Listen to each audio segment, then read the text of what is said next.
All right, welcome everybody. We're going to get things going here. We have scheduled tonight at 6 p.m.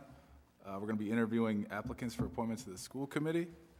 We're going to do this in alphabetical order. I feel like that's just sort of the easiest way as opposed to something random here. But Mike Marin has something to say before we continue. I'm going to be stepping away and not participating in either the discussion or the voting on the school committee applicants, and I've provided the appropriate notification to the clerk. All right, thank you, Mike. So as is apparent, there's going to be 4 of us making the decision on this. But like I said, we're going to go in alphabetical order. We only have an hour slotted for this. We have 5 interviews to conduct, so we're going to try to limit it to 10 minutes per interview. But with that being said, we're going to start with, what's up? Is there an explanation or that why Mike's no longer here? He's provided you with the paperwork? Oh, okay. That's fine.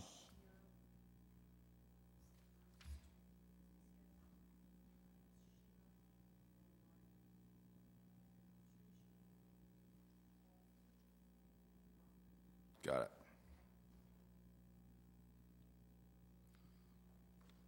All right, do you have the documentation relating to Mike Marin's abstention? Is that public information? Yes. Could we please have it?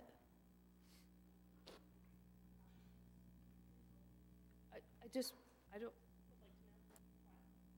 Amy, can you advise us on his reasons or why you've advised him that he should abstain from the vote here? Recusal statement, this is Amy Goins, Assistant Town Solicitor. Recusal statements are public record. Councilor Marin indicated that he's recusing from this matter because one applicant, Joseph Martin, is a business associate as defined in the Code of Ethics. Thank you. All right. I appreciate Mike Marin's recusal, and I thank you for sharing. All right, we're going to get things going. Up first is Bradley Shear. So, Come on up. Yep. okay. So just to sort of give a baseline so we're all on the same page, how we're going to conduct this, I'm going to first ask, just give a brief introduction about yourself. Some of you have provided resumes, cover letters, so we know a little bit, but we give you that opportunity to just sort of say whatever you like to say in that regard. Following that, we're going to try to just go around and do questions. And so with that being said, and if I interrupt you at some point, it's just to sort of keep things on the clock here. But with that being said, welcome. Brad, thank you for your interest. And now's your time to sort of tell us anything you wish about yourself and sort of why you're interested. Go ahead. Sure, thank you. Thank you for the opportunity to come talk to you. My name's Brad Shear. Live in town. Obviously, I have 2 kids in the schools, 5th grade and 2nd grade. And, I'm here because I just have a strong belief in public education and that it is one of our most important institutions for our country and especially for our town. I think it's one of the bedrocks of any community is to have a good public education system. I see my kids going through it and the successes and the challenges, and I see their friends and their families and the successes and the challenges. And I have about a 28-year career working in animal welfare in nonprofits and serving on nonprofit boards pretty successfully. And I think if there's a similarity to the kind of committees or the town councils that you're serving on or the school committee is, that nonprofits have very similar sort of structure. So I'm familiar with good governance and budgeting and finance and communication and the importance of transparency and evaluating programs. And, really, most importantly maybe is just a point of view that you're presiding over an organization that was here before you, is going to be here after you, and you're really just the steward of that body for a period of time. And you want to work towards making it better whenever the time is that you're done. And I don't have the attitude that I'm the owner of anything. I am just the person who's trying to make improvements. And I think I bring a skill set to the school committee that would be helpful and that might make things better. thank you, Brad. So now we're going to just sort of throw questions at you. How about it? If you want to go first, we'll maybe start over here and go this way. Well, are we going to get two, or are we only going to get one? We'll go 2, and if time permits, we'll Okay, start with 1, we'll do 2 rounds. Time permits, we'll keep going. so I'll go with this one. So the school committee often has to make very difficult decisions that sometimes are unpopular. Could you give us an example in your work of where you had to make an unpopular decision and how you went about bringing that forward? Sure. Well, I mean, I have employees. I employ 50 people, and you can't keep everyone happy. So I think, I'm trying to think of a specific example to give you, but, we are, like everyone, resource constrained, and like the school committee is. So sometimes we have to make difficult decisions about resources that people don't have a lot of visibility into. So, and I, because of my job, am I looking at the top line and the bottom line? Most people are looking at their own bottom line, right? And that's the only thing that they might be in a situation where that's all they can do. So, what I try to do when those difficult decisions are made, let's say it's having to do something with benefit, medical insurance goes up and everybody's going to have to put in a little more, or their benefit won't be quite as good. You just have to listen to people's concerns and do the best you can to hear them. And, explaining is fine, and it's important that people are thorough and that you're transparent about how decisions are made. I'm an open book. I want everybody to know what's happening, and as much as possible, people have a say. I certainly have a workplace where we encourage input. It's an open door. I want to hear from everybody and give them feedback and really genuinely listen, and allow people to have not only a complete say, but explain to them what the differences are and let them change their mind. I mean, I think it's important that people have the ability to actually change their mind. You're not just intransigent about a decision when they bring you a different kind of idea. Thank you. Thank you, Deb. All right, now one of the big issues involving the schools of hot interest is, ensuring that a school facilities project happens. Now, there's been a lot of progress toward that, which I think is great. Now, I want to ask you if, in your professional experience, you've sort of dealt with any new facilities, overseeing them, or just part of what your profession in any aspect, and how that can translate and help on the school committee if appointed. Yeah, so I currently, in the organization I run, have 3 facilities. They were all built when I arrived. Well, one of them we moved into and we had to renovate a bit.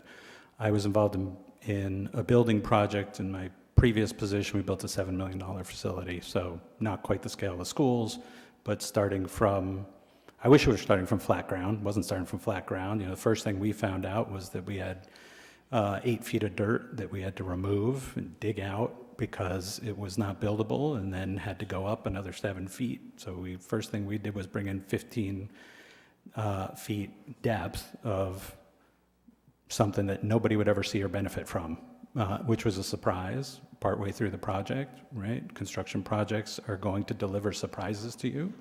And so I understand some of the language essentially as an owner from that perspective of working with architects and builders and their timelines. I am certainly not an architect or a builder, but I've been involved in what for me was a large construction project, certainly not a $125 million project, but I understand the language and have been involved and have seen how, even though you're talking about building on what looks like a nice flat piece of grass, which is what everybody hopes to build on, there are going to be bumps along the road, and you're going to have to make tough decisions, especially in a facility like this, in a construction project like this, where you've got a hard cap. There is no extra money going in. So if you're going to value engineer something, you're going to have to figure out what you're going to lose in order to complete the project if you hit a hiccup. Thank you.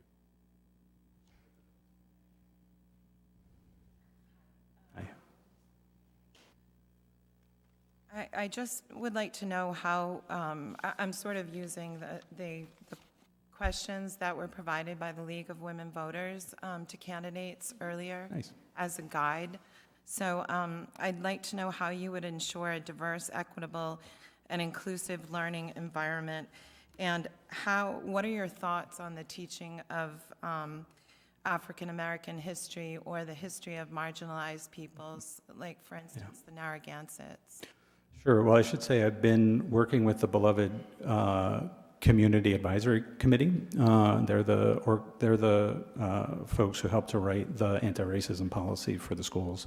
I wasn't a part of the committee when they wrote the policy, but joined afterwards, continued to work with them to encourage the schools to make sure that policy is being fully implemented. So I 100% believe in having education for everyone, no matter their background, that meets their needs. And I think representation is important for kids who are in this district who come from diverse backgrounds. We should be teaching the real history of our town, starting with the Narragansetts. We should be teaching Black History Month. We just had, through a couple of the staff at the schools, a fantastic program for Black History Month, where two of the members, actually the beloved Community Advisory Committee, led that program. And every day there was a contest or a quiz about different people in history. So yeah, I strongly encourage learning about our history as it happened. I learned fairy tales a lot of the time when I was a kid growing up and had to learn the truth later. And I think we should just teach our kids the truth. Thank you very much. Appreciate it. Jess, go ahead. We're cutting close on time, so this is gonna be our last I'll one. try to be shorter. Sorry. Oh. Hi, Brad. Thanks for coming. So my question to you is, what do you see as the three major issues currently facing our district, and how would you consider those issues when it comes to prioritizing our budget? Yeah, so well, I was going to say budget is one of the is one of the major issues that we have. Is we're going to have to think critically about how we're spending money. Closing the schools is a good step. When we think further into the future, I think a new high school is going to actually attract kids back. We're going to have to think about how that affects the budget. I think we really need to look at the school's connection to the community. That's where we start with the community wanting to fund the schools, to fund that high school. And there needs to be transparency beyond what we think is necessary in order to do that and bringing people in. There's been a lot of controversy around the schools in the last few years, and I really think the schools have so much potential to bring this community together, and we need to look at it from that perspective as how do we bring everybody in? How do we create great transparency and trust in the schools so they believe it, so that the community really believes in what the schools are doing and trust them to with $125 million, which is big. It's a big check to write for this town. I believe strongly that we really need to work on equity in our schools, equitable access to education. We need kids to have their needs met in the way that they need it. It's become much more difficult after COVID. I have a kid who started kindergarten wearing a mask. Well, started kindergarten on a screen, wearing a mask, separated from each other. That didn't go away, right? That start didn't go away. And we've got kids who have all sorts of challenges, and we're gonna have to meet those challenges, not just learning gaps, but behaviorally, emotionally.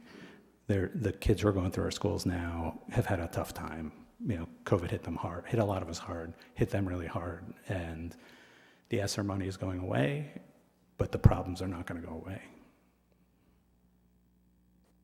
I think that Thank was you. very.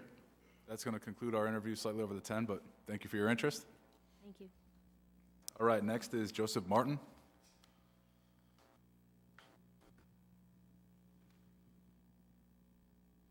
Joseph, welcome. I'll just say a few things because it looked like you came in a little after we had set a few parameters. So these are going to be 10-minute interviews. We got 5 applicants tonight. It's going to allow us to squeeze it in the full hour there. And we just ask that you first sort of give an intro, say whatever you wish to say about yourself to the council. And then after that, we're going to go down the line, one question each. Hopefully that's going to get us to the 10-minute mark. Okay, showing how green I was, I heard come in at 6:20, which I thought meant a succession of people would come in and get out, and another person would come in, so I apologize for being late. I misunderstood. All right, I'm here to request of people, I'm a carpetbagger, I just moved into town a year ago, to fill a particular vacancy on the school board. And I have, my basic thing I was a college professor for 40 years, with a lot of community involvement, but the biggest thing I was relevant to this is I was on a suburban school board in Philadelphia area for 16 years. And so I'm a niche person, to fill a particular niche, okay? So what I did in those days is there was a situation where the legal situation is different. The township and the school district are two different entities, okay?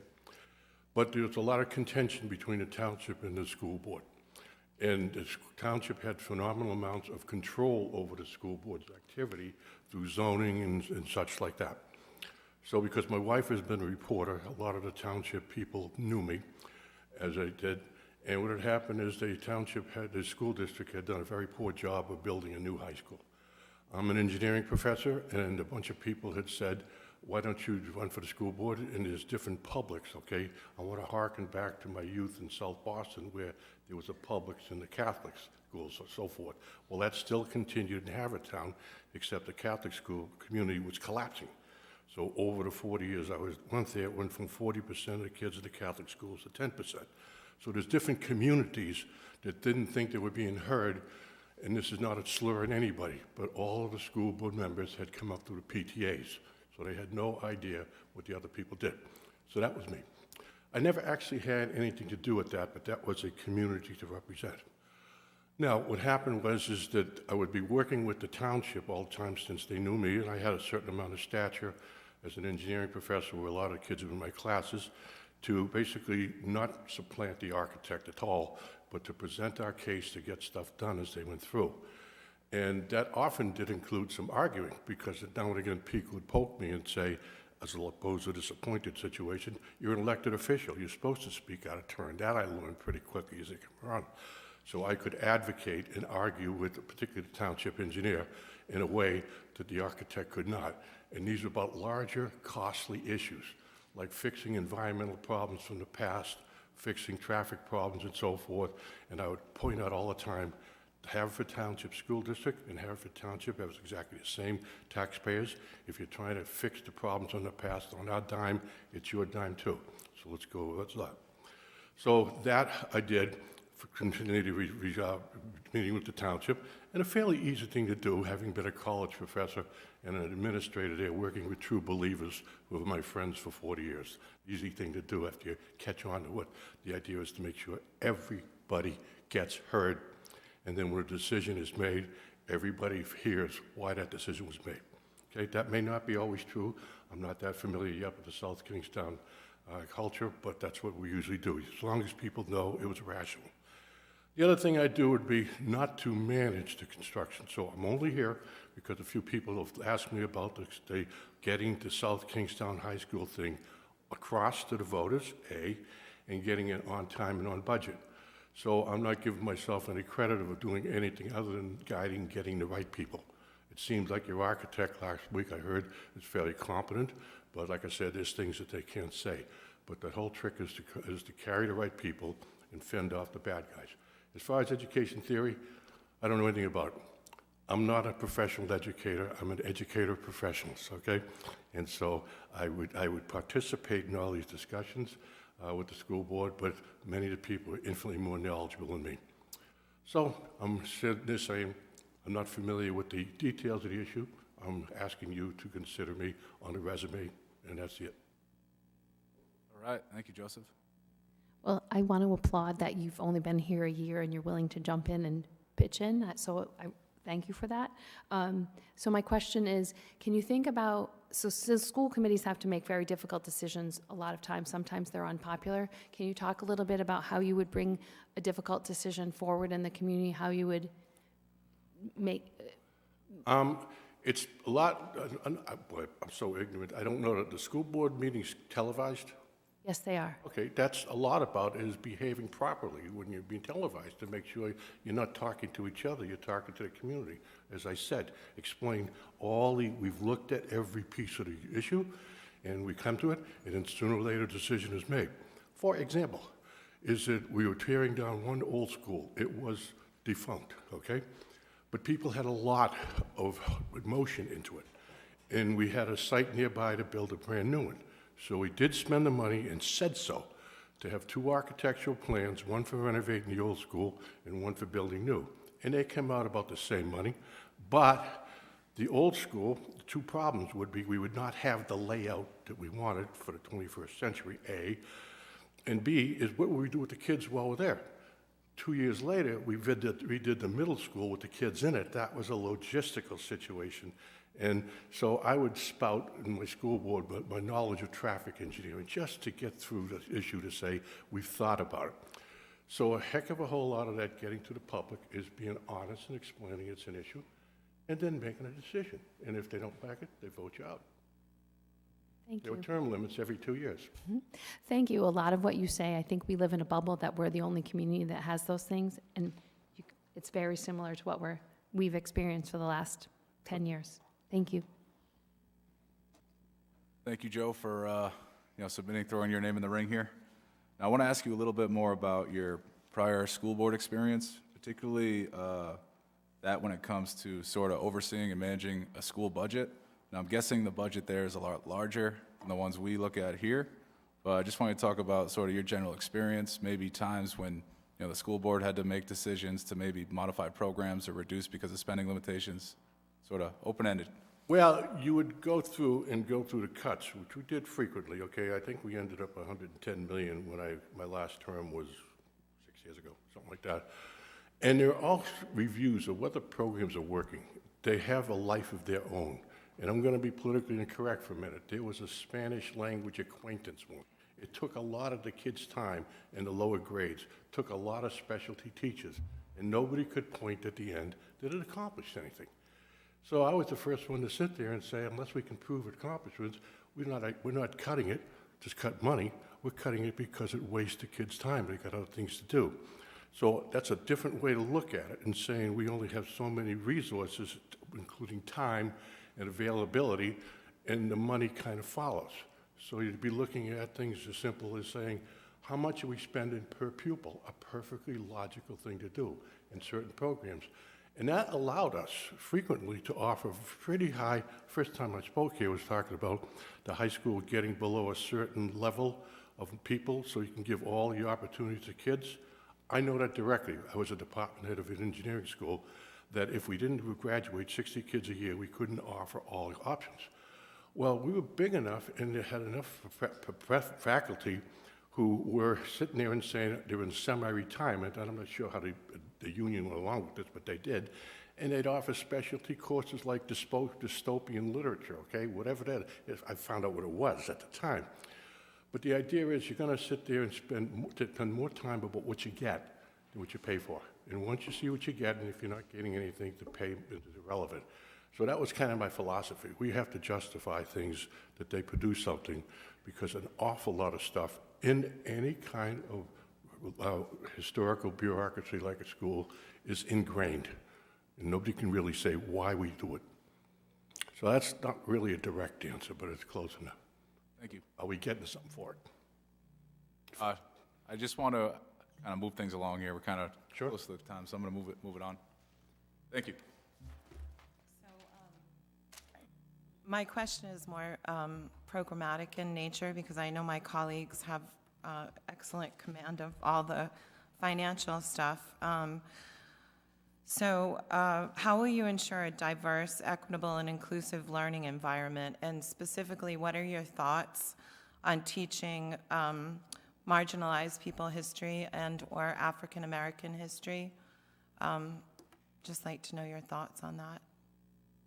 Well, I've always been stunned at how history has not been well taken care of, and now talking back to something that you would see as totally irrelevant.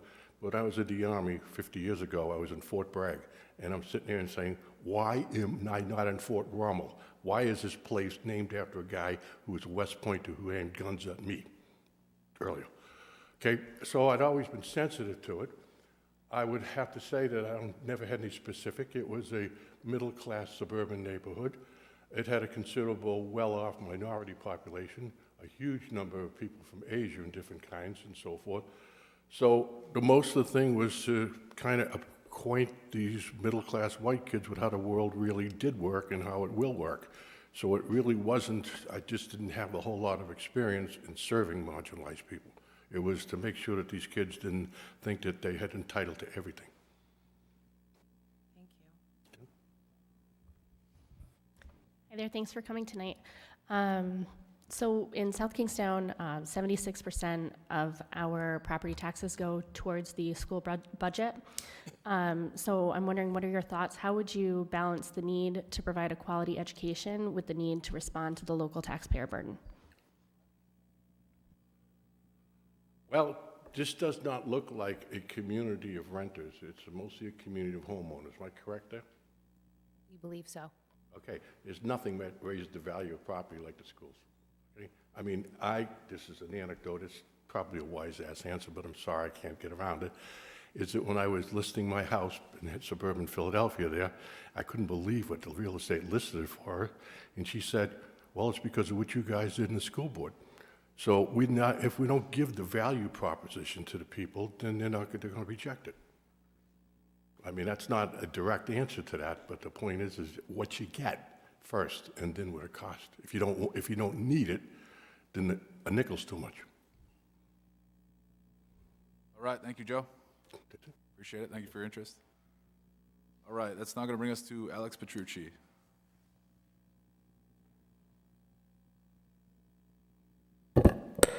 How's it going? Good. I'm Alec Petrucci. I live about a mile up the road in Peacedale. I have one daughter named Violet. She's 6 months old, and another daughter named Anna. She's 3 years old. I am the Director of Project Management at Cox Electric in North Kingstown. I've been there for 4 years. Before that, I worked with my dad. I got my electrical license with his company. I've just finished my 14th year coaching at South Kingstown High School, coaching wrestling. So yeah, that's just a bit about me. All right, thank you. Deb, go ahead. So I believe in consistency, so you know my question. So the school committee has to often, is tasked with making very difficult decisions, and sometimes they're very unpopular. Can you give us an example of when you had to make a difficult decision and how you carried it through? Or if you don't have a specific example, how you would ideally go about presenting a difficult decision that might be unpopular? So at work, I manage a crew of 15 people, so I'm kind of dealing with that kind of stuff every day. You get conversations about why you chose to do one thing over another, and I think you just got to be honest. You got to sit down with people and tell them why you came out with that decision and the reason for it. All right, Alex, I know you got good experience as an electrician. I want to ask you how you think your experience there and your knowledge of that area can sort of help in the oversight and managing of sort of a school facilities, as far as maybe problems to predict or things of that nature? Yeah, so I deal with stuff like that every day in my job. The ability to read plans and foresee things happening before you start digging into the ground is pretty important. The stuff you see on paper doesn't always match up to the actual project that ends up happening. So that's where you get into cost overruns and change orders and stuff like that. So I think seeing those kind of things beforehand and having the eye for that kind of thing would be pretty helpful to the committee.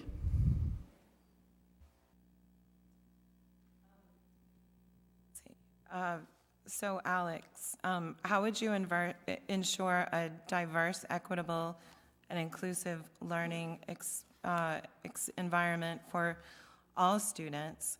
And what are your specific thoughts on teaching African American history and/or the history of marginalized peoples like the Narragansetts?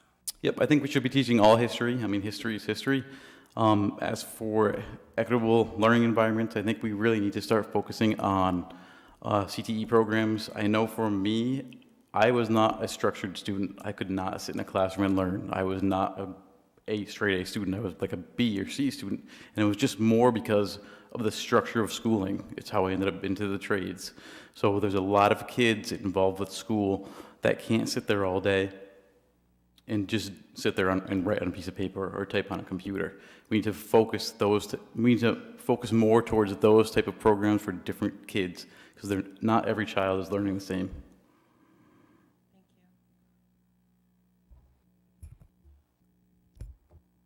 So I'm going to be consistent here as well. what do you think are the major issues that we face, and how would you go about addressing those through our school budget? So the major issues I think we're seeing is, one is obviously the budget, the second one is probably the bond, and the third one is probably enrollment. You have enrollment issues because it's so expensive to live in this town.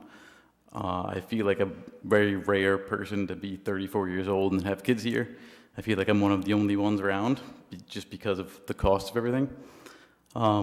As for the budget, I don't know that you need to cut budget, but I think you need to look at every aspect of the budget and reevaluate how you're spending those line items in that budget.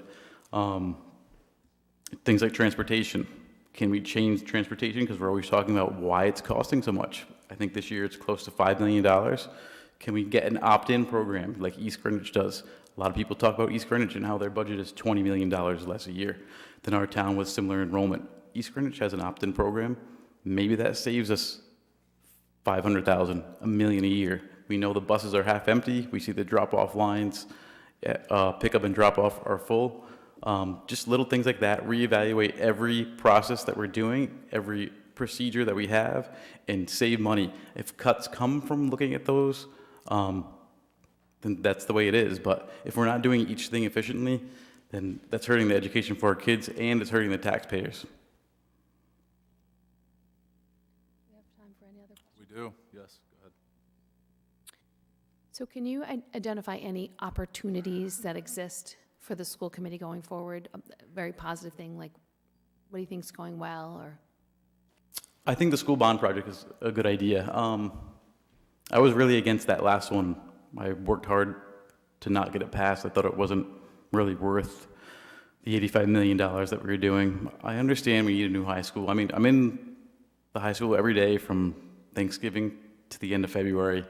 I see how the kids need a new space. I just want to make sure that we get that right, and I think that's probably the most important thing that we got going on for the next year or so. Thank you. All right, that's going to bring us really close, so we'll just sort of end it there. Thank you, Okay, Alex. thank you. Thank you, Alex. All right, next we have Andrew Holt.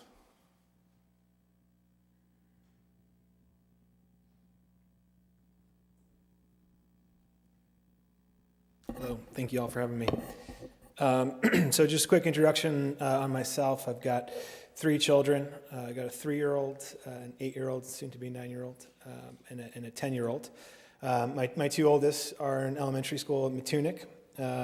We moved here 2 years ago from Los Angeles. I grew up spending my summers at my grandparents' house here down by the shore, and my parents now call this area home. So when I lived away from this area and I told people I was going home, that was here to South Kingstown. The reason why I'm running or have my hat in the ring for your consideration has been my experience over the last couple of years through the struggle with the elementary school, the closing, DLI, the school bonds. I began to participate in just audience and also engaging in the school committee meetings.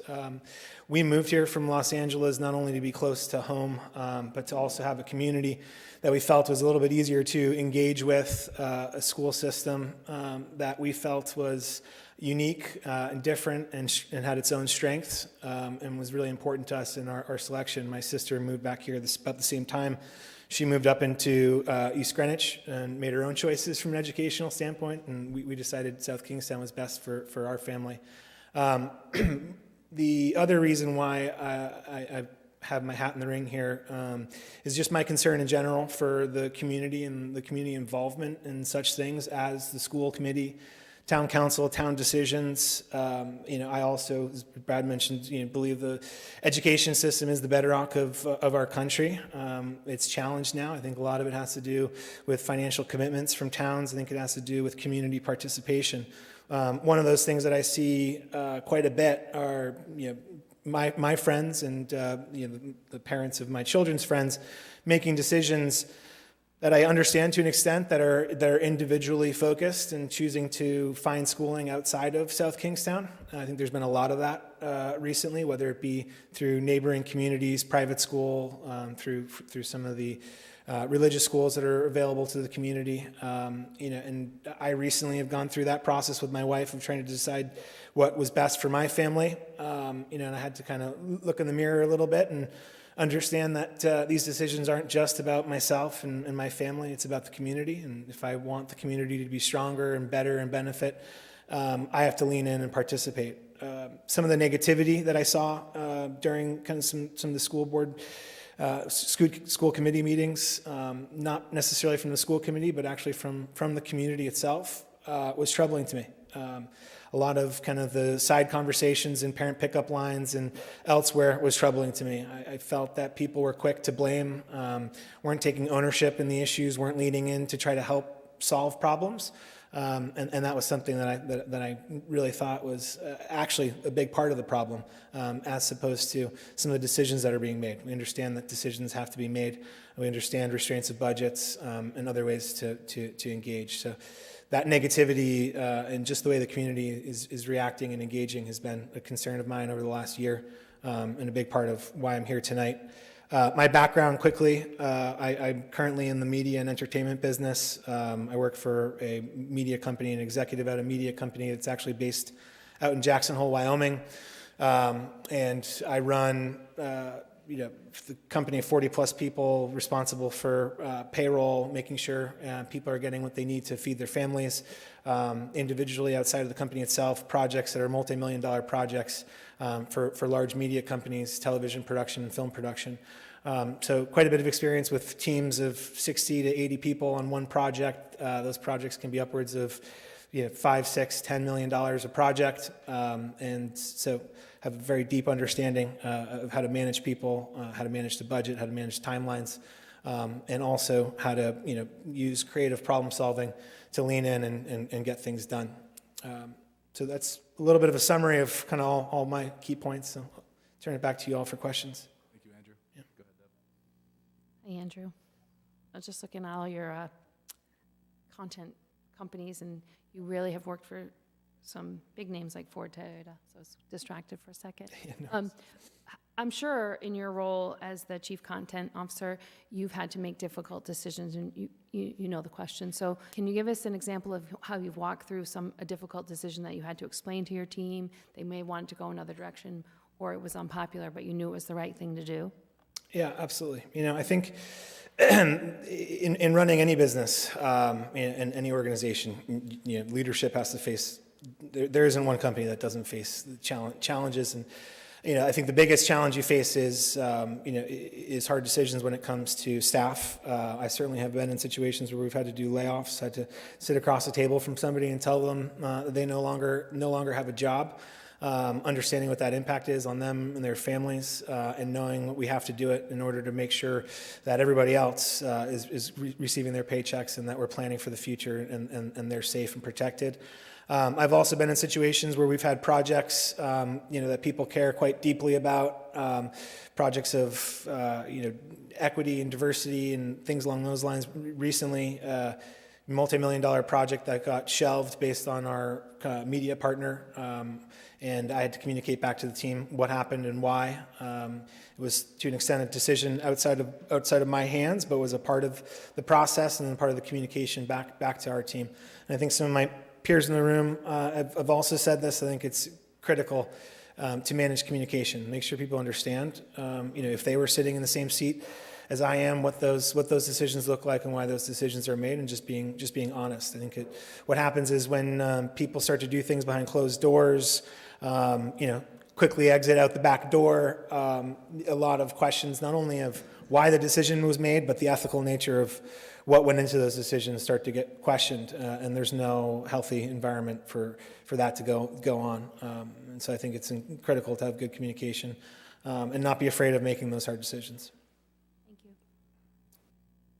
Andrew, it looks like you started a few entities Correct. as founder, and I want to ask you a little bit about, you've probably had some experience where you have limited monies, but you max out what you can do to get the sort of best deliverable you can provide. And I want to ask you about your experience there and sort of relate that to working with school budgets with limited monies and how you can sort of deliver the best learning outcomes for the children.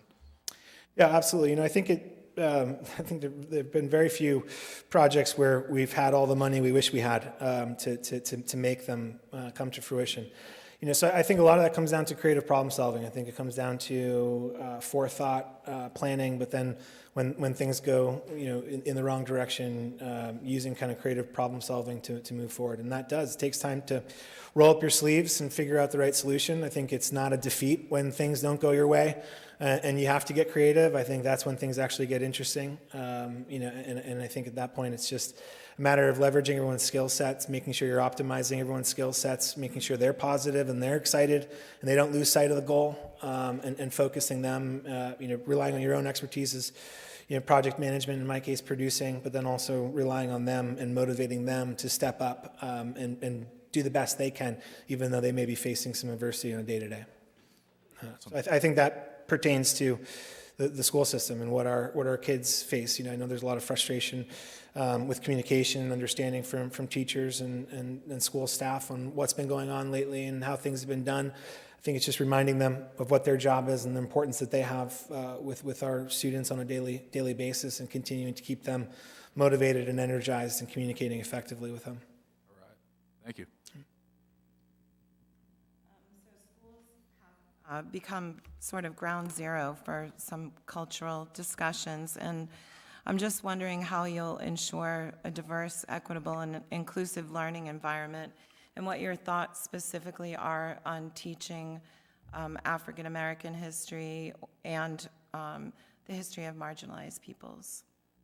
Yeah, absolutely. I think it's starting at the end of your question there and working backwards, but I think the truth is what's critical. I think understanding that our children understand and kind of intuit and just take in more than we realize. And so if there's something going on in the community or something going on in the world, whether they have a full, complete understanding of it or not, they have some awareness and understanding.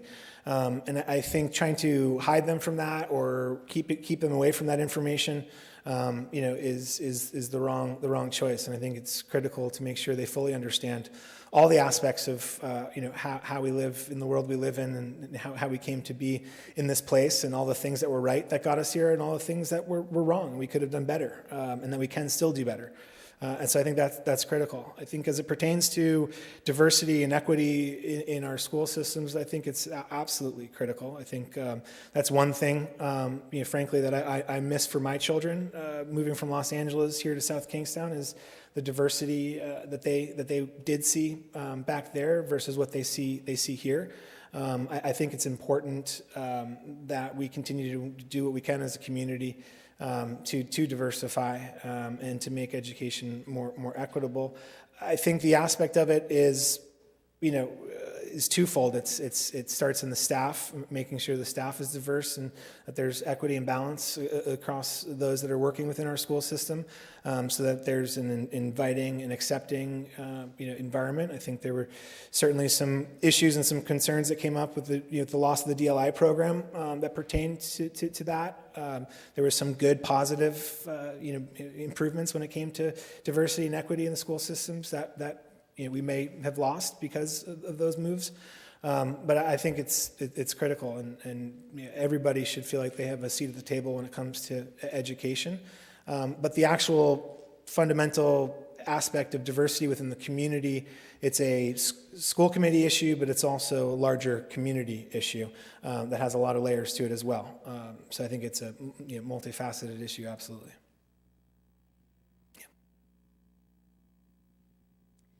So I'm going to ask the same question again. What do you see as the major issues facing our district?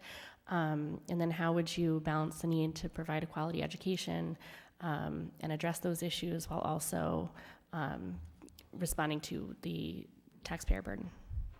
Yeah, absolutely. I think there are a lot of issues that have been brought up tonight that are key and critical, and exactly what's in front of us today. We've got the issues with our school facilities and improvements needed there. We've got underlying budget and larger budget issues. I think one of the biggest things, though, that I see is just a lack of, full community focus on what the mission is and what we're trying to do and why. And I think that has been one of the biggest issues that I've seen firsthand as a parent and a member of the community is somewhat of a lack of rallying the community around the mission and just getting people excited, even if it is even if the high school project is a little bit smaller and not as big as it was before. Why is it important? Why should I be excited? And why should I get behind it and support it? It's about a story that we can tell to get people excited, engaged, and committed to the cause. And I think that's been one of the biggest things that I've seen. And so with that, we've had a deficit of community involvement, if anything, a negative aspect of community involvement, and we've lost children to other schools, and the enrollment has become an issue that drives a budget issue. And I think a lot of that comes down to just rallying people around the mission and getting people excited about what the future holds and what the approach is to make that a positive future. I think is critical and something that has been missing in the community of late. All right. Thank you, Andrew. Thank you all. Appreciate it. Thank you. All right, that's going to bring us to the last one here, Jeffrey Crawford. Jeffrey is here. Invite to come on up. Is he here? Is Jeffrey here? All right, thank you, Jeffrey.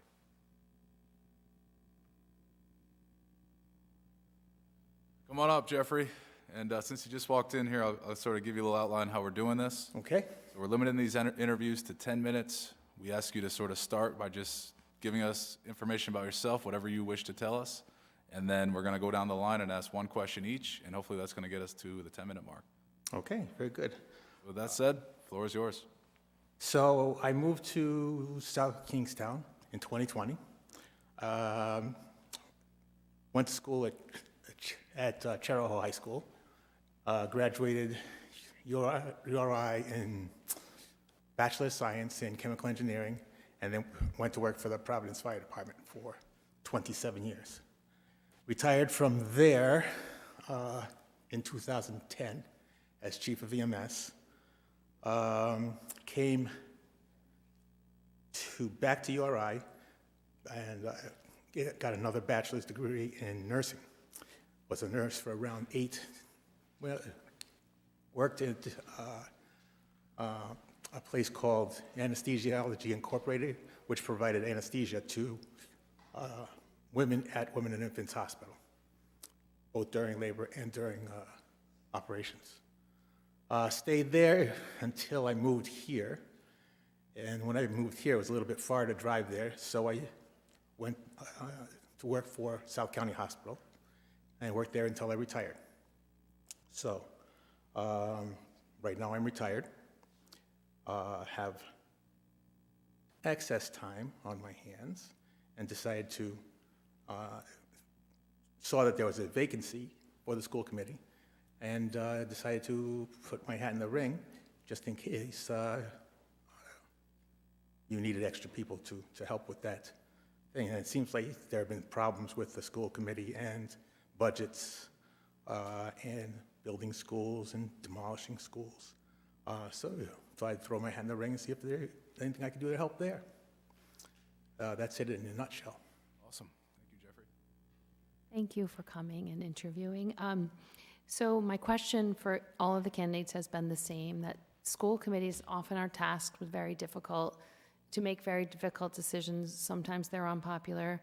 Sometimes, they're based in budgets or people or programs, and people probably know what I'm referencing. There's so much going on in the school department. So I'm asking if you have had a similar experience where you've had to make a difficult or unpopular decision with your team or with your staff, and how did you bring that forward?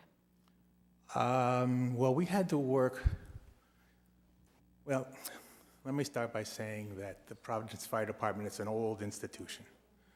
So you have to deal with entrenched sides on a lot of issues. The main thing is that the fire department was put together as a fire department, specifically for putting out fires, taking care of buildings and that sort.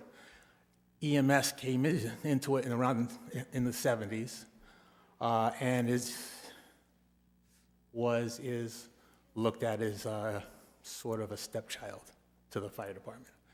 So there's built-in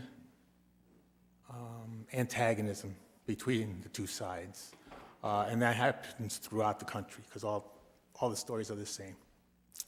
So when I first started, I started as a firefighter, stayed that way. Then I decided to branch off into EMS.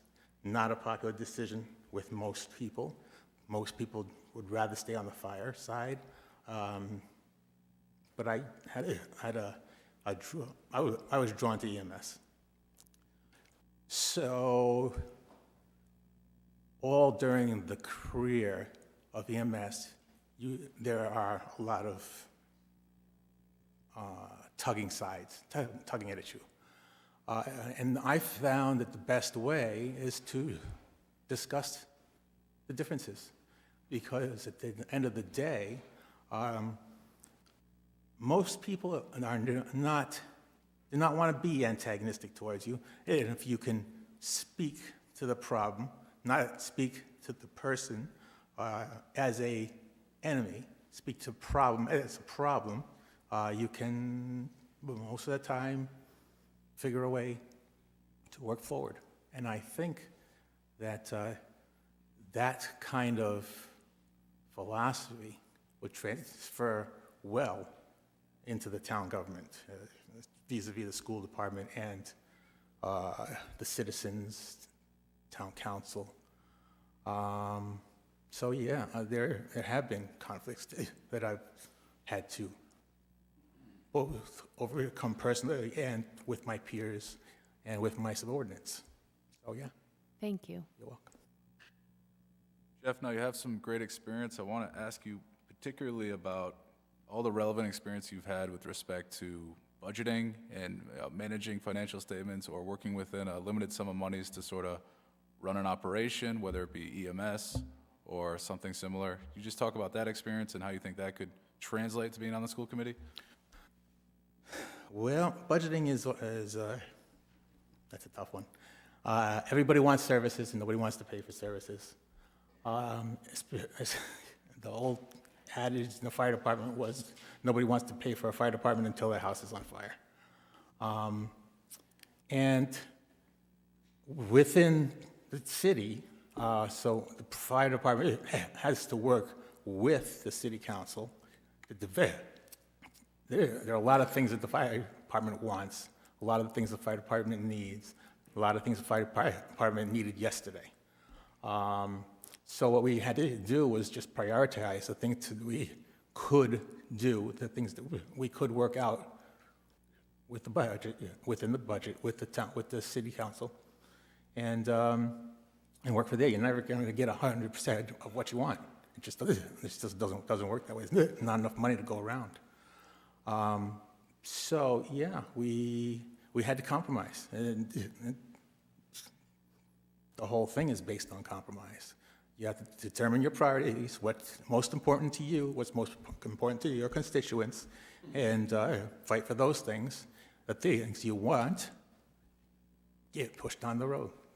And if I wanted a new a new rescue vehicle, and there was a ladder truck, say, that was aging worse than mine, we would talk about who needs it more, who the trucks would benefit more, and because even though you have an old ladder company, the rescue companies are on the road all the time. They need to be kept up all the time. The ladder companies can be maintained easier. So there's a lot of give and take. You're not going to get the new one. You work on the old ones and keep them on the road as best you can. So, yeah. Thank you.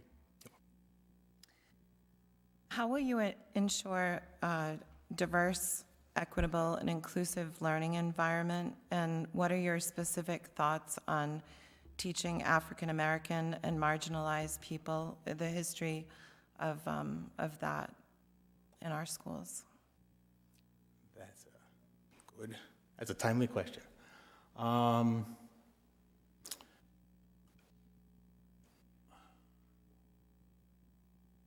think at the heart of it is that you don't want to make other people feel uncomfortable as you are telling, telling a story of history that actually happened, but these other people weren't directly responsible for that history, and they take offense to it when you start to bring it up. And I've run into this a lot as a person of color. You have to tread carefully and empathetically, because if you try to put yourself on the other receiving end of it, it's hard to feel like you're being blamed for something that you really had no part of. And I think when it comes to education, that is where you start, is by teaching it as not as a blame thing, but as a historical thing. It did happen. How do we move forward from here? I don't think taking books out of libraries is the way, and ignoring it and sticking your head in the sand is the way to solve any problem. It might be the least confrontational way of doing it from one side, but it creates anger on the other side when you try to ignore that kind of thing. It did happen. You have to teach it. You have to learn it as it happened, without blaming people who really had nothing to do with it. Thank you. Thank you for bringing that up. I'd never heard it said in such a interesting way, and so you said something that really spoke to me. Thank you. Thank you. Thanks for coming. I'm going to ask the same question that I've asked all the other candidates for consistency's sake. So I'm wondering what you see as the major issues facing our district, and how will you address those issues while providing a quality education and also responding to the local taxpayer burden? Yeah, I see the major issue is the infrastructure of the school system right now, as it stands. The buildings are old, especially the high school is old. I used to wrestle in the high school when I was in high school, and back then it was old. We would come in from Cheraho, and we couldn't believe how old it was. I can't believe it's still standing, but it is. It's a bomb shelter. Yeah, well, so I think the infrastructure is the biggest problem right now. Combine that with the fact that the school population is declining. I don't know why it's declining. So money is being taken out of the school budget because of that decline. I do not understand why that's happening, but it is. So I would say the major issue in this town is the infrastructure of the schools themselves, the buildings themselves. Do we have land that's available to purchase? I don't know. Can we trade land out? The existing schools are sitting on. I know that the budget, the proposal, defeated for putting new structures up in the Curtis Corner School. However, there was a wetland problem there too. Maybe that school isn't located in the best spot. Maybe there's somebody who wants that land who would like to trade for a better part of land that would be better suited for schools. I don't know. I think there's a lot of learning that needs to be done, a lot of questions that need to be asked.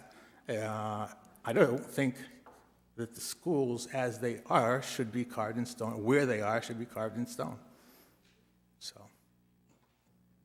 you're welcome. All right, thank you, Jeffrey. Thank you.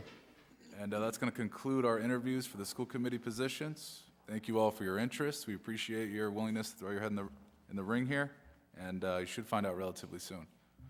But now we want to invite Mike Marin back in wherever he is. And next we have an interview for the Bicycle Pedestrian Advisory Committee, Chris Moore.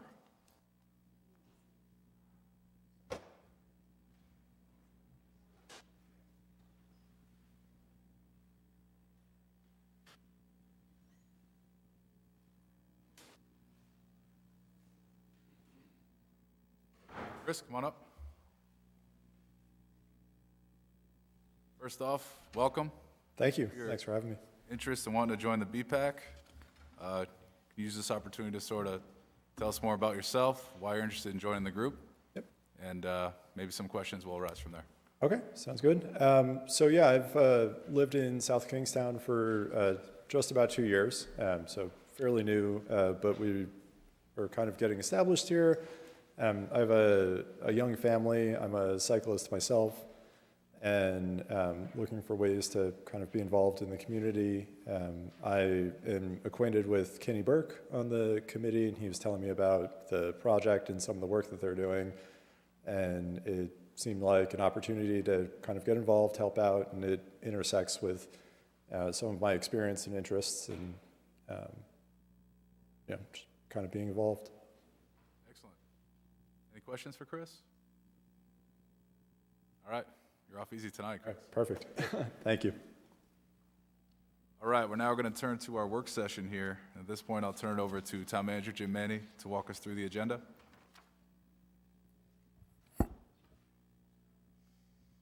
Thank you, Council President.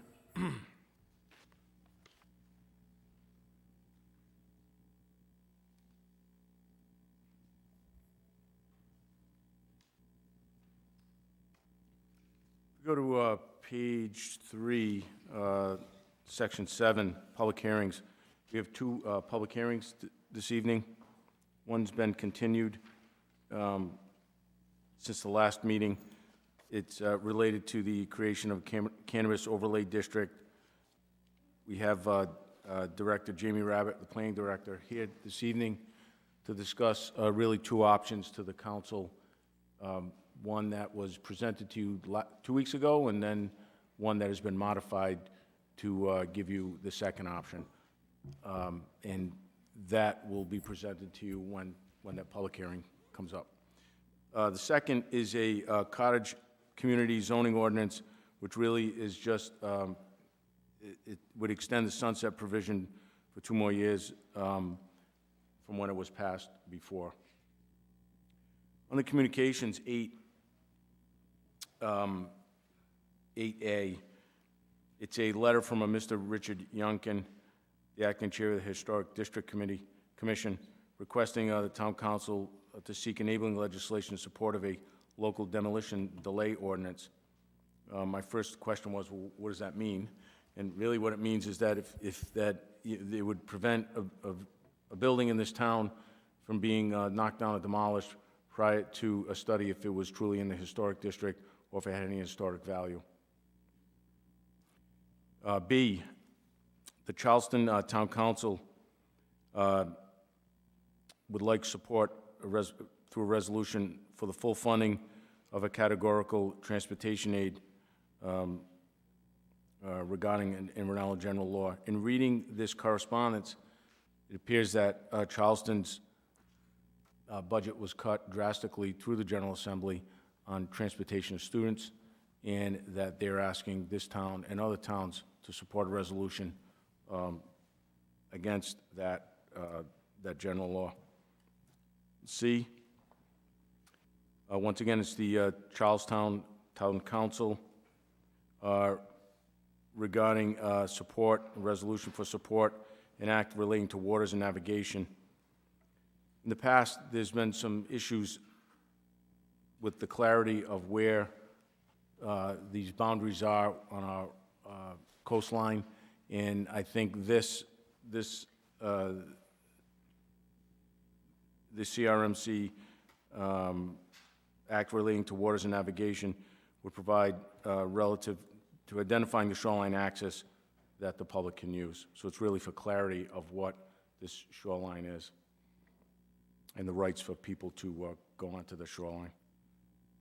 D is an email from Mr. Paul Mazzilli requesting a designation of the Green Hill Ocean Drive as a public road. As you all know, we've had a discussion about a month ago regarding the fairness of having approximately 14 out of the 75 miles of private roads within this town being maintained and/or plowed, and it was the council voted to do away with the maintenance and plowing of the 14 miles of roadway of the 75 total of the private roadways. So this request came in from this resident to ask that the town adopt Green Hill Ocean Drive as a public road, not a private road. And Mr. Director Bourbonnais is here this evening. He looked at this, studied it, and can give you guidance on what your decision could be. E, it's an email from Mr. Matthew McCoy of the 300th Anniversary Committee, Steering Committee, requesting adoption of a proclamation declaring South Kingstown as a Medal of Honor town with the 300th Anniversary Steering Committee. And this event would be on March 25th. This is a big deal. This town is the only town or city in the state that has 3 Medal of Honor recipients. And that's something I'm sure this town is very proud of. It's hanging in our lobby. We have a new plaque that'll be going up very soon. And it really reflects on the nature of this town and, soldiers that have served, many veterans in this town, but especially the 3 Medal of Honor winners. It's something to be very proud of. This is going to be a pretty big event. Senator Reed is going to the dedication. Other members of Congress, I was told, many elected officials, but mostly a lot of the public's going. There's going to be a flyover of a C-130, which I don't want to say it took an act of God, but pretty close to it to get it to happen by Mr. McCoy. He put a lot of work into this. Had to go through all the armed services committees and so forth, and Senator Reed helped out on that as well. But to have a C-130 do a flyover dedicating this on March 25th will be a pretty big event. So we will be posting on social media. So the 300th Anniversary Committee should be commended for getting that event together, and there'll be many more in the future. But this proclamation will be from you, Mr. President. You signed off by you on that date as the council president.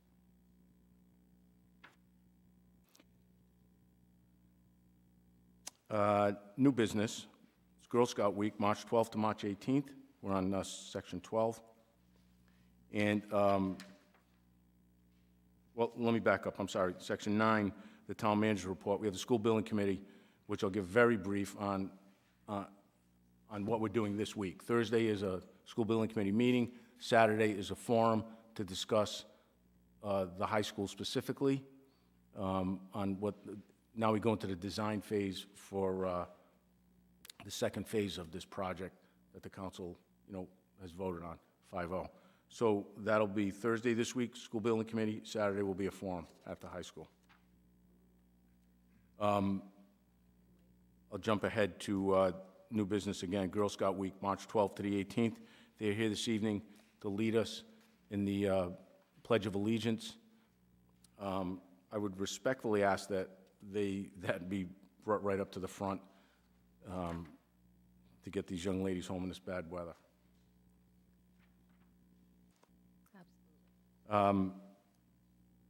12B is a resolution awarding grants under the town's American Rescue Plan Act program to the Johnny Cake Center for $200,000 and the South Kingston Housing Authority for $100,000 in accordance with the applications submitted for the town's affordable housing initiative that was presented to the town council 2 weeks ago at first meeting. Or was it last week? Last week, March 6th.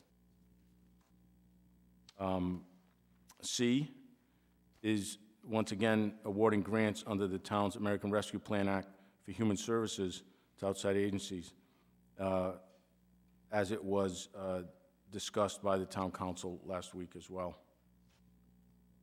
D, a order of notice, a resolution authorizing the town clerk to advertise a order of notice relative to proposed amendments to the tax code, property tax exemptions. We're we would like to extend the deadline so that the tax assessor can have a more accurate picture and try and get as many people as possible involved in that tax exemption for elderly persons. We go to 12G, the resolution award of a contract to Jeremiah and Associates in Providence for the town's Water Division System Supply Management Plan, Emergency Response Plan, and Clean Water Infrastructure Plan in the amount of $58,780 with $500,000 in contingency. Once again, Director Rich Bourbonnais is here this evening to discuss if you have any questions on that award of bid. And then 13, we would have a closed executive session, brief one, at the conclusion of the meeting. All right, thank you, Jim. Any questions for members for the manager? So, Jim, I know that we talked this morning about the energy plan and electricity plan. Yes, I'm sorry. I mean, everyone's That's- phone's no, blown that's up probably, this I don't know weekend. how I forgot that one, maybe because it wasn't written down in front of me. So under the town manager's report, we're going to discuss the energy aggregation plan. There's been a lot of conversation about that in the past 3 days. There's a lot of misconception about it, and we're here to do a brief slide presentation with 4 pages. We have we have a subject matter expert here that will discuss it from Good Energy to alleviate any of the residents' questions or comments and concerns. I will say this, and I will give a timeline of why we are today where we came from. And it goes back to 2017, from the General Assembly to the Town Council to the PUC, all the way to June 2nd, when the Town Council unanimously voted to accept this aggregation plan. It was done with the best of intentions. It was really done so that the residents of this town could collectively get the cheapest rates possible. And if you remember back when we were negotiating this in May and June, it was very volatile. And it looked like energy costs were going to skyrocket. And that was the intent. I was here for that. That was the intention of everyone involved, to get the residents of this town the cheapest rate we could and lock it in. And it worked, because the rates that we were given in this aggregation plan are lower than the rate that if they just automatically signed on to what was National Grid and now is Rhode Island Energy. But that we'll show that in a chart and go over the numbers exactly, so everyone, and take any questions we have on that.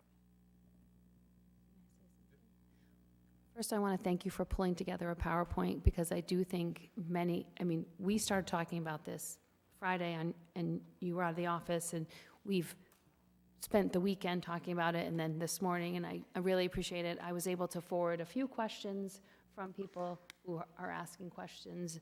I'm hoping that the person can answer those questions, and that the PowerPoint, some questions, and then people can still figure out where to go if they still have more questions. I know the town staff wasn't prepared to have all the calls come through, and, so we need to figure out where to direct people with questions. So I appreciate all your hard work today to do that. Well, it was the staff's hard work. Mark Russo put together just about all of this. He's been working on this. He volunteered to do it. He's the facilities.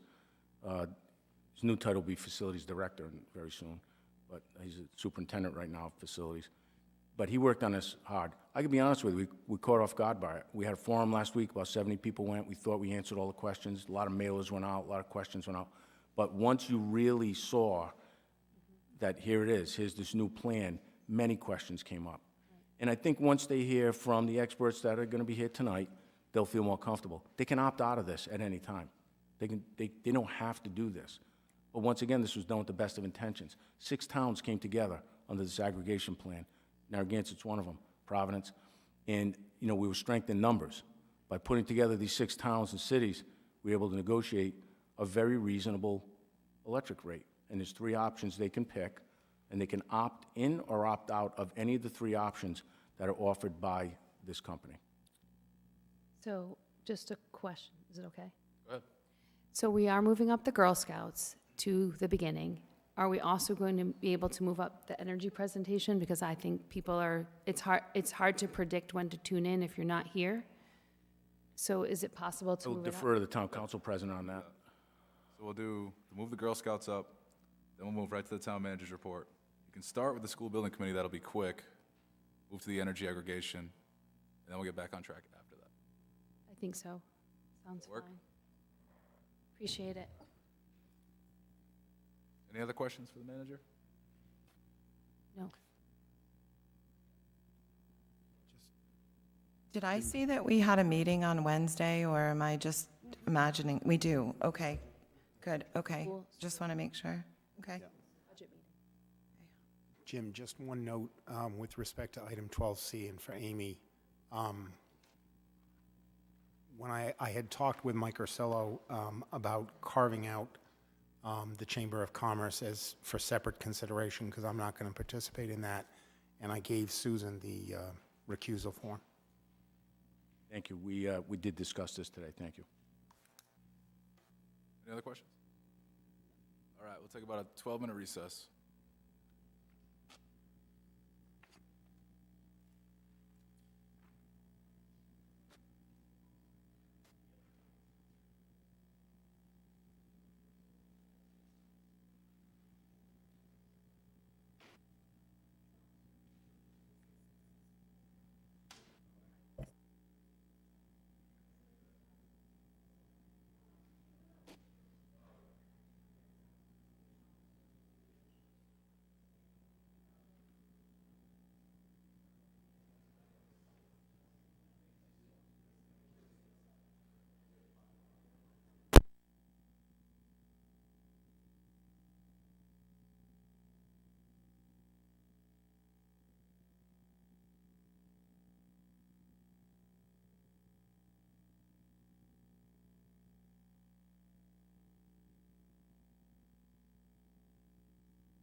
Good evening, everyone. Thanks for coming.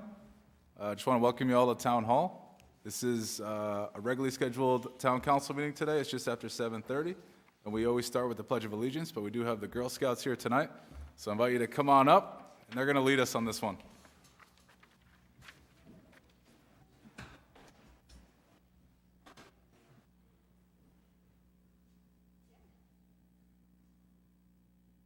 And then on your cue.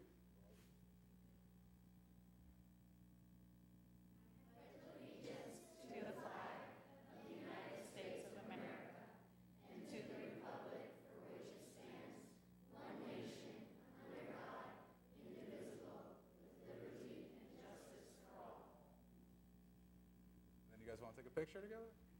I do have a proclamation for you guys as well. We can move to that. Oh, let's take pictures first.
All right.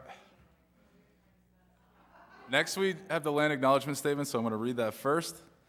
The town of South Kingstown pays homage to the indigenous people and land on which the town is now located.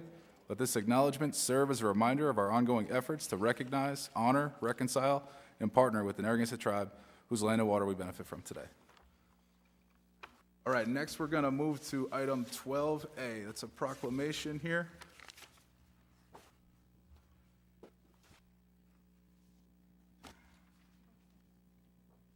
Recognizing Girl Scout Week for the week of March 12th through March 18, 2023. Whereas Sunday, March 12, 2023, marks the 111th anniversary of Girl Scouts of the United States of America, founded by Juliet Gordon Low in 1912 in Savannah, Georgia. And whereas through Girl Scouting, girls grow in courage, confidence, character, and learn to make the world a better place. And whereas throughout its long and distinguished history, Girl Scouts, the preeminent organization for girls, has inspired millions of girls and women with the highest ideals of character, conduct, and patriotism.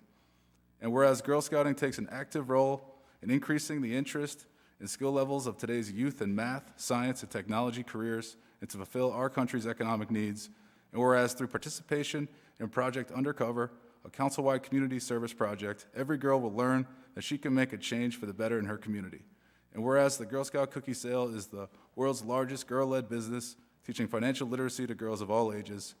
And whereas the Girl Scouts of Southeastern New England, which serves 3,264 girls in the Rhode Island area, will be celebrating 111 years of an American tradition with more than 1.5 million current Girl Scout members nationwide.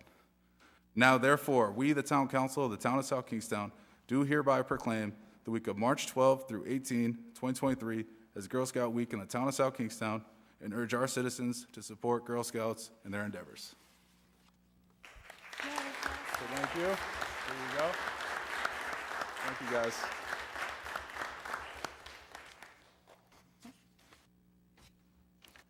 All right. Since we are dealing with, have another proclamation here in the queue, we're going to move straight to that one as well. That is item Communication 8E. Email dated March 3, 2023 from Matthew McCoy requesting adoption of a proclamation declaring South Kingstown a Medal of Honor town in conjunction with the 300th Anniversary Steering Committee's National Medal of Honor Day dedication and remembrance event on March 25th. I'm going to read that proclamation now. Whereas the town of South Kingstown, Washington County, Rhode Island was established in 1657 and incorporated in 1723. And whereas the citizens of the town have always answered our nation's call to arms and have fought gallantly in all our nation's armed conflicts, And whereas the Medal of Honor is the highest military award for bravery that can be given to any individual in the armed forces of the United States of America. And whereas the Medal of Honor was awarded to Sergeant William J. Babcock, Company E, 2nd Rhode Island Infantry, for his actions on April 2, 1865, at Petersburg, Virginia. And whereas the Medal of Honor was awarded to Sergeant William G. Fournier, U.S. Army, Company M, 35th Infantry, Regiment 25th Infantry Division, for his actions on January 10, 1943, at Guadalcanal, Solomon Islands. And whereas the Medal of Honor was awarded to Corporal David B. Champagne, U.S. Marine Corps, Company A, 1st Battalion, 7th Marines, 1st Marine Division, reinforced, for his actions on May 28, 1952, in Korea. And whereas the South Kingstown appreciates the sacrifices that our Medal of Honor recipients made in defending our freedoms, I believe it is important that we acknowledge them for their courage and show them the honor and support that they have earned. Now, therefore, we, the Town Council of the Town of South Kingstown, do hereby proclaim South Kingstown as a Medal of Honor town and encourage the citizens of the Town of South Kingstown to show their appreciation for the sacrifices the Medal of Honor recipients have made in defending our freedoms, to acknowledge their courage, and to show them the honor and support they have earned. So, with that said, do I hear a motion on item 8E? Motion to approve item 8E. Second? All right, we have a motion and a second. Any discussion?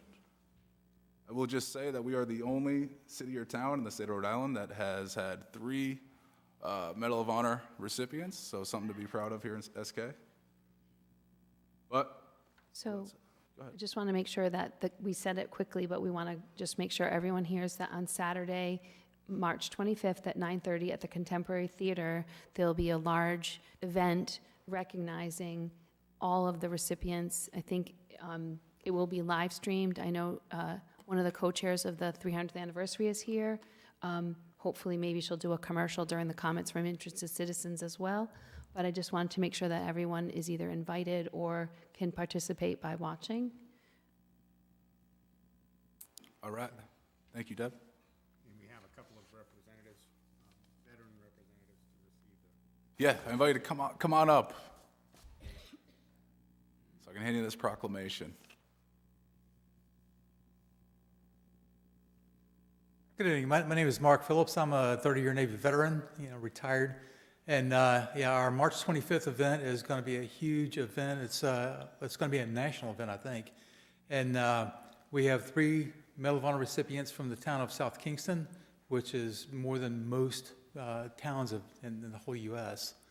And we're going to have, it's a big event, and we're going to have banners on Main Street. We're going to have military vehicles on Main Street. And so I hope you approve the proclamation. Awesome. Thank you. All right, any more discussion? All in favor? Aye. Aye. Anyone opposed? None? All right, that motion passes unanimously.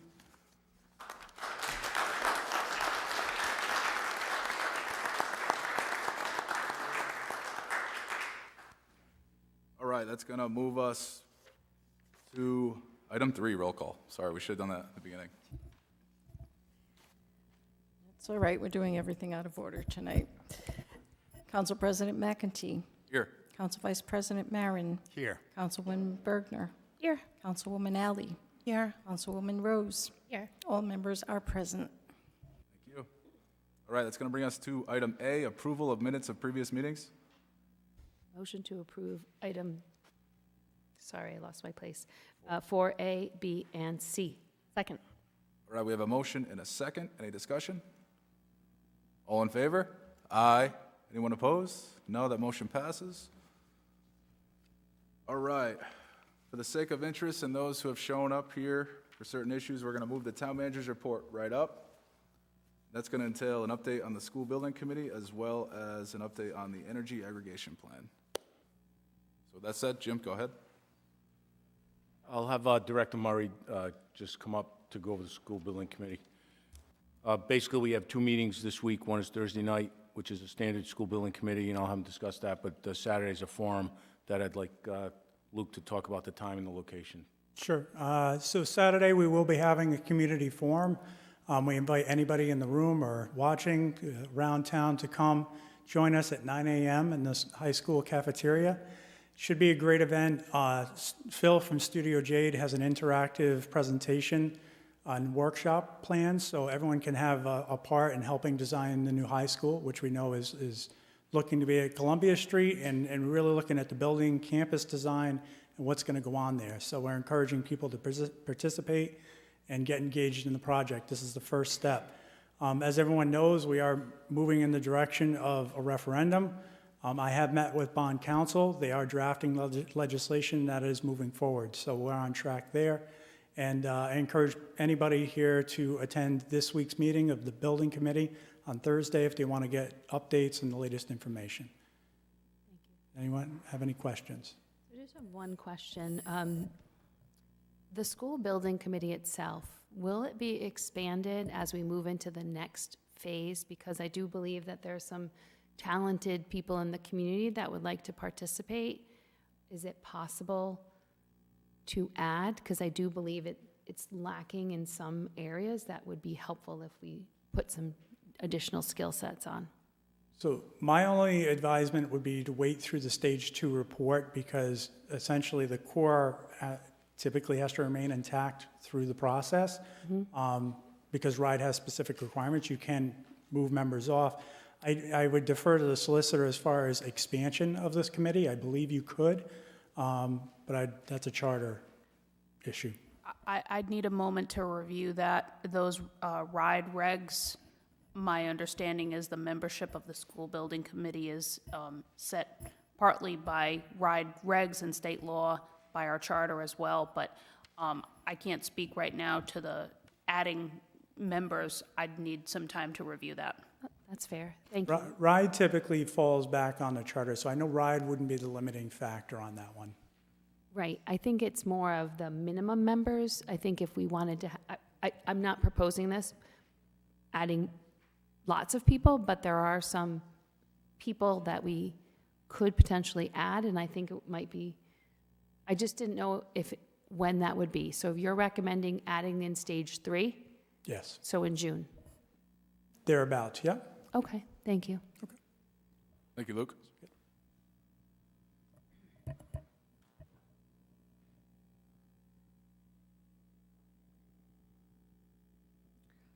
All right, now we're going to turn to the energy aggregation plan. Thank you, Council President. This was not on my original list on the town manager's report, but starting Friday, we received a tremendous amount of volume of people with questions, concerns about this aggregation program. And we thought it was best to just add that on the town manager's report and go over a timeline, go over what the intent was, that it was in fact a success, and maybe alleviate the concerns of the residents about they can opt out at any time. So I will call up 2 people that can stand here, and I'll go over the first page, and then we can go over the rest. So first is Mr. Patrick Roach, who's the Director of Innovation for Good Energy, which gave the original presentation to this town council, probably about 9 months ago now, 8 or 9 months ago. And also Mark Russo, who volunteered to be the liaison to handle this aggregation, although he mispronounced it today, called it aggravation program, but and he did that, he legit did that, and I think it was a Freudian slip, but you 2 guys can go to the podium right here, and I'll just go over this top page first. So let's why we here today. I received a very angry call from someone this weekend who was very mad that the town entered into this aggregation program. But this person didn't have all the facts, and that's where we really needed to present all the facts. That in 2017, on the House 5536A, that's when it was first adopted by the General Assembly, which authorized cities and towns to come up with a program to help residents get better rates individually instead of, a person just opting in or opting out on an individual basis. Whole towns can do it now. On September 4th, 2019, the South Kingston Town Council voted to create a South Kingston Community Electric Program. In May of 2020, South Kingstown selected Good Energy as the consultant to assist in developing and managing the program. July 27th of 2020, the Town Council held a public hearing and adopted an electricity aggregation plan. In May of 2021, the Rhode Island Public Utilities Commission, the PUC, approved this aggregation plan. On June 2nd, 2022, the Town Council authorized the Town Manager to enter into an agreement with a supplier. On September 15th of 2022, the Town Manager, me, executed the contract with Next Era Energy Services of Rhode Island LLC as the supplier. February 27th of 2023, Good Energy begins the public outreach efforts, announcing the South Kingston Community Electric Program was launching in May of 2023, and there's a website and a phone number to call. For those of you listening, it's electricity.southkingstownri.com, or call 888-387-1085. On March 9th, there was a public information session held at Town Hall, in person and streamed live, and the recording is available to view on the website electricity.southkingstownri.com. About 70 participants went to that. Before I turn it over, I will say this. This was done with the best of intentions by this town and by the Town Council. If we all look back to last May, June, the volatility in the energy as a commodity in all our fuel and electricity, everything, was very volatile. No one knew where it was going. No one really knew where it would end up and how much people's electricity bills would go up. So out of an abundance of caution, this aggregation program was combined with 6 municipalities, which included South Kingstown, cities and towns, and we all worked together to come up with the best electric rate for the residents. And it worked. If you look now, that program worked. If you look at the rates, and we have a chart here, that if we did not enter this program, and there's 3 options with 3 different rates that people can opt in or opt out under this program, but if you look at the Rhode Island Energy Last Resort Service residential, it's substantially higher than what we locked in at. So the program, with the intentions, worked. And that is what the residents need to know. They're not locked in. They can opt out at any time. They cannot, there's all these checks and balances built in place by the council and the staff to make sure that the residents were protected. So with that, I will turn it over from page 2 on to Mr. Roach and to Mark Russo to explain. Yeah, great. Thank you for having me here. Patrick Roach with Good Energy.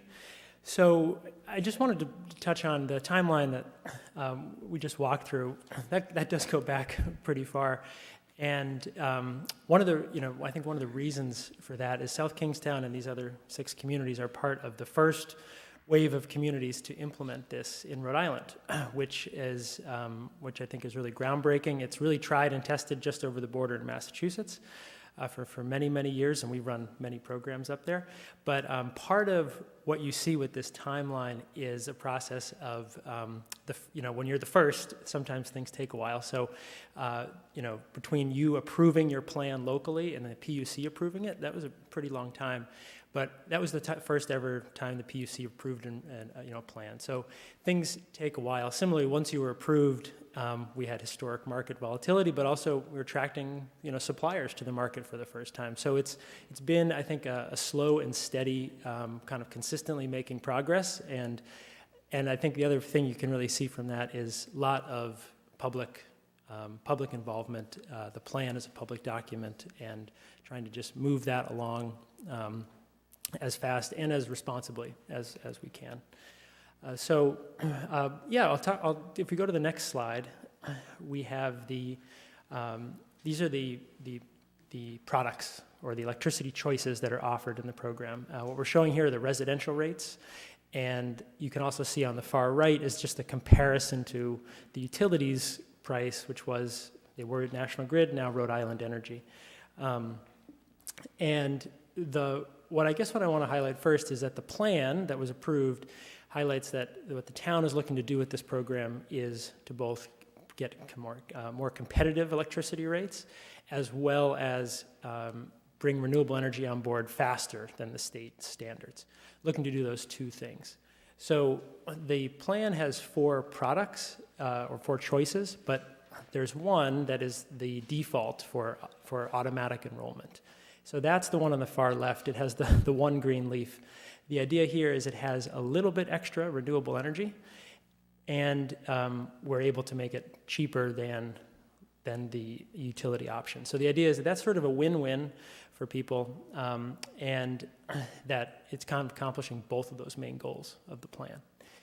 And then you have 3 other options. You have a basic option for those who want just the absolute lowest price in the program, and then you can go up to 50% renewable or 100% renewable. And just to give you a sense, the cost difference on your monthly bill, say, between the default that is a little bit extra, has a little bit extra renewable, and that basic is probably, for most people, about like $2 a month. It's probably about that, just to put that in perspective. So what the nice thing is with this standard product that you've chosen, across the whole community, that amount of that 5% extra renewable energy, it actually adds up to a really significant purchase. And all of the other communities in this group have also chosen the same kind of standard product. They're all doing another 5%.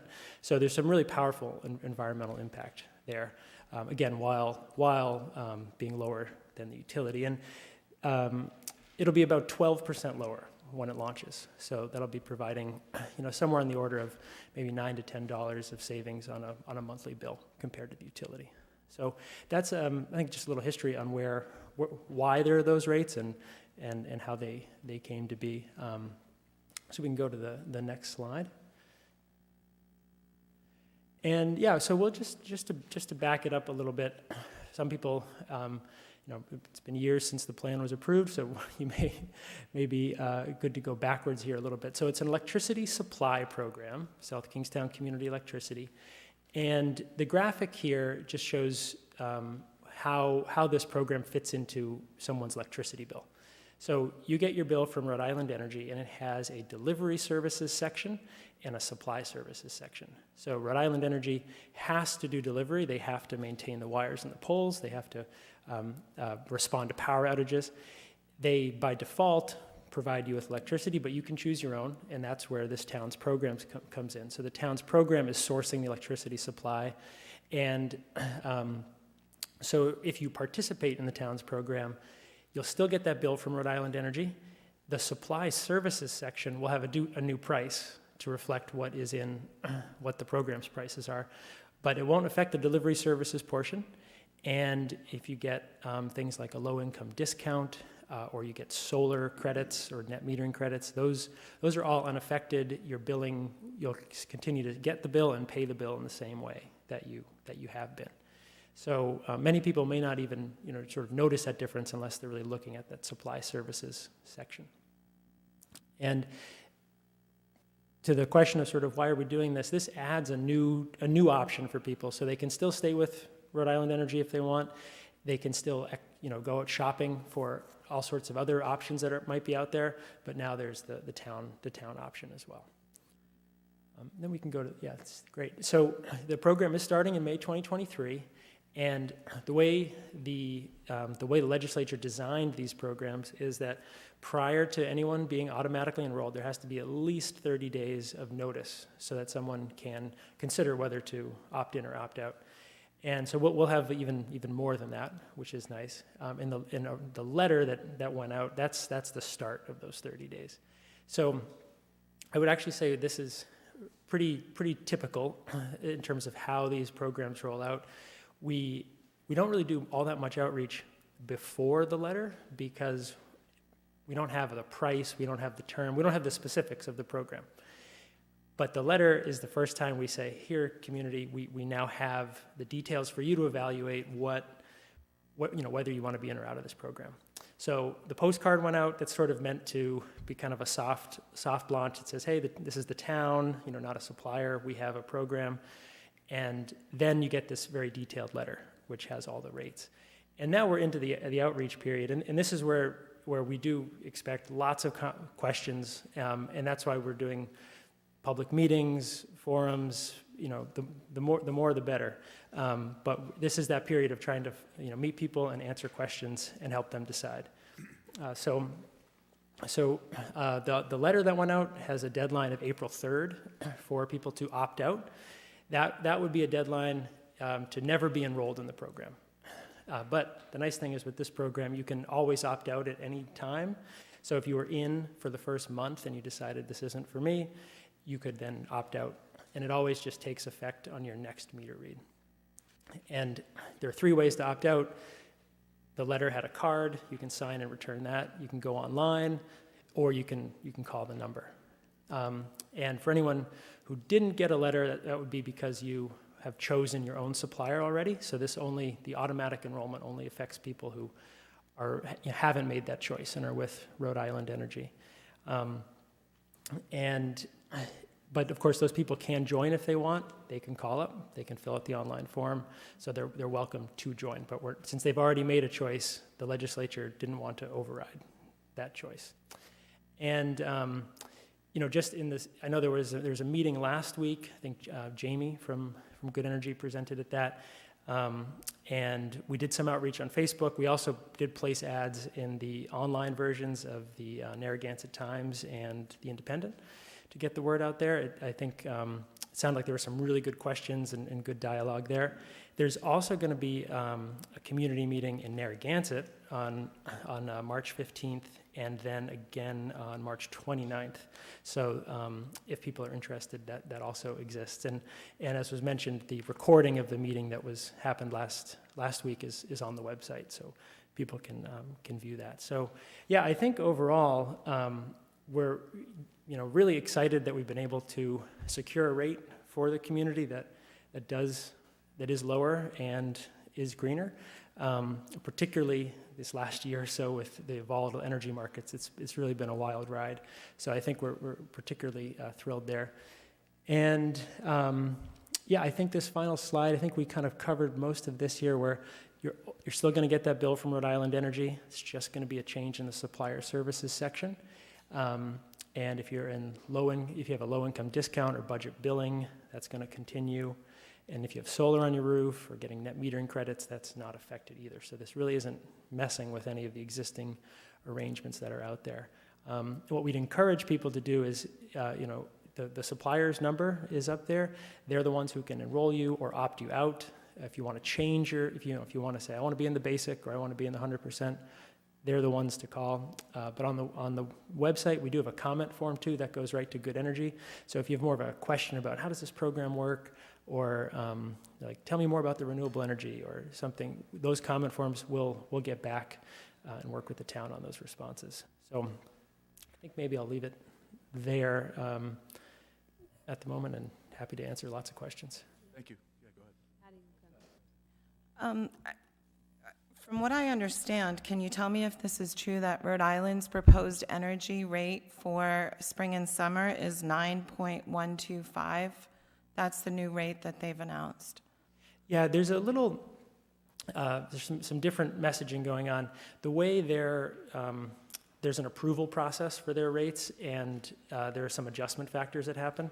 So what the best information we have, and that is actually published on the PUC's website right now, is that the rate we expect is going to be 10.675. I believe that lower rate is only the partial cost of what it will be. I'm not sure if it's excluding the renewable energy portion, but the number that is being posted by the Public Utilities Commission, and that, to the best of our knowledge, is going to be the rate, is 10.6 cents. So the Public Utilities Commission isn't publishing the right rate? Is that what you're saying, or? I'm just saying that National Grid Rhode Island Energy, I'm unclear exactly what that number that you're referencing includes, but to our knowledge, the full rate that will go into effect for Rhode Island Energy's last resort service for the spring and summer is actually going to be that 10.675 rate. And, okay, because So that would make it a better deal if it was that, but right now, what I'm seeing is 9.125, and then the SK standard rate is 9.36, and the basic rate is 9.15. So it looks like there's, quite a 24 cents more per kilowatt hour from what I'm seeing. So I would definitely be interested in seeing how that actually shakes out. And the other question I just had, can I ask 2 questions? Okay, how is Good Energy related to Next Era? Oh, sure. Yeah, and so what I'll do too, we'll do some follow-up on that rate. I believe as part of the approval process, there's a question for Rhode Island Energy about how they true up certain costs from previous periods.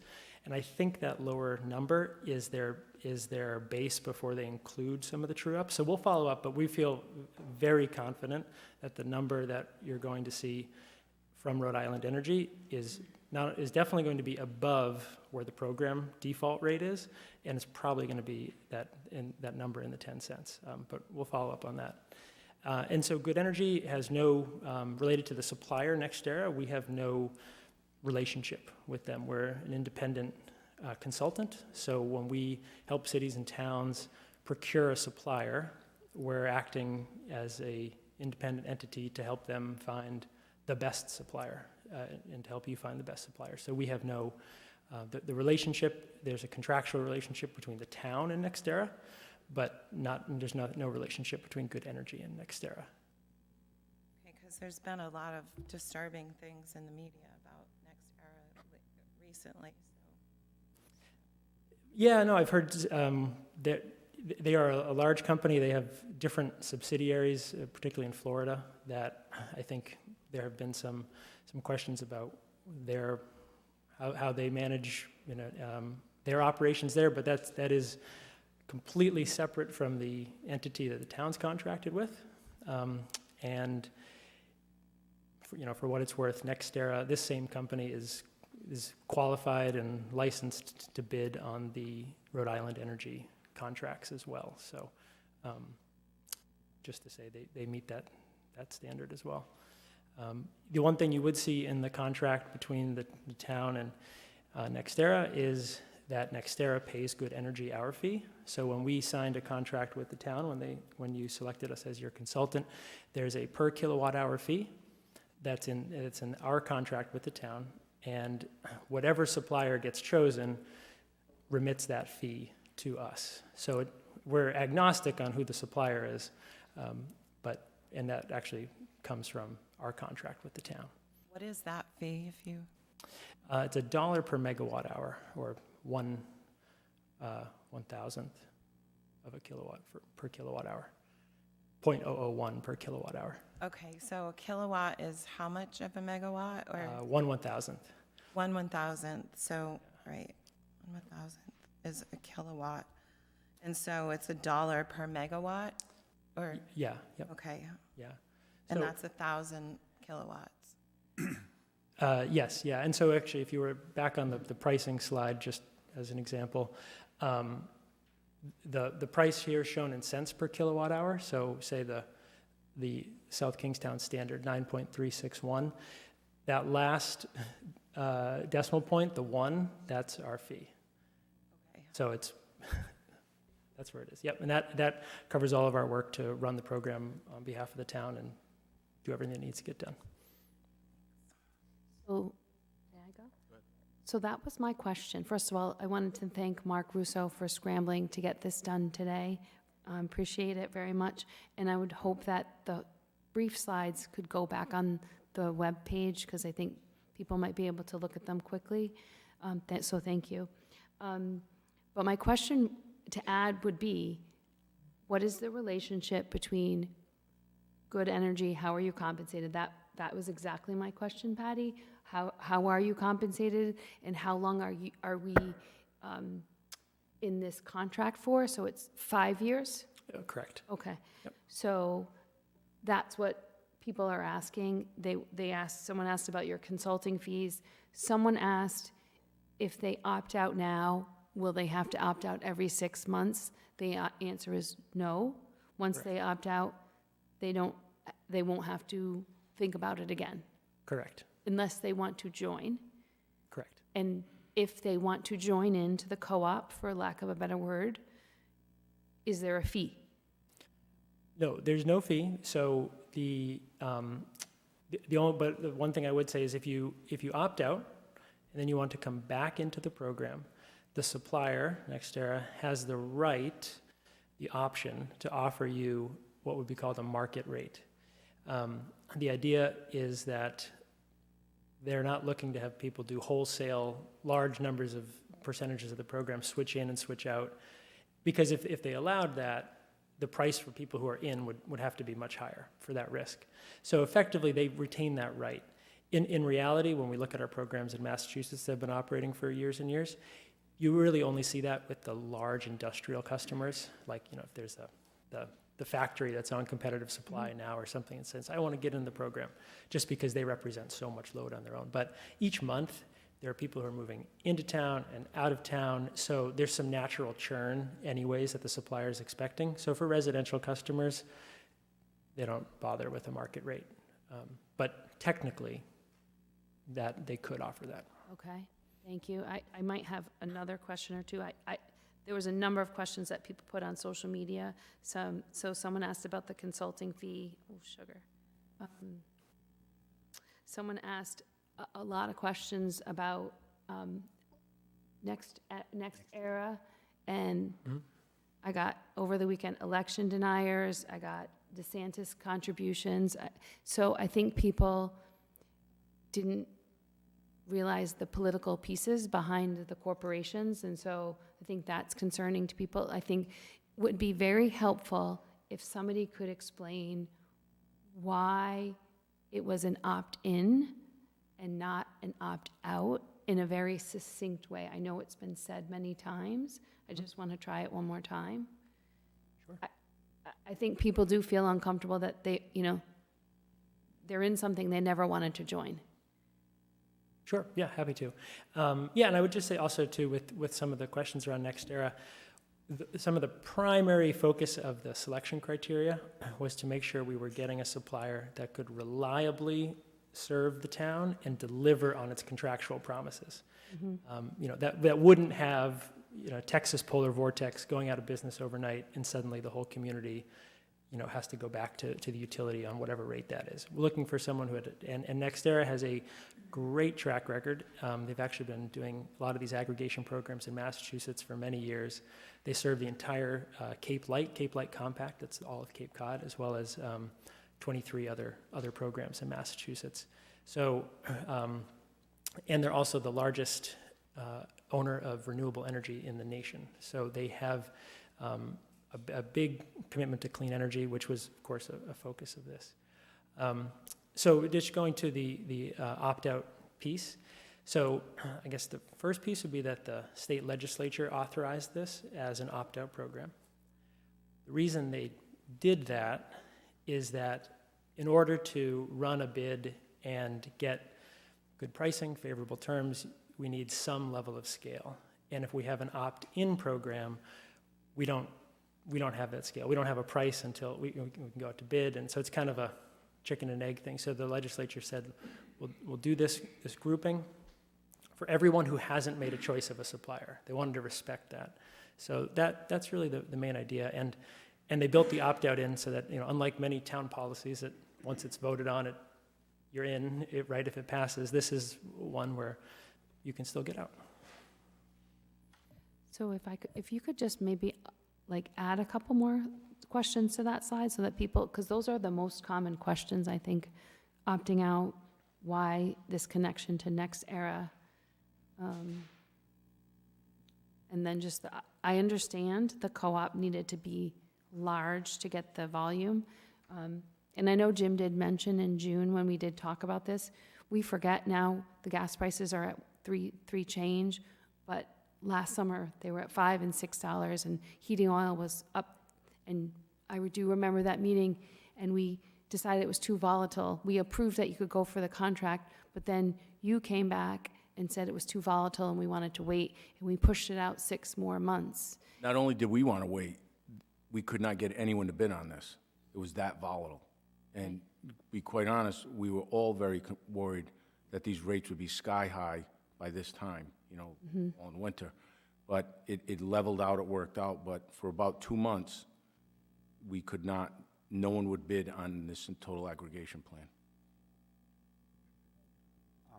Jim's not the only one who got angry phone calls over the weekend, and I think a large part of it, it's not about the aggregation. The concept is fine.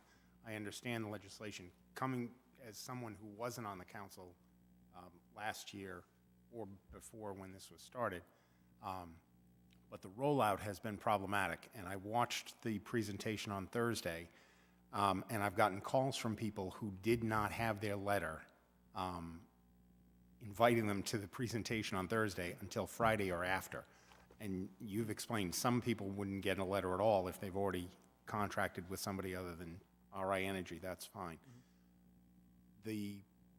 During the presentation, I think you said his name was Jamie, made on Thursday, if I heard him correctly, you were already going to extend out the date for the opt-out. Is that correct? Yes, so the letters say April 3rd on that, but yeah, to make Presentation here tonight. Yeah, and I'm glad you mentioned that. No, so the opt-out date will be extended to April 8th, and we'll get that. I think the website, we'll make sure the website has that as well. But yeah, so effectively, you could get your card in the mail April 8th, and you'd never be enrolled. That's only 5 more days. Is there a reason, is it possible to extend it out further than that? I understand from your presentation, you're looking at May for starting this. Is it possible to push that out further so people have time to learn and understand before they make a decision?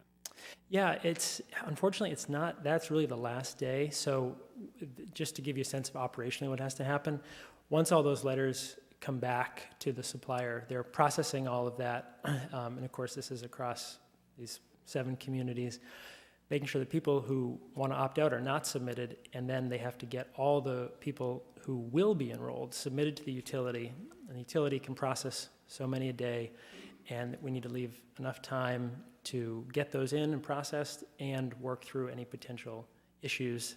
Rhode Island Energy's never done this before, so we did push NextEra to really get this as close as we could, and particularly since it's the first launch, they felt like that's really the drop dead date. So they will have, the statute says minimum of 30 days, so we're definitely going to hit that.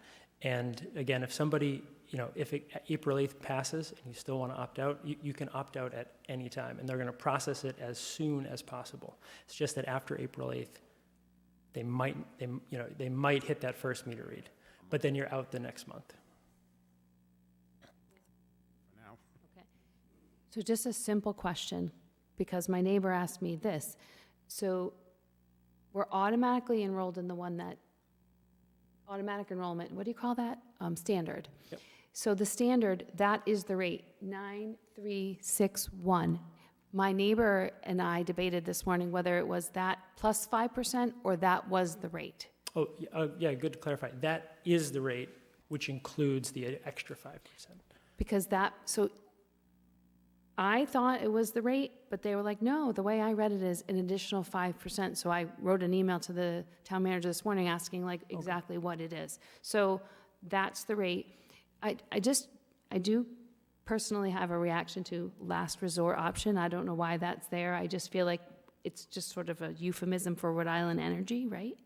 That's actually the official term for that, for their name of the supply. So Rhode Island Energy is the company offering it, and the actual name of the supply is Last Resort Service. Okay, because it sounds like you suck a lemon kind of conversation, but I wouldn't use that. But that's Rhode Island Energy. Okay. I can pass it back, but I just was going to ask you, Mike, make sure your microphone is near you because you're quiet. So, Mr. Roach, I want to ask you about the rate that NextEra has come to that they can offer here. Does that, when they come up with a rate, does that sort of forecast a certain percentage or number of people who will opt out? They do have some assumptions in there. The good news is that rate is not conditional upon how many people are in or out. So if we have a really big number of people that opt out, that's still going to be the rate. It's sort of, yeah, it's not affected by the number of opt-outs.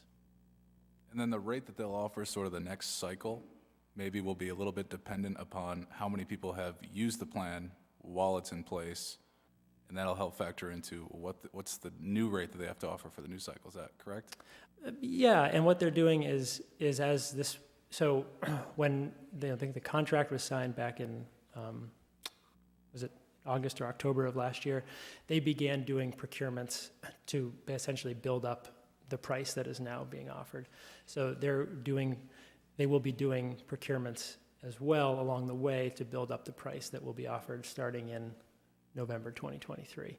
So it's going to be more a factor of the market and how their procurements are going. And part of the reason the town chose them was their procurement strategy and their ability to do that in a way that generates competitive rates. So in theory, if too many people opted out, I'm guessing the business model is, sell the energy, then they have a certain profit margin. Too many people opt out, that cuts into the margin there. So for the next cycle, they would sort of raise the price so their profits are made up. Then at that point, the consumer would have to compare what's Rhode Island Energy going to cost versus what's this. But the opt-out exists always, so they can always make that financial decision.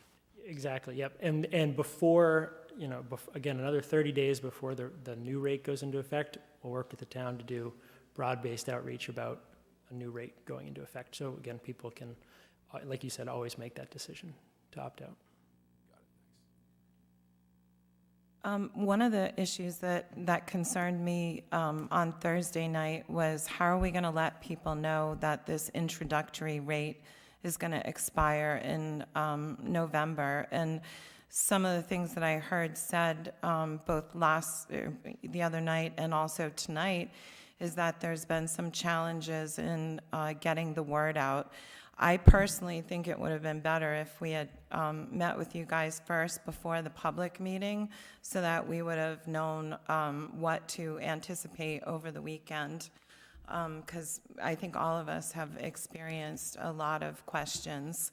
And so I go back to my original concern, which is what is going to happen to the rate in November, and how are our constituents going to know? Like the guy that was here the other night said that he didn't really have any great ideas about how we could do that. So one of the things that was discussed was maybe writing in big red letters on the bill, like rate change or something like that, because I don't want our citizens to be surprised when this winter comes and it goes up, because that's just the way how things go. Yeah, I think we're totally aligned in that. This is, it's been a transparent. It's meant to be transparent. We want people to be able to have full information to make their decisions. So, I think at a minimum, we would be coming back in front of you here. We'd be working with the town to get out the word on social media, with press releases, probably with the local papers, and then we can decide collectively what other things need to get done to get the word out about that. And we can work with, what we'll do is we can work with Rhode Island Energy to see within their billing system what options they have for notifications. Because it's their billing system, so they may have some ability for us to put something in like that, like you suggested.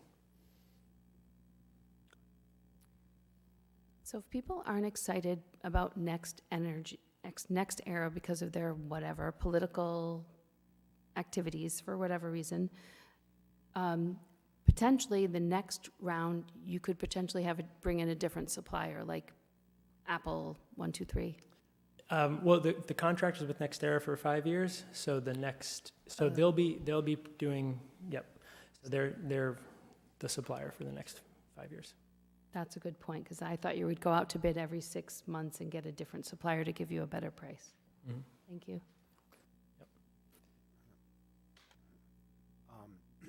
Just one question, sort of in the weeds on these different rates. You've got standard and basic, and the basic is actually a little bit less than the standard, which is the default for people to go into, correct? Correct.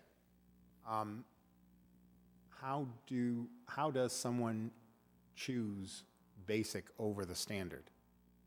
Great. They would call the supplier or go to the website and fill out the online form. So in the same way, if you were going to opt out, same thing, except you're, yep. How about on the letters that you've sent out for people who aren't doing the internet? Yeah, the letters have those options listed, but and so they have the phone number on the website to go to.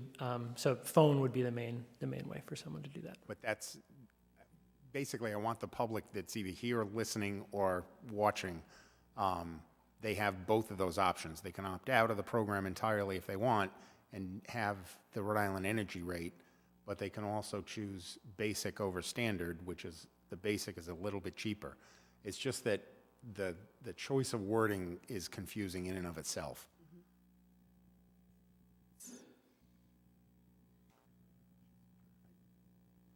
I got a couple more. With respect, you mentioned early on in the presentation about the experience in Massachusetts. Does the divergence from the aggregation program and the main supplier, in this case Rhode Island Energy, does that diverge more as time goes on with experience with the program? I wouldn't say it's necessarily connected. So the divergence between what the utility can get and what an aggregation program can get is in part a factor of the load we have. And that load may change a little bit over time. In fact, in Massachusetts, most of our programs have more people in them now than when they launched. So sometimes the load can grow. But it's more a factor, less of sort of experience with the program and more of just how the utility procures, how we're procuring, and where the market is. So, for example, this winter, many of our active programs in Massachusetts had rates of 10 to 12 cents, while the utility was 25 cents or even 33 cents.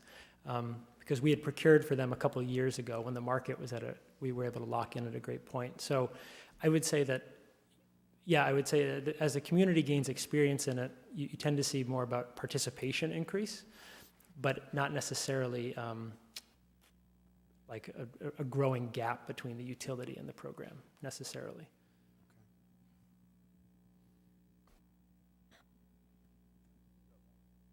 I just have a question about the original law in 2017.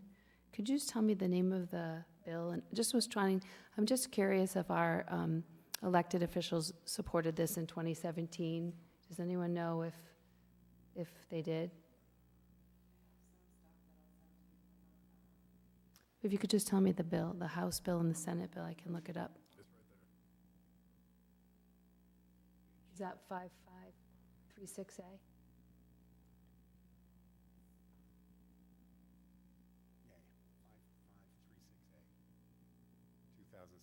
Session.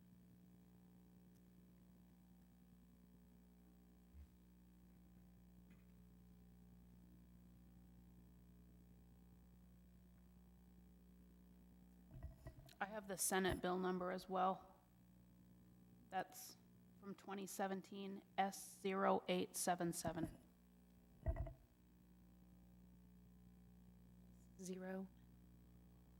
077? 0877.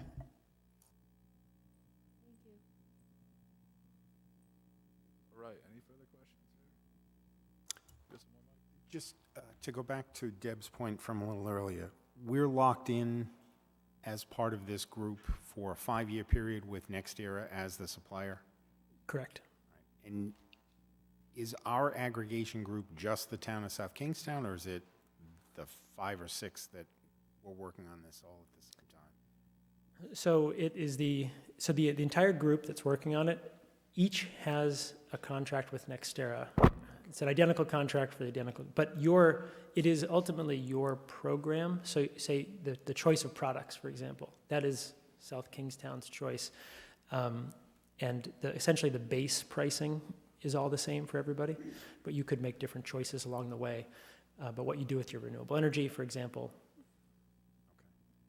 The last point, to go back to what I started out with about the rollout, if you can't move that April 8th date, and I understand what you're saying about having to stick to it. I think you need to do a lot more communication with the community if you really want maximum participation. For good or ill, this took people by surprise, and that's the biggest part of the problem. That's, I think, the biggest reason why people are here tonight and why people have been calling all of us, is it wasn't on anybody's radar. And frankly, I'm not sure that Thursday night helped. If you're going to have a session in Narragansett on the 29th, definitely put it out on Facebook, social media, whatever, wherever you can, including the print, not just the websites for the Narragansett Times and the Independent, but in the paper.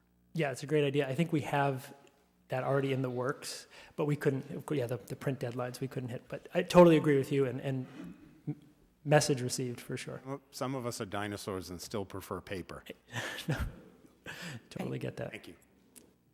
I think one other interesting thing that you might want to look at is the Public Utilities Commission and Division of Public Utilities and Carriers. It was docket number 5062, Town of South Kingstown Community Aggregate Electricity Plan filed 8/21/20. And there's a whole bunch of meetings that took place at the Public Utility Commission. It's docket 5062.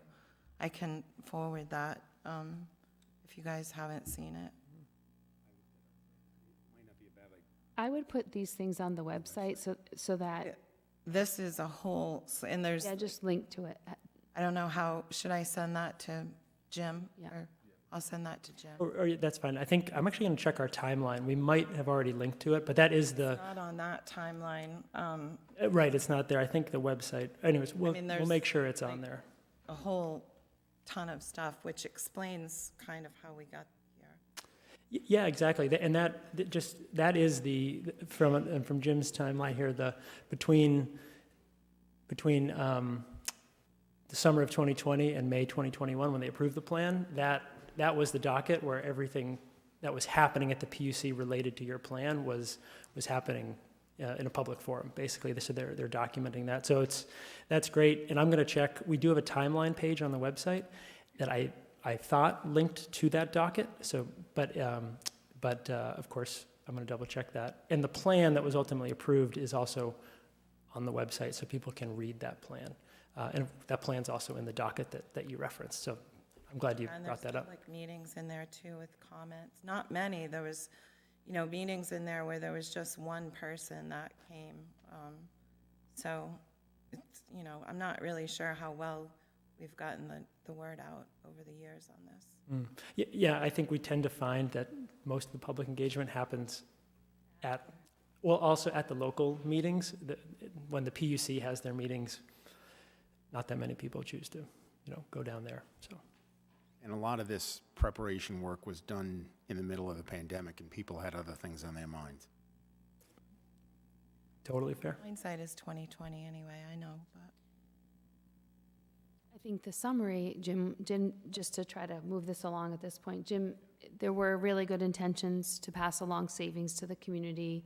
We certainly have heard loud and clear that people don't like some of the aspects, some of which were not in the control of this council or this council at all, because it was handled at the State House. We hope that we've provided you with a way to opt out, and you can opt in if you choose, go to the basic, whatever you need. You can certainly reach out. I'm going to just volunteer any of us. We can reach out and try to answer any of your questions, and we certainly don't want anyone to pay more than they want to pay for electricity. Thank you, Deb. You're welcome. I'll just state that I do think the program is a good thing. It's allowed consumers or residents in town to, choose more energy-conscious type of options if they choose that. But also, this sets up so residents do get a cheaper rate as default. So I understand the opt-out part of this is tough to grasp. Why would the town do such a thing that locks us into something automatically? But it makes sense in the realm of getting buying leverage to get the most most power behind bids and get what we can as far as a reduced rate. I think this does provide a lower energy option, an automatic default, than that of RI Energy. But the key here is it allows you to opt out at any time if you're not happy with it. I mean, that's the kicker. So I hope this has provided some ease to some of the residents out there who've had a lot of questions. But Mr. Roach, thank you for your time. We appreciate it. And Mark, you want to add anything? Yes, Mark Russo, Facilities Superintendent. I do have to say that I spent the last couple of days on the phone with people, and every one of them is very, very gracious.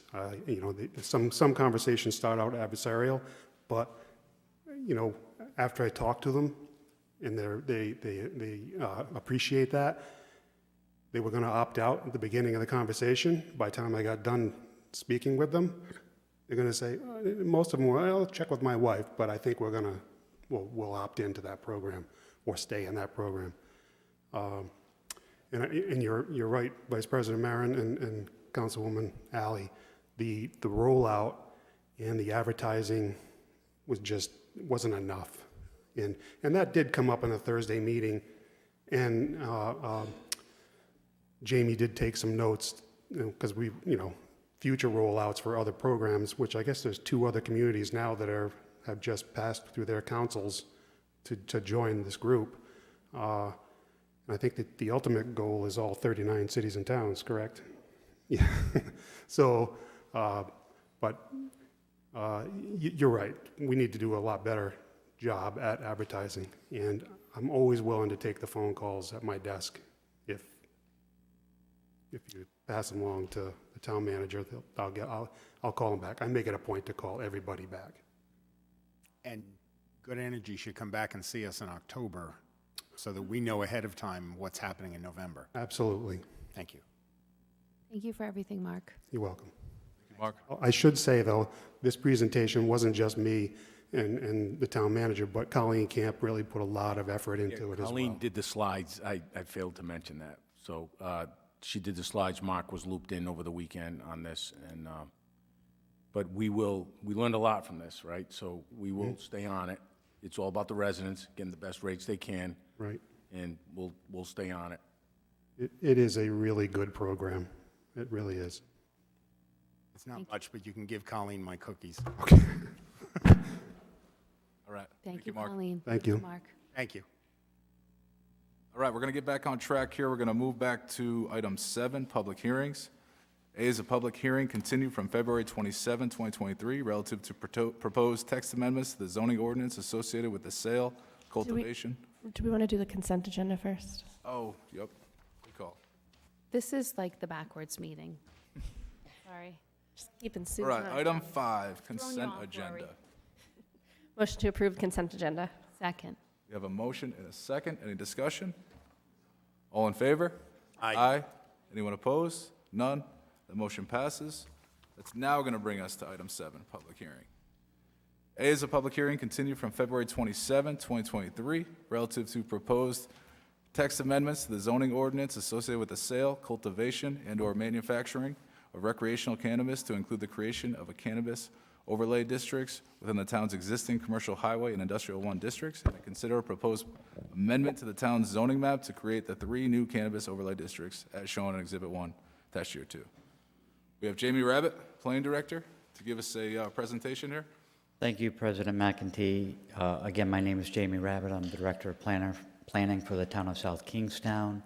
Again, thank you for your patience in having me back this evening for the continuation of the public hearing from 2 weeks ago.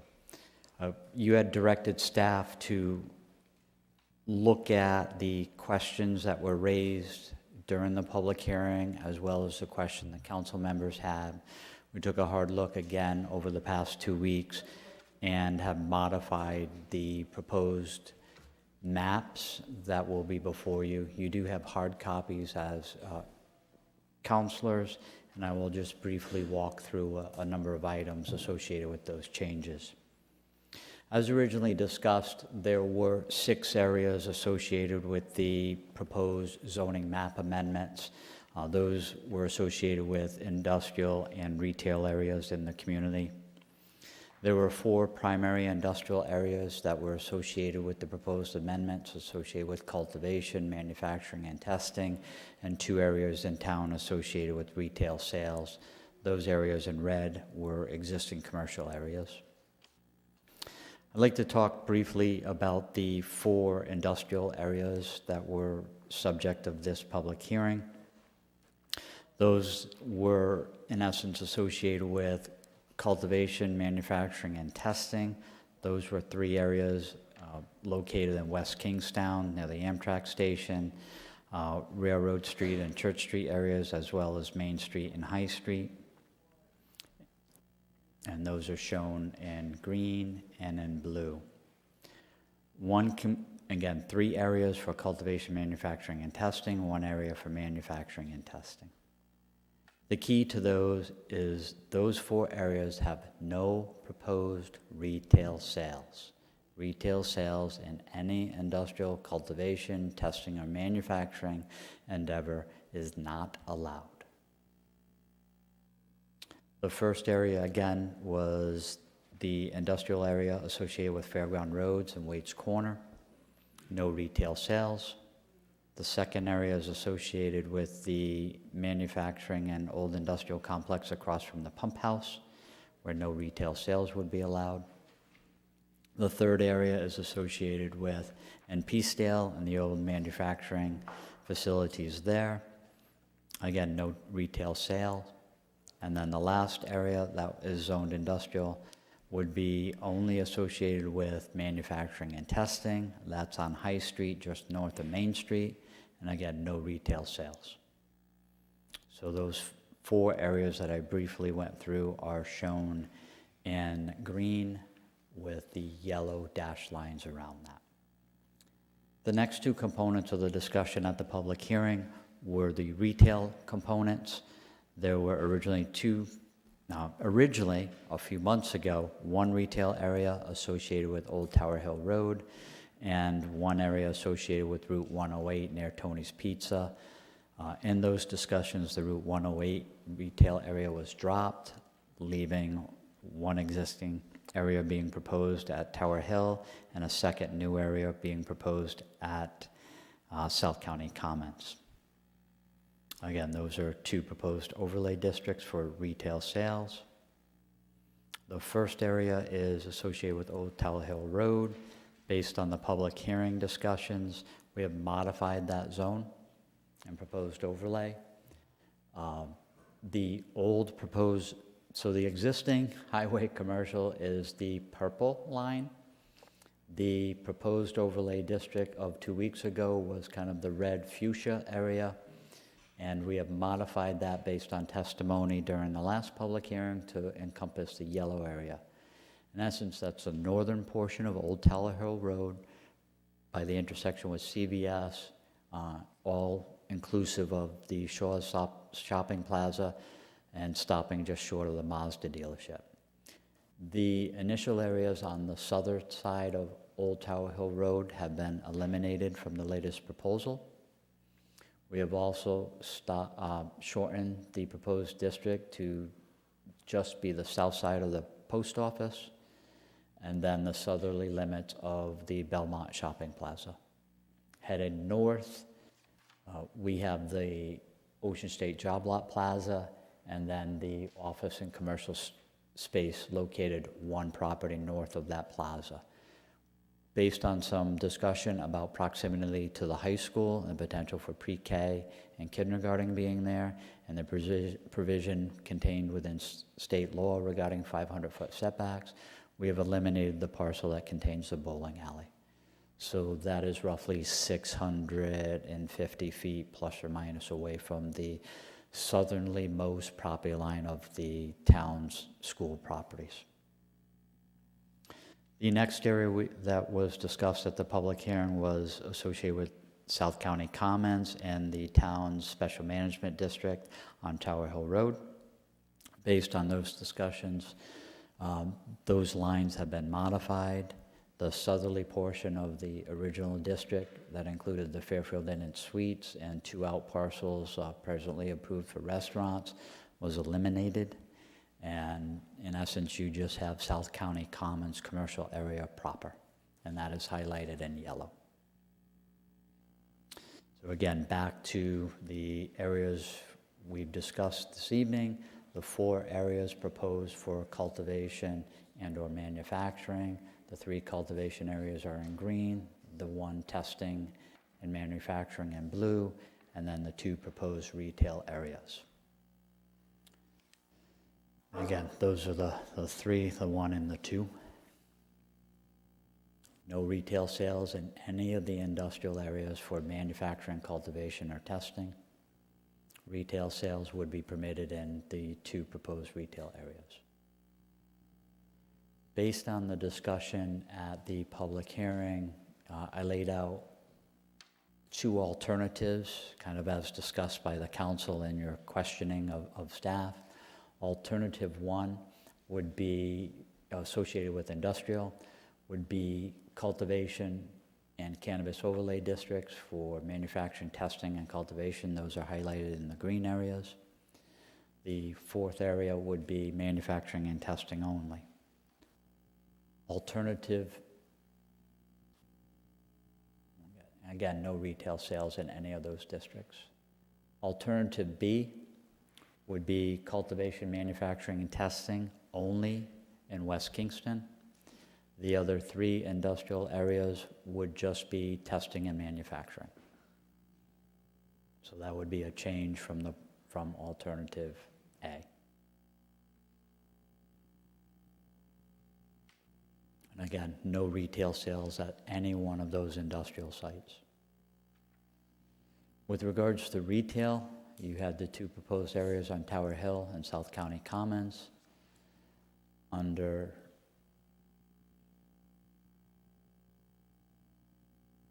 just get their retail sales. Under alternative A, you would stick with those 2 areas as modified at South County Commons. Under alternative B, you would eliminate South County Commons and only allow retail sales associated with Tower Hill Road.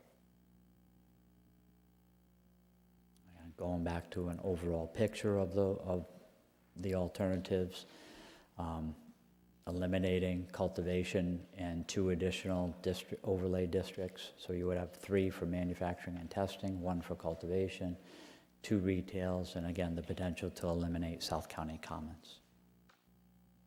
So I know I ran through this relatively quickly, but you spent a lot of time on this, and again, I'm available for questions. Do any of the council members have any questions? Thank you, Jamie. So I definitely think the maps are better. I appreciate the no retail here. So I think that, I don't know if the community can see as well as we can, but I do appreciate the changes. I guess I appreciate the options. I just want to ask one question about, and I hate opening it up, but why are we not considering the parcel up at the Commons, like just that little, not the Commons, 138 at the Towers, that little parcel right at the edge of town? There's like 5 or 6 lots there you talked So about. they are relatively small Yep. in size. Yep. There would be no ability to make a left-hand turn exiting, so you would have to take a right-hand turn to the next intersection to turn left and return north if you were headed south on Route 1. So you have the car dealership, and then there are 3 small parcels. They're relatively small with very limited frontage. They're former residential properties. You then have the laydown area for Frontier. Then you have a hotel, and then you have a small commercial area at the intersection. So when the planning board evaluated that, they looked at those properties in totality and determined that they were constrained via access and being existing development. I kind of feel like we should have probably looked at that. Maybe that's something we can come back and add in. Maybe, you hear, yeah, like fast, like not, like maybe, well, we'll talk, but. The planning board did study this. We did direct them to consider that.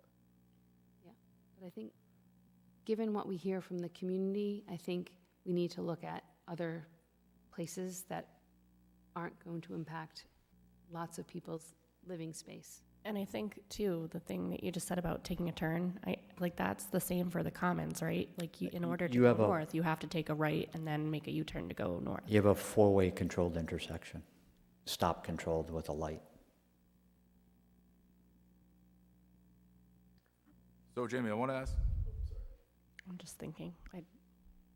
ask you a little bit about alternative B.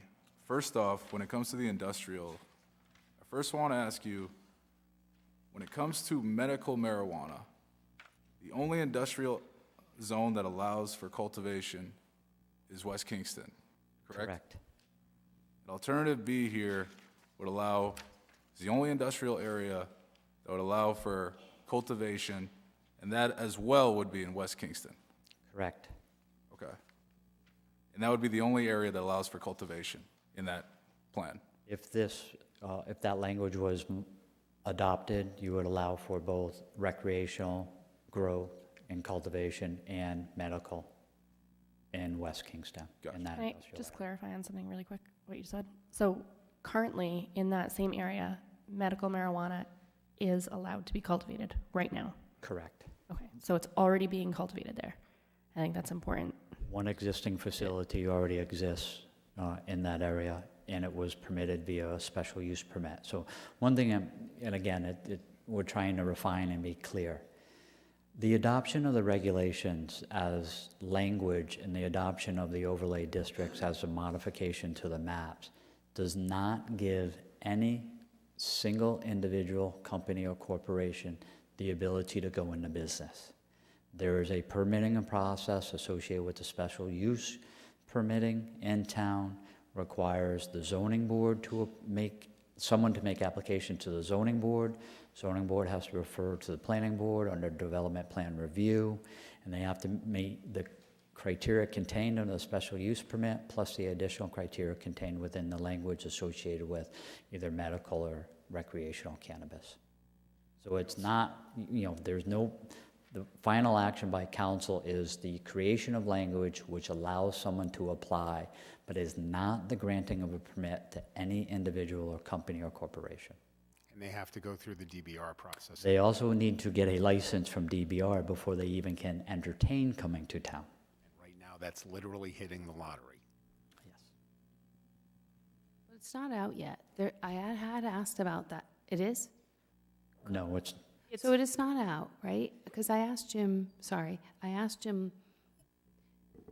because this is such a contentious issue and people have such strong feelings, I wanted to know how much time pressure we really had in terms of when DBR was going to come out with licensing.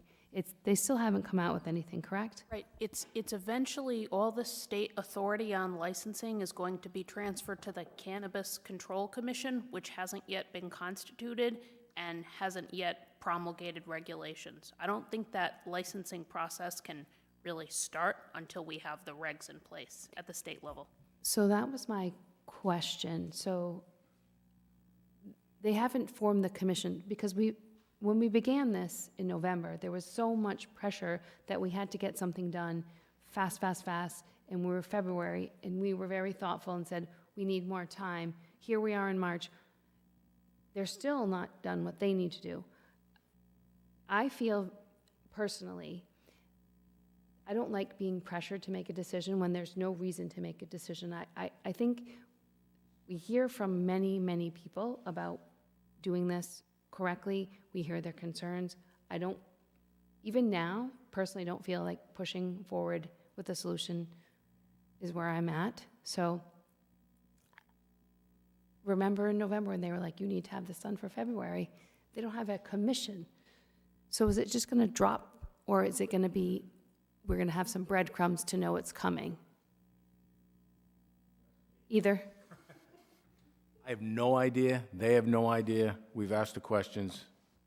So will the commission be formed and then the regs drop, or will the regs drop and then they say, here are all the people? I think this is all subject to negotiation at end of June, early July, right, up at the General Assembly and the State House. So I think the most risk-averse position for the town is to have our local regs in place sooner rather than later. That's just my I personal understand. opinion.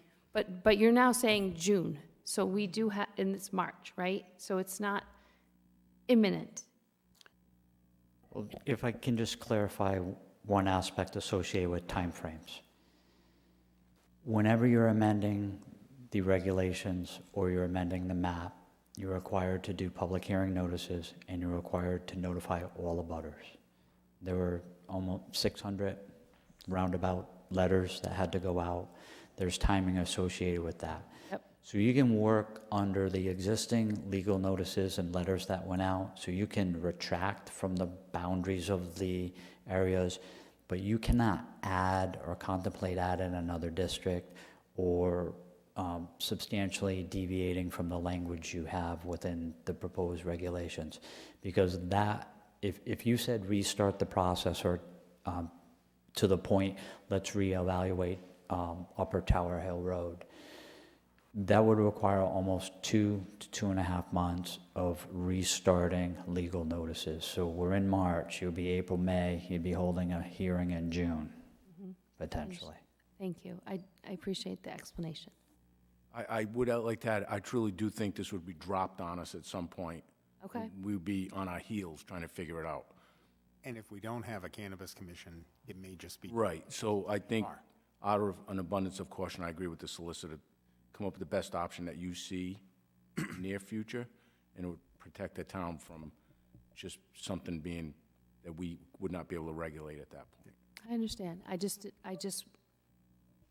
it's not coming tomorrow. Not that I'm aware of. Right. So if we need to have something done, I would think that for now, it would make sense to go with the most restricted area. And then we'll at least have that, and if we need to go back and add another area or expand, then we could. But I think for now, least, most restrictive would be the way to go. Agreed. So, So what are you saying? Looking at alternative B? B. For, for retail and for cultivation, because it's the most restrictive one. Because I'm getting a lot of, that, people are not thrilled about Right. South County Commons, so. Right. Yeah, no, I don't want to see it in South County Commons. I think we should do a very restrictive option, and then I would like to look at just those parcels up there, because they are very isolated, and it's just a very tiny little ad. And I understand we can come back. We can do an order of notice, do another public hearing, and add. But There may be other areas of town as well that are worth looking at in a broader For sure. principle. But for now, I'd also like to thank you for all this work. These maps are very helpful. I appreciate the redrawing of the lines, particularly after the comments at the public hearing with respect to Narragansett Avenue West and pulling back from School Street. That frankly makes me a lot more comfortable with those aspects of it. I'm also uncomfortable with the Commons, not just from the comments that were made at the last two hearings, but the traffic concerns, I think, are legitimate, and the more conservative approach would be to not include that at this point, maybe later if we have further discussions. I also want to just, we need to recognize a lot of good work was done by the planning board. Now I'm like, well, we don't like this now. Well, we don't like it because the community spoke up and said, this isn't good for us, and gave us a litany of good reasons and passionate speakers. So I think it does speak to the value of the community to come to the microphone.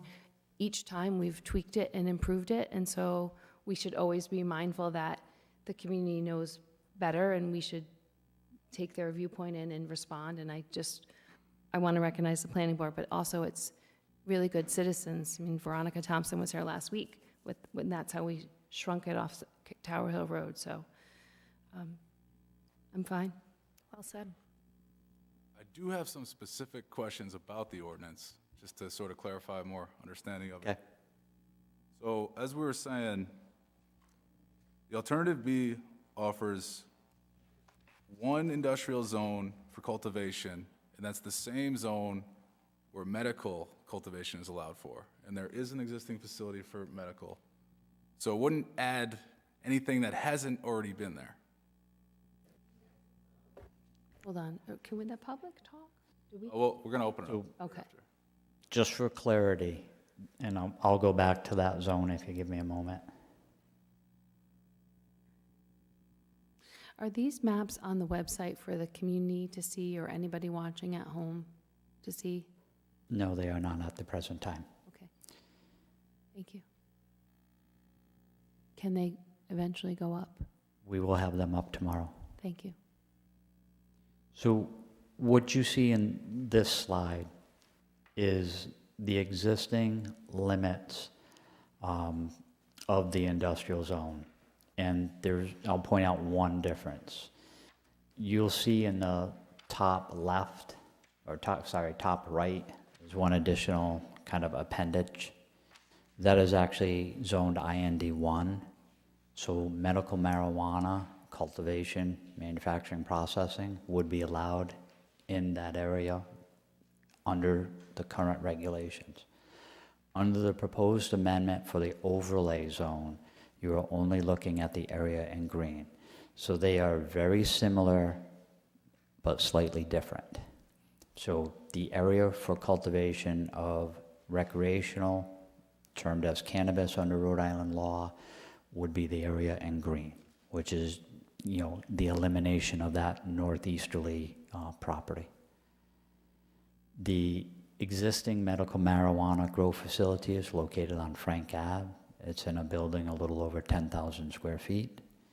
I have been here for 2.5 plus 2 years, 6+ months. I'm not aware of any complaints associated with that facility that came through our office. Thank you, Jamie. I want to ask you also about the overlays here zoned for manufacturing and testing. Okay. Now, in the alternative A, those include cultivation, but in alternative B, those are just limited to manufacturing and testing. Now, you've sort of made those changes based on a lot of sort of the comment you've heard at our last hearing, correct? Correct. Particularly concerns over potential odor, things like that. I think the discussion, and I believe I testified to the fact that you're in older manufacturing facilities and residents were concerned about odor, and it is more difficult, not impossible, to retrofit an old building than it is to build a new building with regards to odor control. And then the retail, I want to ask you about the retail here. So you've eliminated the south side of Old Tower Hill Road. But you said when it comes to Kingstown Road, it stops at the northern side of Belmont? I'm just going to go to that if you bear with me for a moment. It's like right near Cherry. Oh, sorry, the other side. Yeah. Go in the other direction. Does it stop at Belmont or does it go into Quo Vadis? Does it go like So Wieners? on the westerly side of Route 108, and if I'll use my cursor. So where I'm circling my cursor is the Belmont Shopping Center. It would head northerly, just north of Ocean State Job Lot to the next commercial property, which is office, retail, and mixed use. But the next parcel that isn't highlighted in yellow is the bowling alley. So it looks like it stops at MacArthur Boulevard. So it stops right before, on the east side. What page are you on? This one. So on the side where you're driving into Narragansett, if you drive far enough. Yes. That's the post office on your left, Quo Vadis on your right. On the you have right-hand a side restaurant is on where the fish market is, the surf shop. Yeah, so across from the post office See that odd Yep. shaped? is that horseshoe-shaped building. Yeah, so I'm curious why that area is excluded. That particular mixed-use shopping center is challenging under its existing uses as it relates to traffic and your ability to make left-hand turning movements out of that facility. To add a higher demand in and out from a traffic perspective would only make that more difficult there. So the former overlay that we looked at, that you shrinked here for our consideration, Yes. that included right up until the Narragansett border? Correct. Everything in the fuchsia color was the extension of the previous zone. That's the doctor's office. Now, when we heard a lot of concerns, we heard a lot about, we should take away the ability to have recreational retail on the south side of Old Tower Hill Road, which we've got rid of. Yeah, the southeast side. I don't think there were any concerns over the areas of Quo Vadis or just extending farther closer to Narragansett. So I don't see why we needed to shrink it to that extent. Well, because he's saying the traffic, he's saying that, the Quo Vadis Plaza, correct? Yep. So the fish market and all those, like, it's hard to maneuver in and out parking as it is. There's a lot of shops there. I'm hearing it that way, and there's That's potential. where our bakery was, Right. patty cakes, and it was really hard to get in and out of there. Yeah, it's one way in and one way out. And in the summer with the fish market, it's wild. It's busy there. It is always busy there. So how about on the opposite side of stopping right before the restaurant? So you want to add where Cantina is currently and South County Internal Medicine? Those are those two parcels, correct? So, again, in listening to the testimony, there was concern from the southwesterly residential area and the potential for traffic along that corridor. So we pushed it closer to intersections and signalized intersections. I remember that comment. Do we have Bobby G's and Clark Farm in Yes. that? Yes, Okay. they are in. So the excluded area is the bowling alley, just that little fuchsia cap. That's the bowling alley.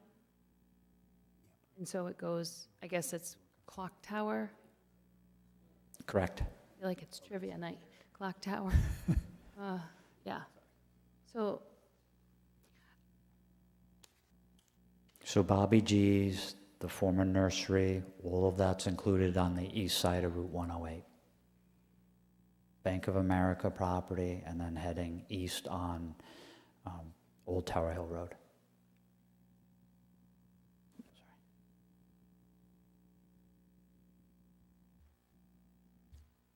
Any other questions for Jamie? Will we open it up? All right, thank you, Jamie. Okay, this is a public hearing, so we invite anyone who wishes to speak on it to come on up. We do expect a lot of interest here, so we're going to try to ask you to limit it to 3 minutes, and we just ask that you introduce yourself when you begin. So with that said, first come, first serve. Go. Hi. Can you hear me? I'm Catherine Murray, and I'm here on behalf of Rocky Brook Condos, where I live, as well as the entire South Kingstown community, based on the results of the Colorado study. Colorado was the first state to legalize recreational marijuana in 2012.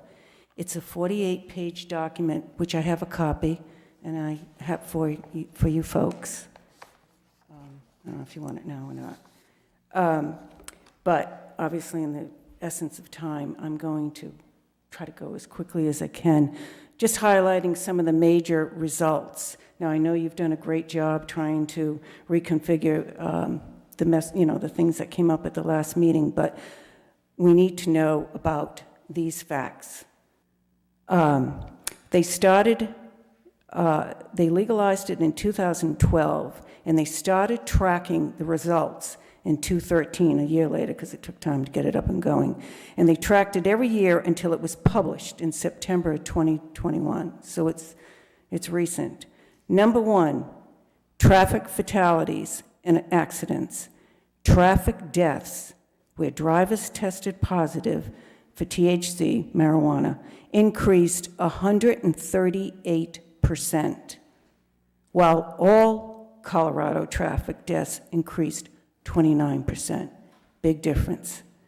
2, traffic deaths involving drivers who tested positive for THC more than doubled from 55 in 2013 to 131 people killed in 2020. 3, percentage of all Colorado traffic deaths involving drivers who tested positive for THC increased from 11% in 2013 to 20% in 2020. One of the major things that most folks aren't aware of, the difference between alcohol and marijuana. Alcohol is out of the system basically 24 to 48 hours. Marijuana is fat soluble. It stays in the system for a minimum of 30 days if the liver is functioning properly. If not, it could be longer.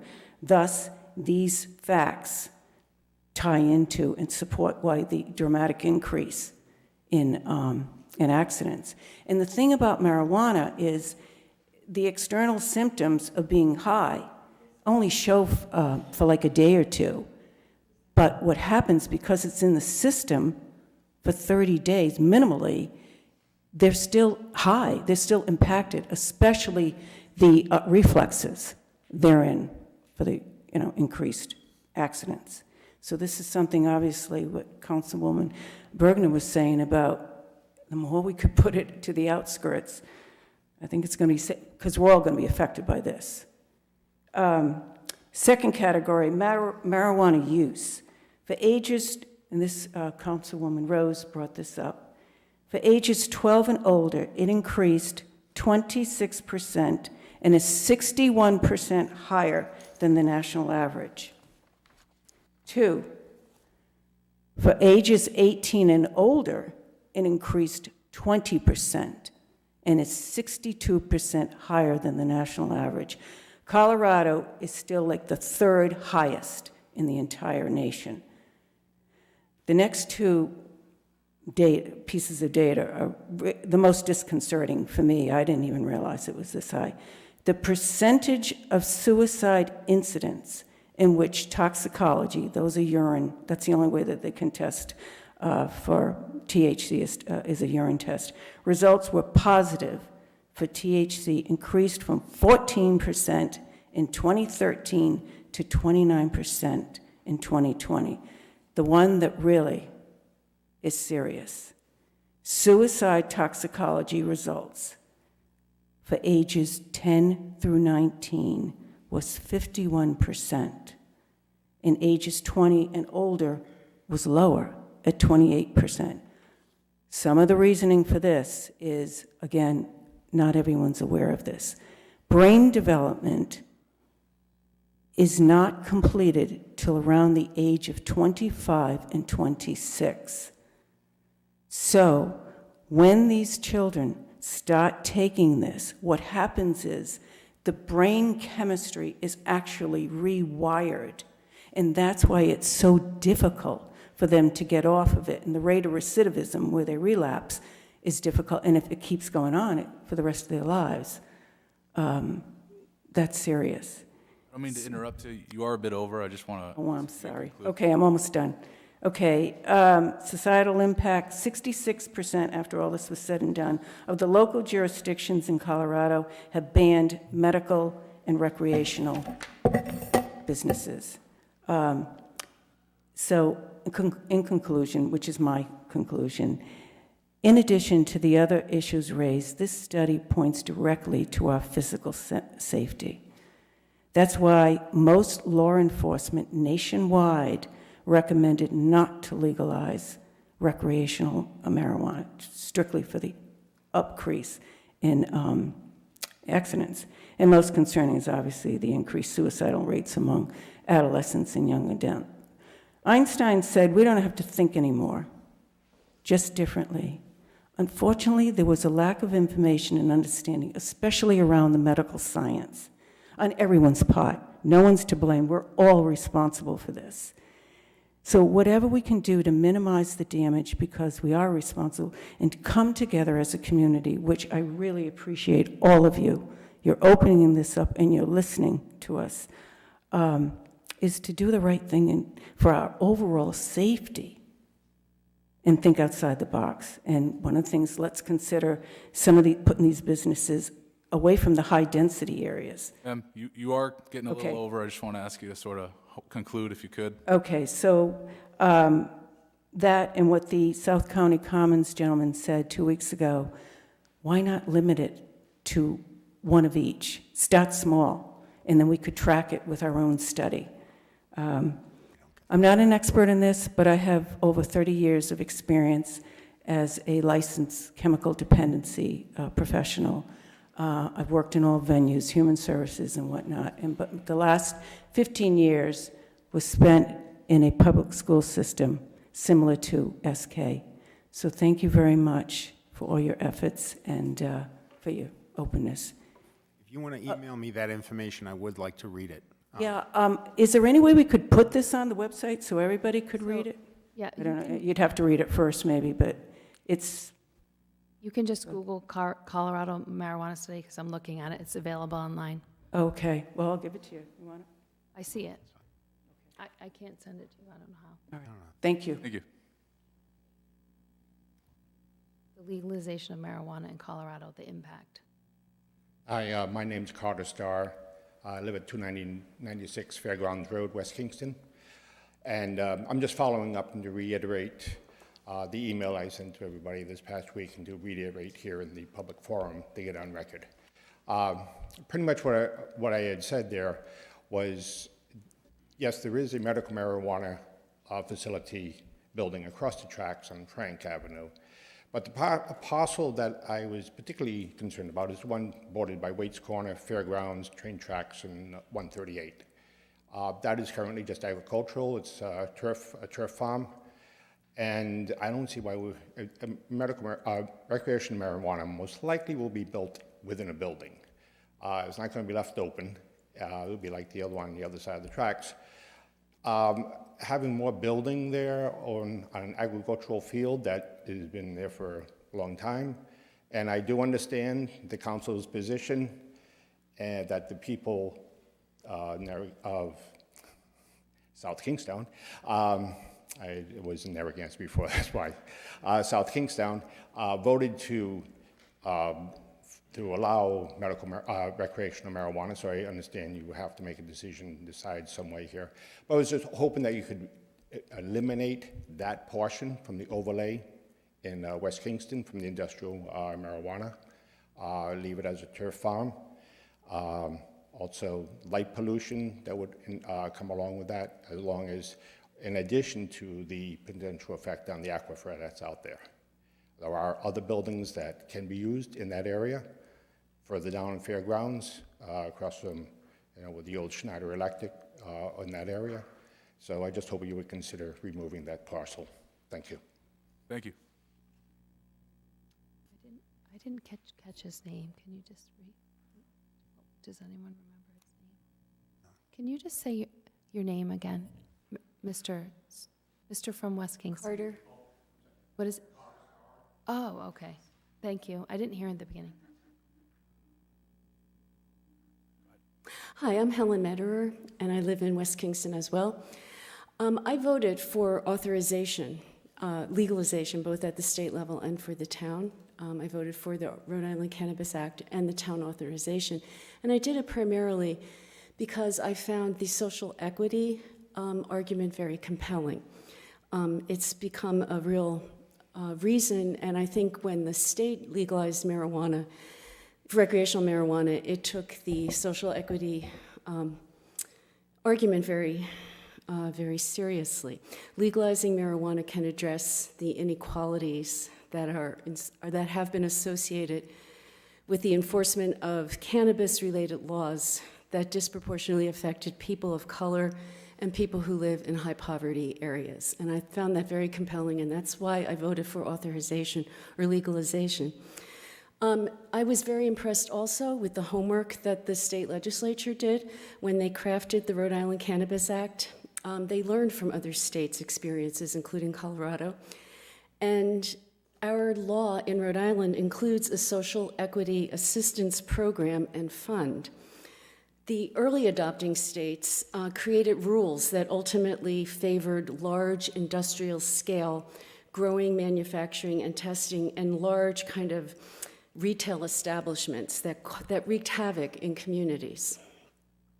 This occurred because towns and cities, in responding to community concerns exactly like we're saying here now, restricted the number of licenses, which then resulted in few large parcels for growing, etc., and big mega stores that cause disruption where they're located. This approach undermines the social equity goals of legalization as well. Under these conditions, the industry that emerges, and this is what I fear for South Kingstown, is dominated by large corporate entities, likely not local, and the negative impacts are disproportionately experienced, not only in certain areas of cities and towns, they're not widespread. The social equity article of the Rhode Island Cannabis Act Rhode Island really took this seriously, and the governor spoke to it, the Speaker of the House spoke to it, and it is very much all over the Rhode Island law. So how is the town, through constricting zoning, going to enact the social equity part of this law, which is why I voted for this legislation? I suggest that limiting the size of operations will enhance the effectiveness of the social equity provision in the law, which again, major rationale for legalization. If we don't pay attention to what happens in other states and learn from their experiences, we're going to end up in the same position. The town will remain divided and angry, inequalities will persist, and there'll be no peace. In fact, under the article in the law, Article 2128.11-13, local control, towns can impose reasonable safeguards and restrict processes that are public nuisances. If we don't do this effectively and pay attention to the social equity issues that were a major rationale for passing this law, then the issue will remain controversial, and there'll be continued appeals to the town administration to declare different aspects of marijuana growing public nuisances. We're never going to get rid of this unless we do it right to begin with. As we finalize zoning for growing, manufacturing, and retail, perhaps we can also limit the size of operations. We can create smaller operations spread out across town. We could look at the microbrewery and the micro distillery in town that are small, locally owned, and they're scattered throughout town. We can look to them for a template. Small businesses and worker-owned cooperatives seem like better options for realizing the major intent of this legislation. So this approach, just spreading it out, limiting the size and spreading it out. You are a bit over. I just want to politely ask if you could sort of conclude. I am concluding. It might mitigate the disproportionate impacts across the town and address the valid concerns that have been so eloquently communicated about traffic and other issues. I believe the law allows municipalities to do this. Very quickly, also in the law is a drug awareness program, and I would like to know what the town is doing to enact that. Oh, just backing up, you have to prepare an annual report about the social equity aspects of this program and how well you're doing, a progress report every September starting this year. So you've got to take this seriously. You've got to take the social equity seriously, and there are ways to do it, to limit the size of operations so we don't have large impacts, large corporate-owned things. I also would like you to think about how the town plans to spend the revenue from the tax revenue from this new industry, and I would ask that we set up a task force within the town consisting of experts in public health, education, environmental impacts, and public safety to advise the town on how some of the tax revenue can best be invested back into this industry so that it operates to enhance the vibrancy of our town rather than detract from it. Thank you. Thank you.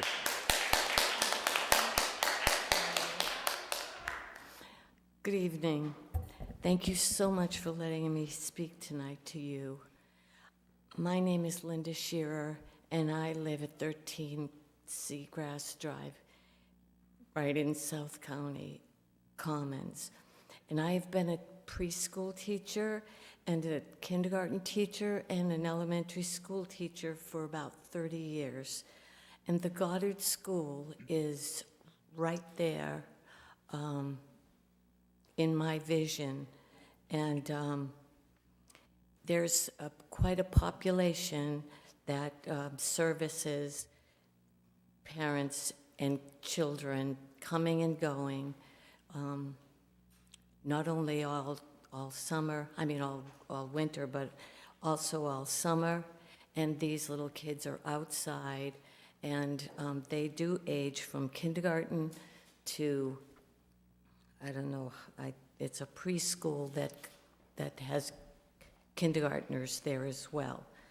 To locate any kind of a cannabis retail store within the 500 feet of the school, I think is not so great for them and for their parents that are picking up and dropping off. And so I'm asking if the same statutory consideration that you gave to public schools you would give to the Goddard School that also has kindergarten is in it. I urge you please to think about that and keep that buffer of the 500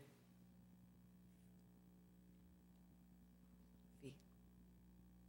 Thank you. And that's it. And thank you so much for what you do every day and every week.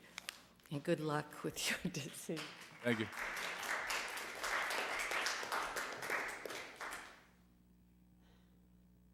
My name is Dave Taggart. I'm a homeowner in the Commons and the Preserve.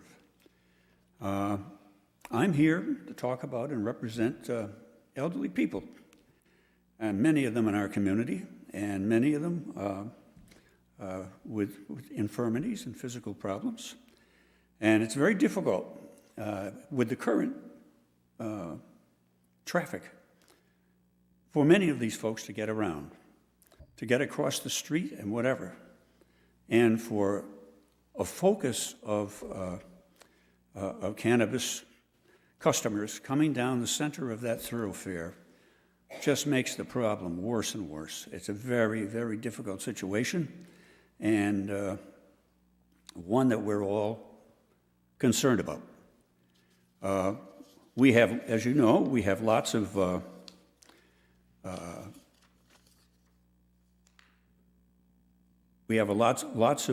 medical facilities, treatment facilities in our community.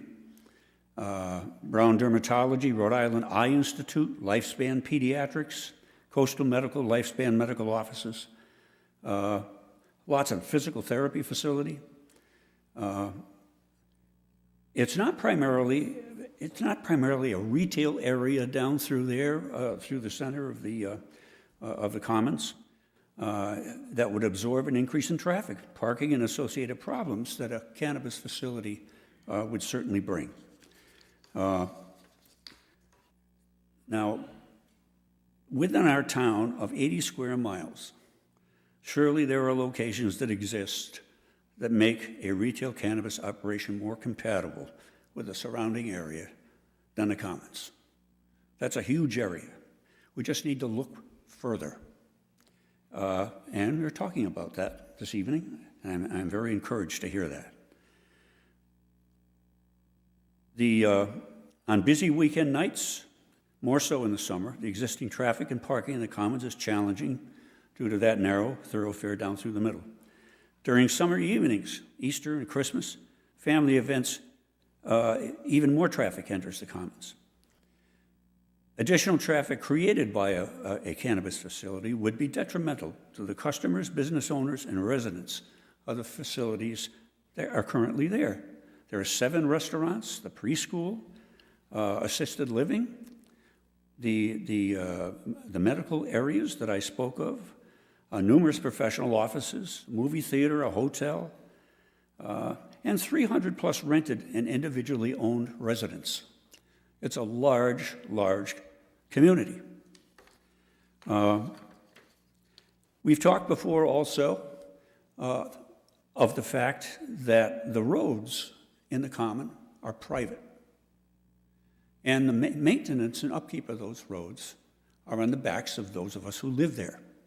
And in our monthly that we pay, a portion of that goes to the maintenance of those roads, inviting in a tremendous increase in traffic and whatever kind of reconstruction might have to take place. The way it's run right now would end up on our backs as residents in there. That's a problem. And in that regard, I'll read to you a question that was posed by a person, a neighbor, who physically couldn't be here tonight, her physical infirmity. And her comment was, I don't know how the town can support a zoning amendment that would permit a heavy impact business on private roads without assuming the expenses associated with the additional cost that would accrue to the commons. I certainly highly endorse that.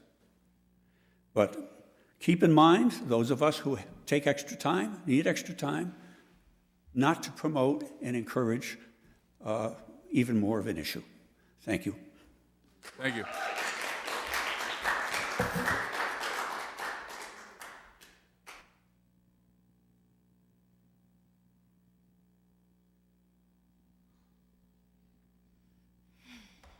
Hi, everyone.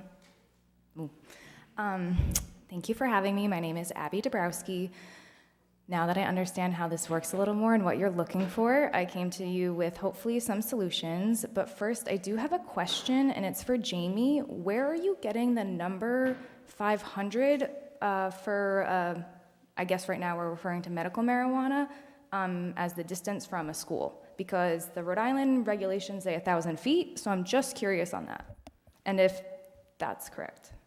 Medical marijuana setback is 1,000 feet. Cannabis, which is the subject of this text amendment, is 500. Okay, thank you. So then, my main concerns for the zone is really the cultivation and the industrial zones.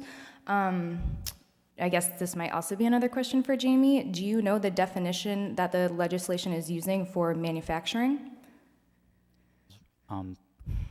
Councilman, I would appreciate it if the testimony was given and then I could respond to You don't want to have all of the comments versus having a conversation, if that would be appropriate. President McEntee. Can that work? He'll answer all your questions. I don't think he just wants to go ping pong back. Okay, sure. We're also cutting into, I'm sorry, what? we're also cutting into your own time. Yeah. Well, that's still something I want to know. I guess that's fine. I really just came with amendments since this is going to go through and you're gonna need to know how to handle some things. I'm sure you're doing your own research, but I guess my suggestions are the permits that are approved. The cultivators should be required to only produce organic marijuana, or cannabis as we're referring to it. That would allow for regulations on the pesticides used or lack thereof. They would have to maintain certain water purification along with soil purification. So that is one suggestion, is that all cultivators have to be certified organic. There are different levels of that. I do also support the suggestion for limiting the zoning sizes that we permit licenses for. There's microclasses, there's Class A through D, which just increases by like 10,000 square feet in the facility. So I do support limiting that and what we approve off the bat, especially since we have limited land. I do support looking more at the crossing at the tower. Since we actually gave that a name now, it sounds like we're trying to build that up. The reason why I wanted to know the definition of the manufacturing is because the portion at the end of High Street, I guess, would only in the second slide, I'm sorry, for the B slide, for the amendment, for the zoning, for the manufacturing, that would be only for testing and manufacturing. I want to know what that definition is because it's right next to a local water source that feeds rivers into this entire town. So if manufacturing, I've done my research, I can't find the definition. That is why I asked off the bat. So the organic, the micro classes, the other thing was we have tons of water bans in the summer, so I guess I was just wondering how that would be handled for recreational cannabis, you know, since it's not as a necessity, it's not medical, it's a luxury. How would their water usage be monitored or limited? You know, some people just pay the fine and use all the water because it's a luxury drug. I don't think that they should be allowed to do that. So I also was like, maybe they should only be allowed to use rainwater, which I will put on the record for a suggestion for those cultivation places. And that was pretty much all I had.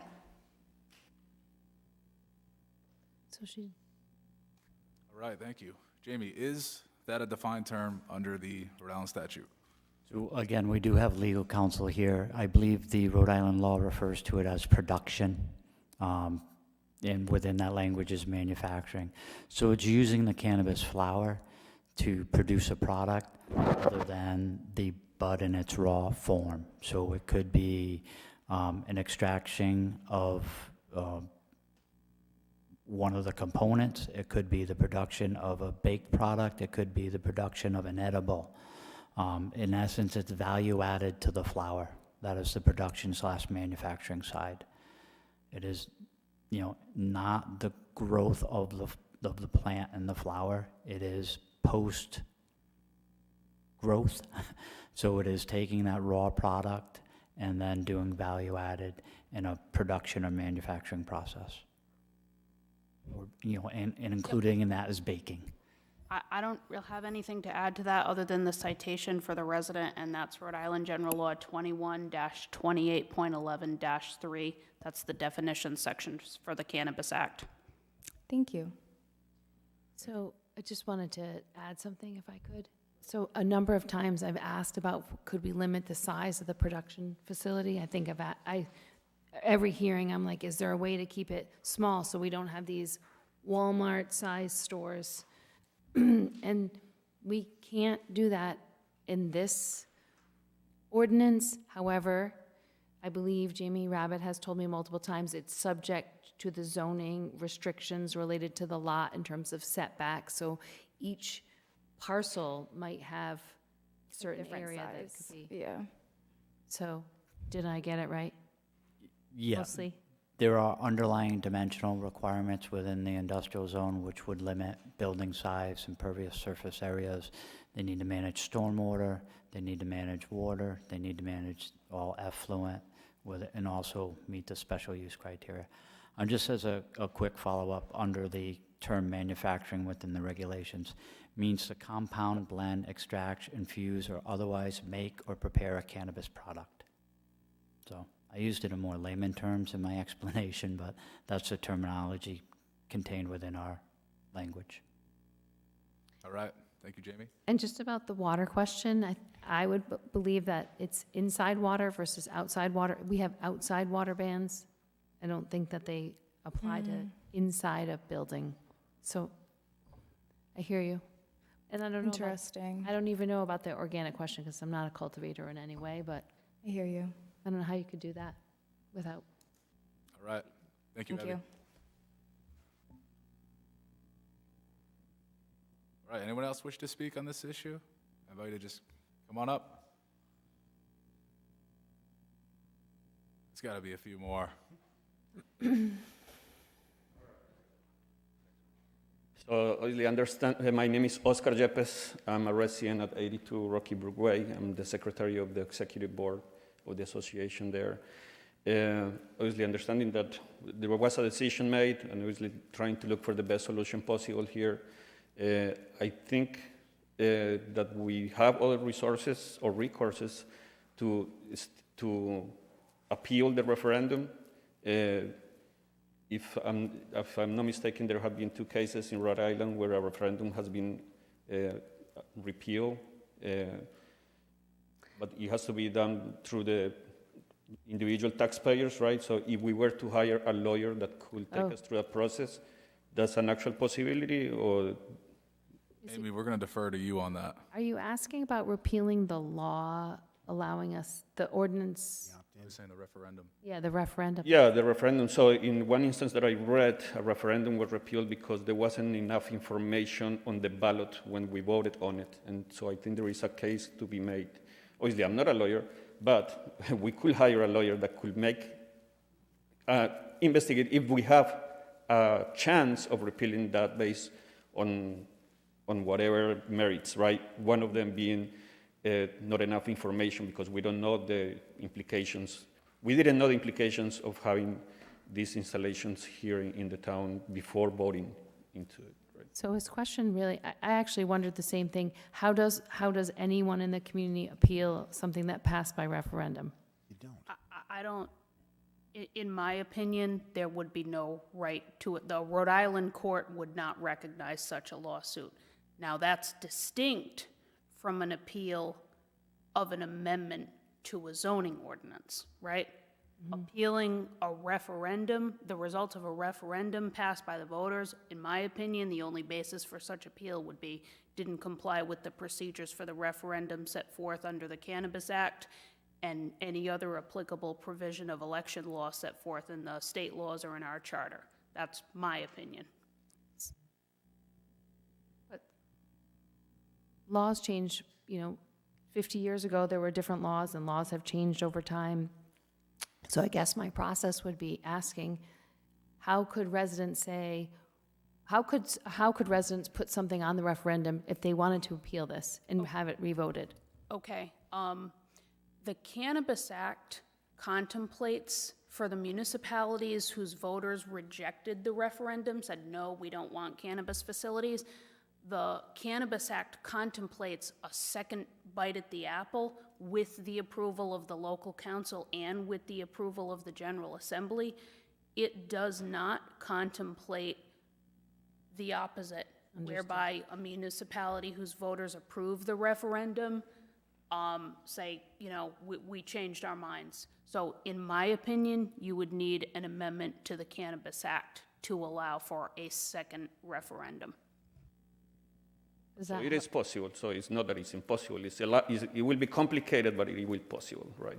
And just wanted to mention it there as an option, right? Because we can hire someone with the right skill set and look into this as an actual option. So the local House and Senate representatives would have to introduce legislation amending the Cannabis Act, which would have language that would allow a community to essentially, simplistically revote. Right, but so in the case that I read on this referendum that it was in East Greenwich, the referendum was overturned because the language wasn't clear. It was actually, well, I'm not saying this is the case here, Okay. but the language used in the referendum was misleading, and that's what got it overthrown on the Supreme Court here in Rhode Island. So just to restate for you, East Greenwich is redoing their referendum, and that's the case that you're They didn't know, it's not for this one. It was Oh, years another ago. matter. It was a different referendum, referendum. I see. Okay. The language of the referendum and the ballot question was specifically set forth in state law. It wasn't something that the town drafted. wrote its own language. So again, I think you'd need General Assembly approval. So hopefully that helps. Is that? That's all, thanks. Thank you. Thank you. All right, anyone else wish to speak? We first want to allow anyone who hasn't spoken yet to come on up, so just...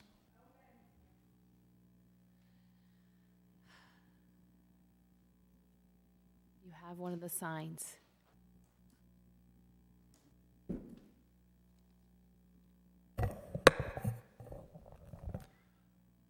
My name's Doral Beasley. So only in Rhode Island would you have a 1,000-foot law for a facility that sells medical marijuana, but only 500 for recreational from a school. Wouldn't you think it would be the other way around? Mm-hmm.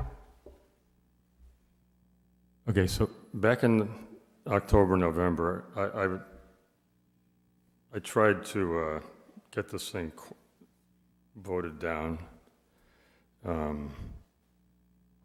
I spoke one evening about a personal family tragedy we had in our family with one of my grandsons. And, you know, Mike Cerullo is a good friend of mine. He was a town councilor in Exeter. He lives in South Kingston now, and he spoke at one of the town council meeting one night back in the fall, and he said that the business model for the cannabis industry is addiction.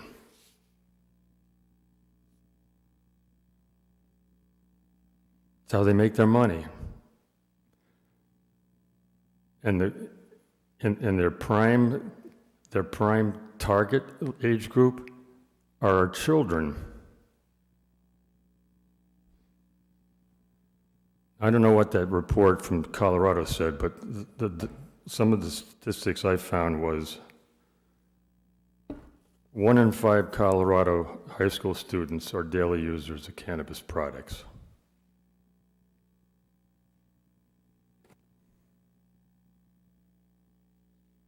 Oh, here's another beauty right here, right? You guys have seen it, so anyway. So in Rhode Island, on the Rhode Island Business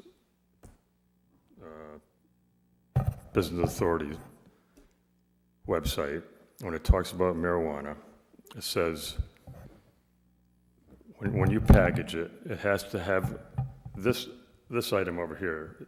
It has to say that it contains THC. But this one over here, where it says not safe for kids, that's optional. Maybe you could start a petition to go around to the cities and towns in Rhode Island and get that reversed.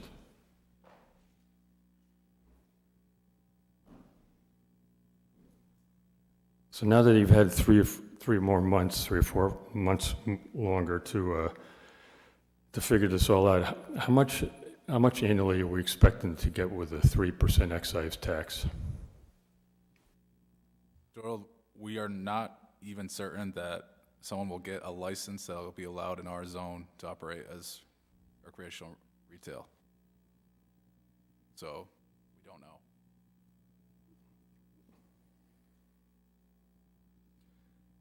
Okay, but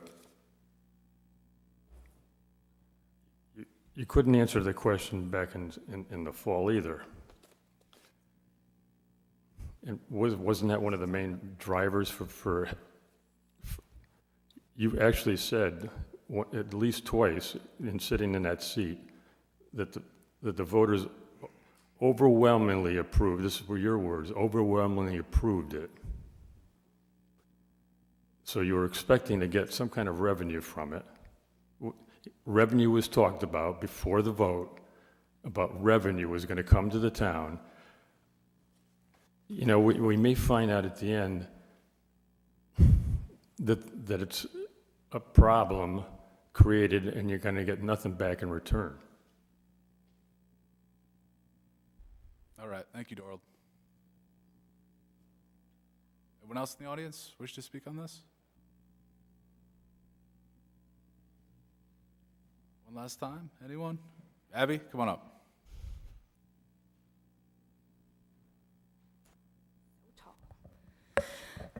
Hi, Abby again. My only question was when and how, when do you foresee the committee that is overseeing this, when do you think that will be put together, and who do you think would be on it? How would we know about it?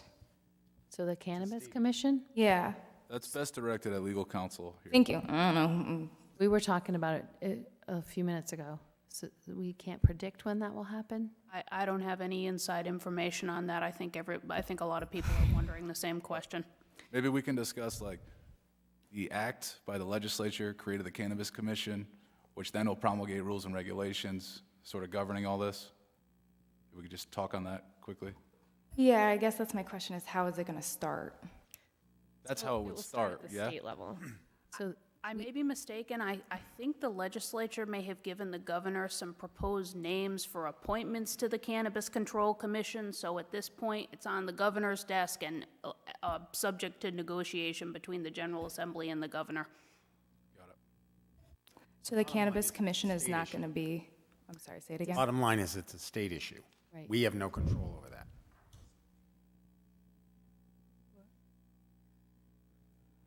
Okay. So are you looking for opportunities to get involved and try to make sure that it's done correctly? Yes, I don't want to be uninvolved, so I just want to be informed. Okay. I would talk to your state reps and try to So see where they're at with it, because they're going to know before we're going to know. I think the first step would be, people are going to be appointed to the Cannabis Commission. Once they actually have a makeup that can operate, then they will then turn to promulgating rules and regulations, sort of governing all this, and issuing the licenses will sort of be a part of that. That's what I would guess. So what are we trying to solve here then? Just the zoning? That's it? So if we don't enact a zoning ordinance that limits where these can be, then theoretically, there's an argument that they can go anywhere that's zoned as retail, if we're talking retail. President McAtee, I'll try and address that. If the town of South Kingstown fails to adopt regulations associated with controlling cannabis manufacturing, cultivation, and retail, without the regulation, if the Cannabis Commission is formed, it's our understanding under the law that a cultivator will be allowed to grow anywhere that anyone can grow any other product, such as a tomato or corn or turf. So The I guess, second aspect is, if you don't adopt regulations associated with retail sales, the sale of cannabis for recreational purposes can be sold in any zoning district that allows retail sales. And some could argue, since you allow some home occupations which may have retail sales associated with it, and you allow farm stands where a cultivated product can be sold, they could be sold anywhere within the bounds of the community that those uses are allowed to be undertaken. So that is why legal counsel had advised the council to work on regulations, who worked with the planning department as well as the planning board to develop the regulations before them. Because without them, you are wide open to interpretation under the law, and you could get a facility in an unsuspected or anticipated location. thank you, that was helpful. Still concerned, but thank you. Thank you. One up. Hi, my name is Emily Holland, and I live in West Kingston in the cultivation zone in the yellow circle. And I am just here to reiterate my request that you consider revising the overlay district within the West Kingston zone to remove the parcels on Liberty Lane located to the east of the Amtrak line.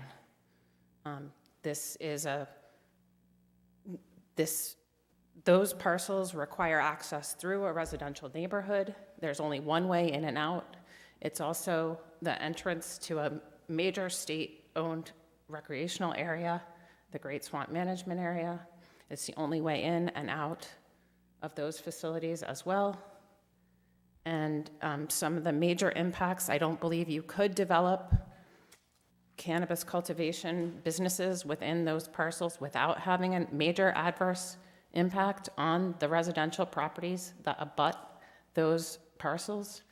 And some of the major impacts would be the constant noise, the light, the water usage within the sole source aquifer, where there are no public water lines or sewer lines. So the only option is to use wells and underground injection control systems. And also traffic safety within the residential neighborhood from all the additional trucks and whatever else going in and out at whatever time of day and night those kinds of operations occur. Thank you. So just to clarify, I have the map here. Is this east? Do you want me to? Yes, would you mind? I just want to make sure I'm looking at east. I know Mr. Starr had another area. Oh, I was looking over here, so thank you. Thank you. So, right here. And then Mr. Starr, he lives on Fairgrounds Road. I'm assuming it's north of 138. Did I get it right? Okay. Go ahead. Hello, I'm Charles Westcott. I live in the Great Swamp. Have you been to, I asked the council, have you been to the medical marijuana facility on Frank Street? Thank you. Thank you for taking some time to see what that looks like. There's not a window in the building. It's the third constructed metal frame building along the tracks as you go north to Providence. Nobody's tagged it yet with graffiti, but if you look at it, it's a perfect space for it. And the waste from the medical marijuana plants is strewn about the lot in a big pile, covered in plastic. If that's the future of marijuana, if you're going to let recreational come in, which demands more, recreational marijuana in Rhode Island, agriculture in Rhode Island is dying. But something like that could make money for a landlord. Are landlords of commercial buildings subject to these regulations as they currently exist? Water and sewer, the turf fields pump the rivers dry, and that's allowed, which impacts wildlife and the community. You need to think through and see what you're trying to regulate. That things slip by and marijuana is grown in the state, great.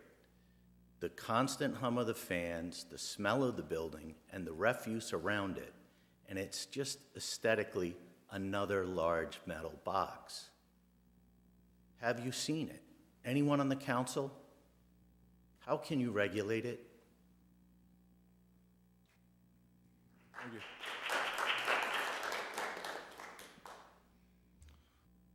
Anyone else wish to come up?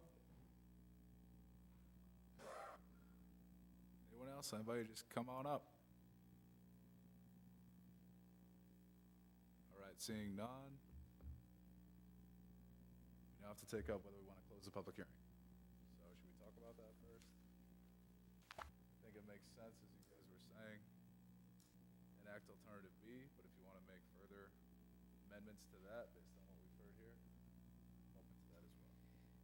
Can we modify, Jamie, can you bring up this slide, whatever, it doesn't have page number on it, but So I'm looking at this right here. Yeah, so can we modify that to stop at 138 and take out the section? the section Between on the Liberty west Lane side of the and train Great tracks, which is zoned industrial, controlled by the non-turf farm, controlled by a commercial industrial owner.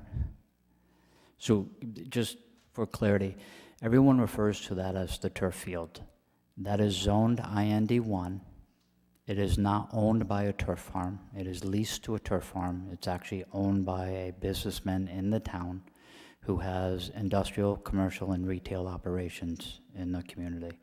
So I've heard discussions that, we don't want more Butler buildings or steel buildings. That is zoned for industrial, it's zoned for manufacturing, it's zoned for warehousing, it's zoned for those big steel, metal buildings. But to your point, Councilwoman Rose, you have the legislative authority during the adoption of a map amendment to adjust that so long it's internal to those orange lines and those green areas. I would like to limit the area. I think my thought process here is we've made adjustments to every other area. So why can't we make some adjustments to this area as well? And if we're all kind of on the same page of, as far as making this, more restrictive, I don't see why we wouldn't do that. So my proposal would be to cut it off at 138 and remove the section, that bottom part in between Liberty Lane and Great Neck Road.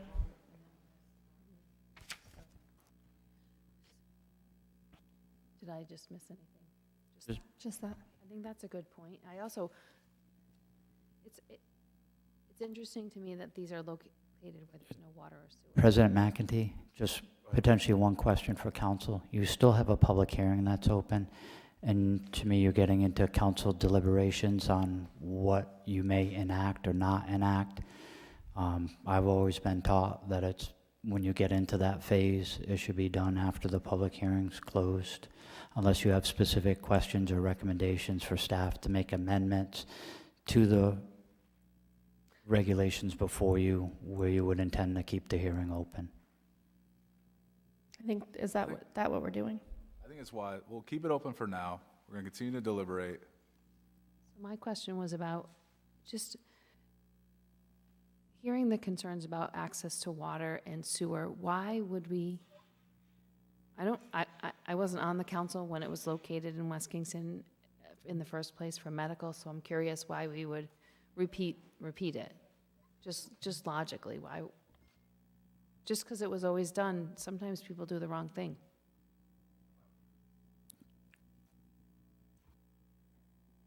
Jamie, I got a question for you. Well, if I may, I'll attempt to. And again, when it was referred to the planning board to look at areas, they looked at existing industrial zones that had access to municipal services such as sewer and water.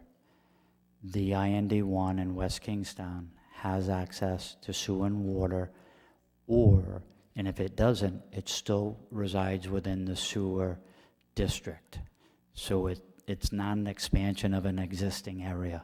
It's within the confines. I think the argument could be made if we proposed to do the overlay zone and had it go half a mile west to the additional turf fields that have never been zoned industrial, that are only zoned residential.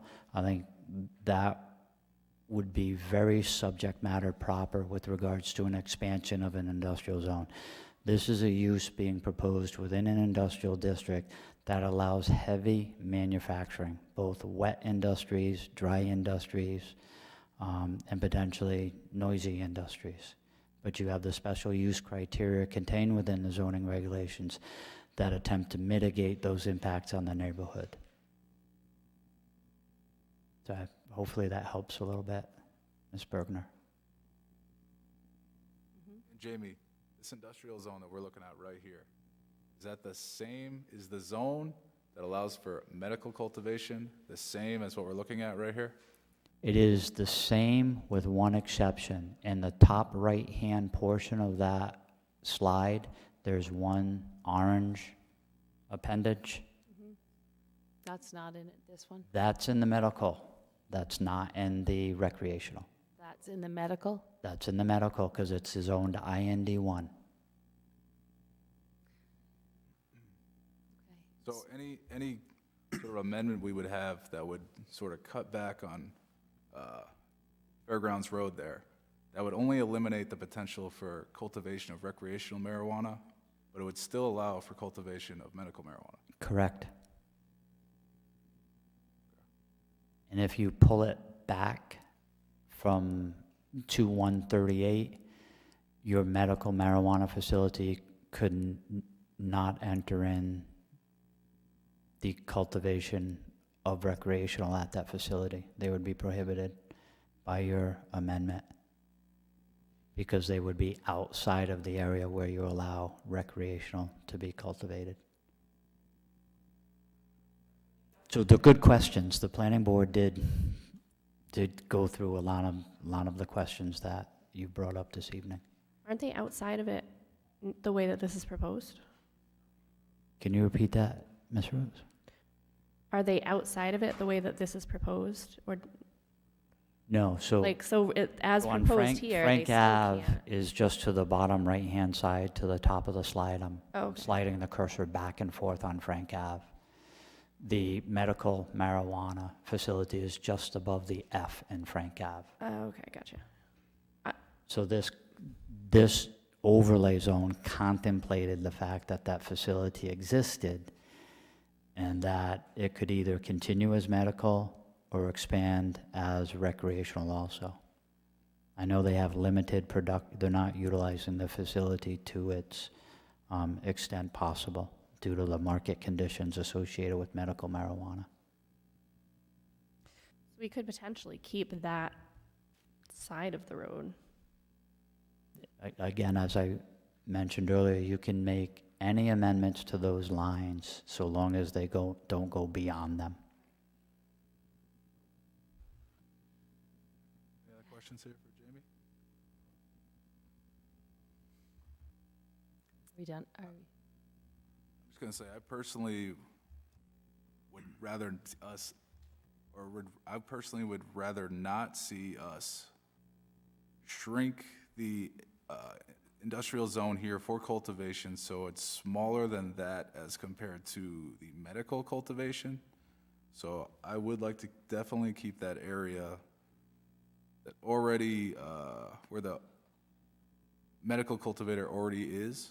I don't want to see us shrink to the extent that they can't even do recreational cultivation because we've taken that area out of the overlay.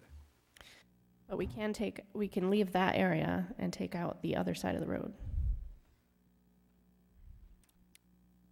So, To take out the fairgrounds roadside.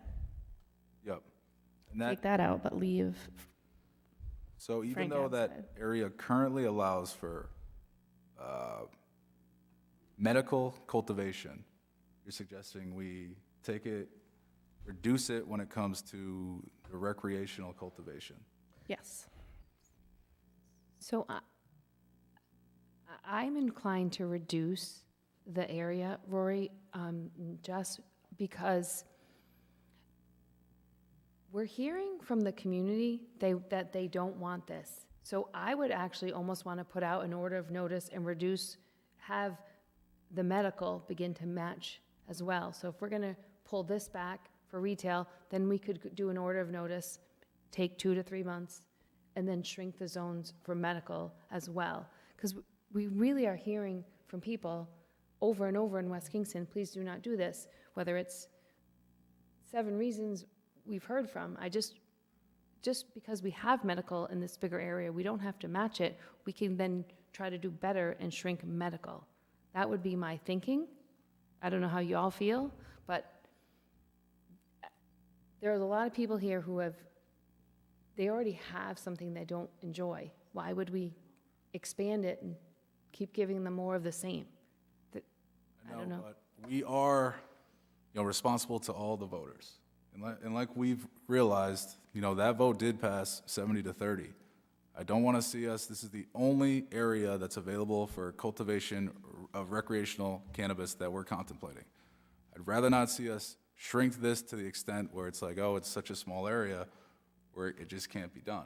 I mean, we have to give effect to the will of the voters.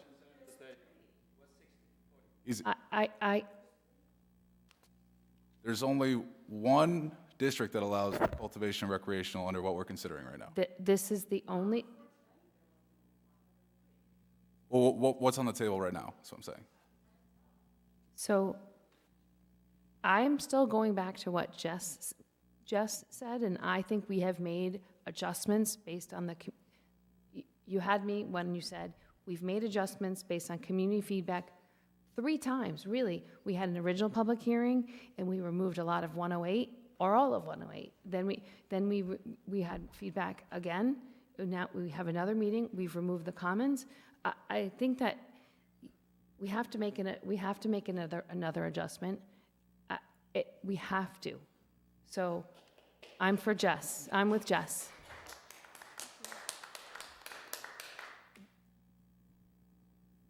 I think we have to You mentioned about market conditions for medical growers. Are you able to speak any more about that? Because I don't want to create an impossible situation for growers. They're not able to expand their operations to cannabis as well. I can weigh in lightly on that subject matter. I am not a subject matter expert, but it is my understanding, due to the number of licenses issued for cultivators in Rhode Island versus the number of licenses they issued for retail sales, that the demand for product does not outweigh the production capabilities of the cultivators. In fact, my understanding, if you ran 100% production at all of your cultivators, there would be excess product. That the retail pipeline does not exist to the standpoint to the number of cultivator permits that have been issued. So some of the producers have backed away from production because they don't have a retail outlet for their product. So they're not running at capacity. Their hopes is that they can convert some of their medical facilities and convert that space to the ability to grow recreational. So potentially the current grower could meet the demand for retail. They're meeting their medical need supply, so then they could potentially expand to meet the retail without adding another facility potentially. That's sort of what you're saying. There is that potential. But again, that's, today. It may not be the case tomorrow. So that's why I would say keep the Frank Ave side, take out the Fairgrounds Road side. It's So you're 138. keeping the skinny green? Yeah, the skinny green, you're going to take that out. Fancy words here, skinny green. Yeah. Is that the only reduction? Sorry, Mike? Is that the only reduction? No, and the Liberty Lane, between Liberty Lane and,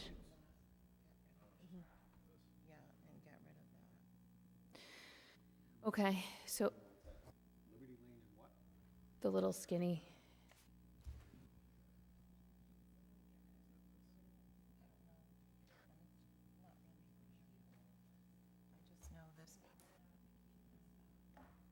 And so,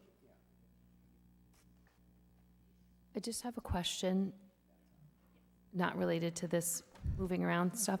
The feedback that we got from Mr. Westcott about trash and smell, how do we address those concerns of the community? We can refer that matter to the Building and Zoning Department with regards to compliance with their approved plans. If their approved plans did not show any outdoor storage or showed a specific area for waste product, they should be adhering to that. There should not be semi-goods in process skewing around the site. Can we have Yeah. this, You guys are off mic.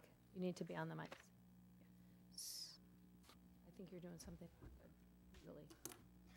All right, Jamie, we've looked at a few areas here to shrink down the overlay. So, If you give me, quick close, Mr. Westcott, did you hear that? So we'll follow up with the zoning, but if you at least know that information as well. I don't see you. You mentioned the smell and the trash, so we can follow up with zoning, the building inspector? Okay, but the trash. So we'll follow up with the building inspector regarding the trash at the medical production? Yes, please, thank you. All right, Jamie, here's what we're looking at. The Fairgrounds roadside on the far, top right of this slide. President McAtee, if you give me 30 seconds, I'll draw it for you. Yes.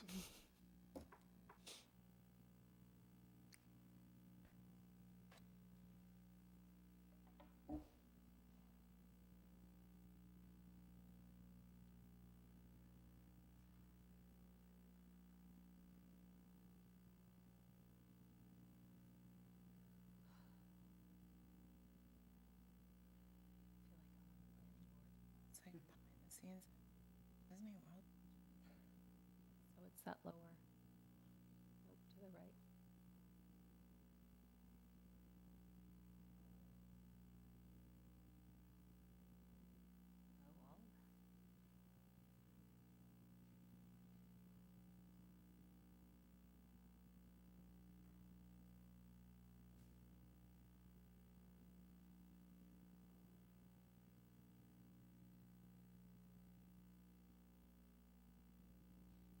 So, Council President McEntee, what I just do quickly.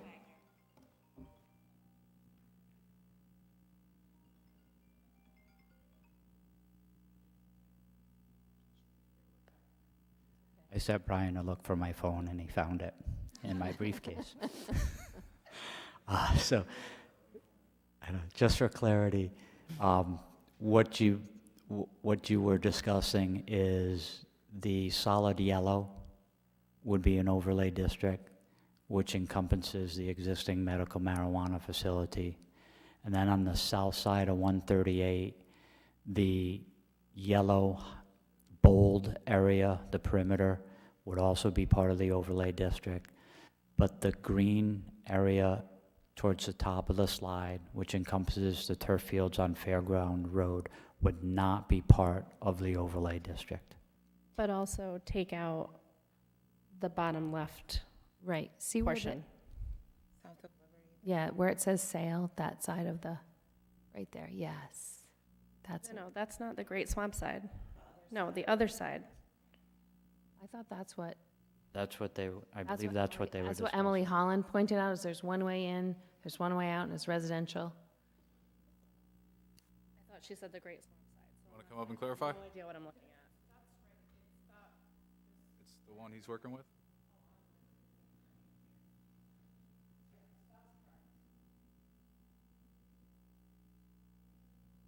Okay. All right. So that's what we're looking at. That's the state of Oklahoma. Okay. Any thoughts on this?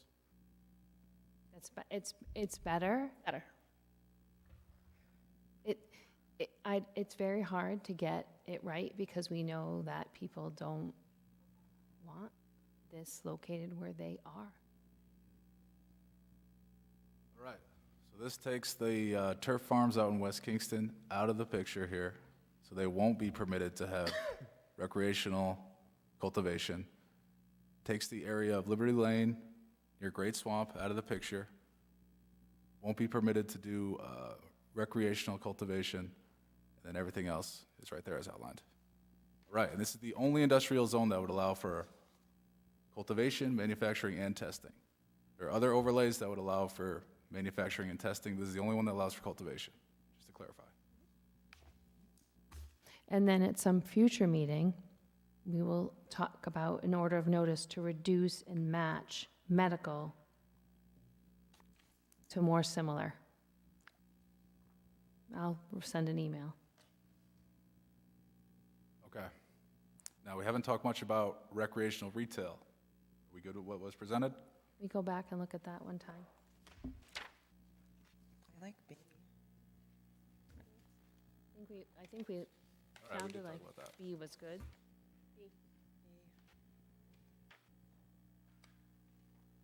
All right. It's alternative. Eliminates the south side of Old Tower Hill Road, so not permitted to have recreational retail sales on the south side of Old Tower Hill Road. And the overlay ends sort of at the post office, and it does not include across the street, which is Quo Vadis. So there it is up there. And So for parity, is that area smaller than what we allow for medical marijuana retail sales? You allow medical marijuana retail sales and everything inside of the purple boundary, Okay. which is the limits of the highway commercial. So in theory, a council person could ask that we do an order of notice and shrink them to match or to be more in line. You could do that, Okay. yes. It feels like we should do that. all right, the public hearing is still open. We hear a motion to close the public hearing? Motion to close the public hearing. Second. All right, we got a motion and a second. Any discussion? All in favor? Aye. Anyone opposed? No? All right, the public hearing is now closed. Do I hear a motion on this item?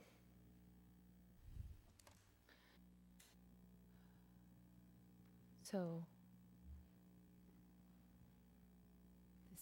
this has been really challenging, and we have had 3 meetings on this.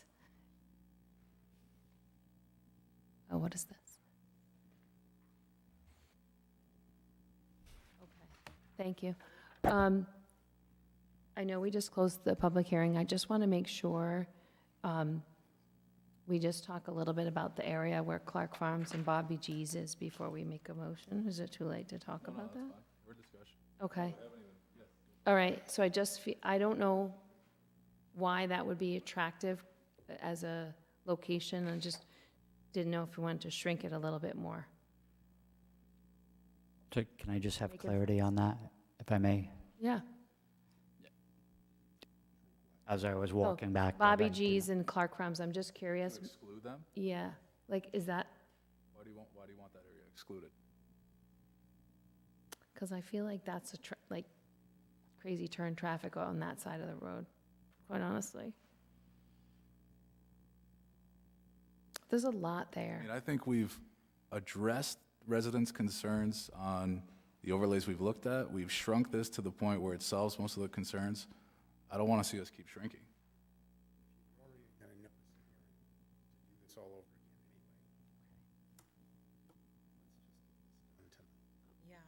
again Okay.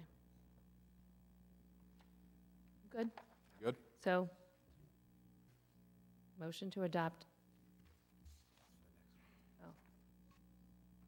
it would be a motion to adopt the proposed zoning map amendments, alternative B, and also as discussed. Is this correct? Is that the right language? And incorporating the planning board's findings of fact and on consistency with the comprehensive plan. So moved. And to include the the shrink- modifications made yeah. by Jamie Rabbit for the industrial zone in West Kingston. Yes, that. Second. Look, can I just ask that the motion be amended to encompass both the text amendment and the map amendment, right? They're tied in. The text amendment setting forth the regulations and the map saying here's where you can establish the facilities. Can we do it one time cleanly? Can we just let this one die and do it again? I know there's a rescind. motion and a second, but can we just, Yep, I revoke my motion. okay. So you got to walk me through this, because this is like a lot. Would be a motion to adopt the proposed amendments to the text amendments to the zoning ordinance and map amendments as discussed and revised tonight, and relying on the planning board's finding of fact and recommendations on consistency with the comprehensive plan. So moved. Second. We have a motion and a second. Any discussion? Just so that we're clear, we're also talking in these maps about, it seems a consensus is alternative B for both maps. Yes. All right, any further discussion? All Yeah. in favor? Oh. Aye. Aye. Anyone opposed? All right, that passes unanimously. All right, thank you everyone for coming. It's good that we got something in place. Thank you for your concerns, and I think we addressed a lot of them, which is good.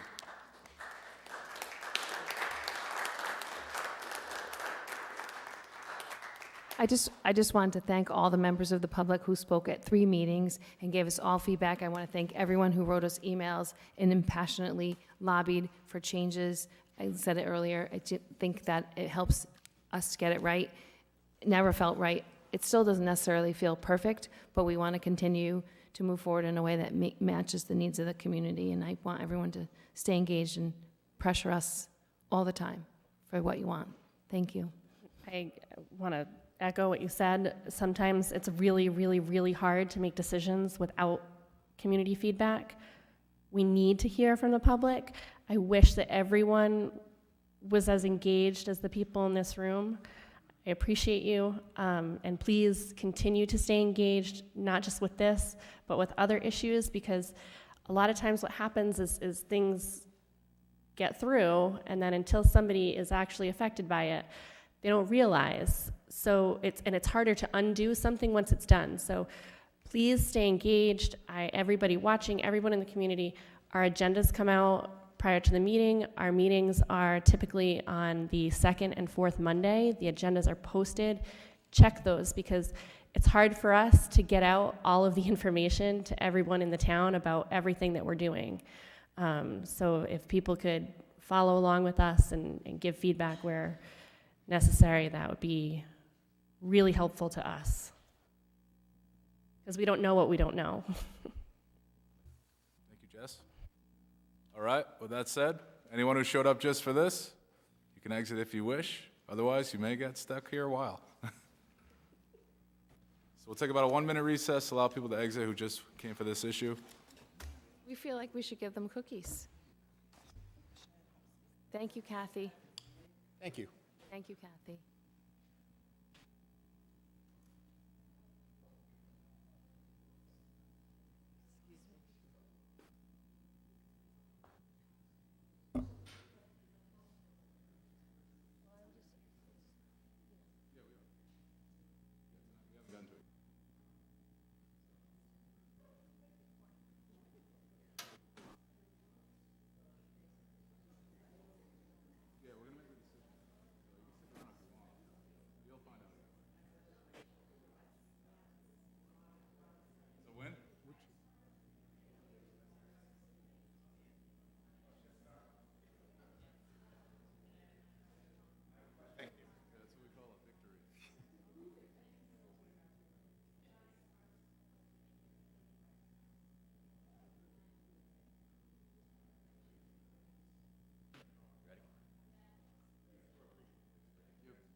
You made a good argument.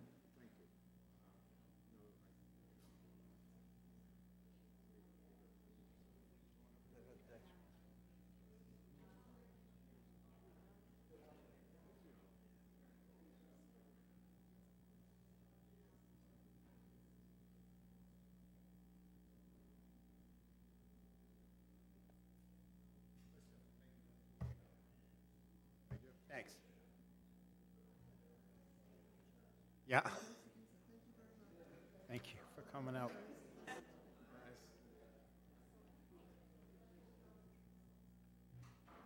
You made a good argument.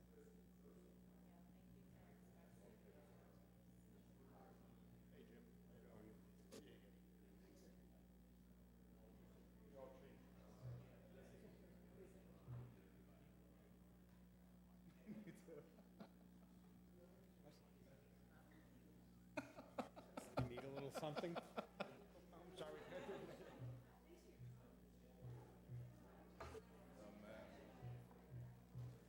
We'll be out by 11 or not? It's 25 after 10. I know, that's not.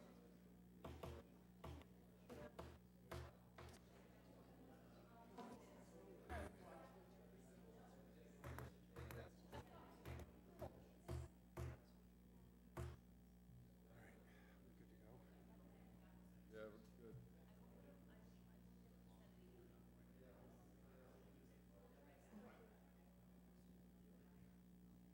You just want to shrink it, shrink it, shrink it, shrink it, shrink it. It's out. Yes, all of it's out. Please pass the word. Please pass the word. All gone.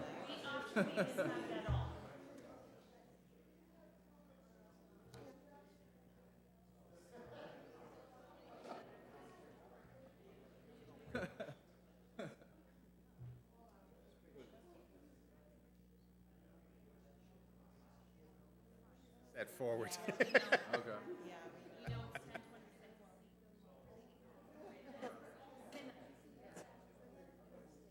Maybe you are. So that girl, Abby, was a year below Sky High.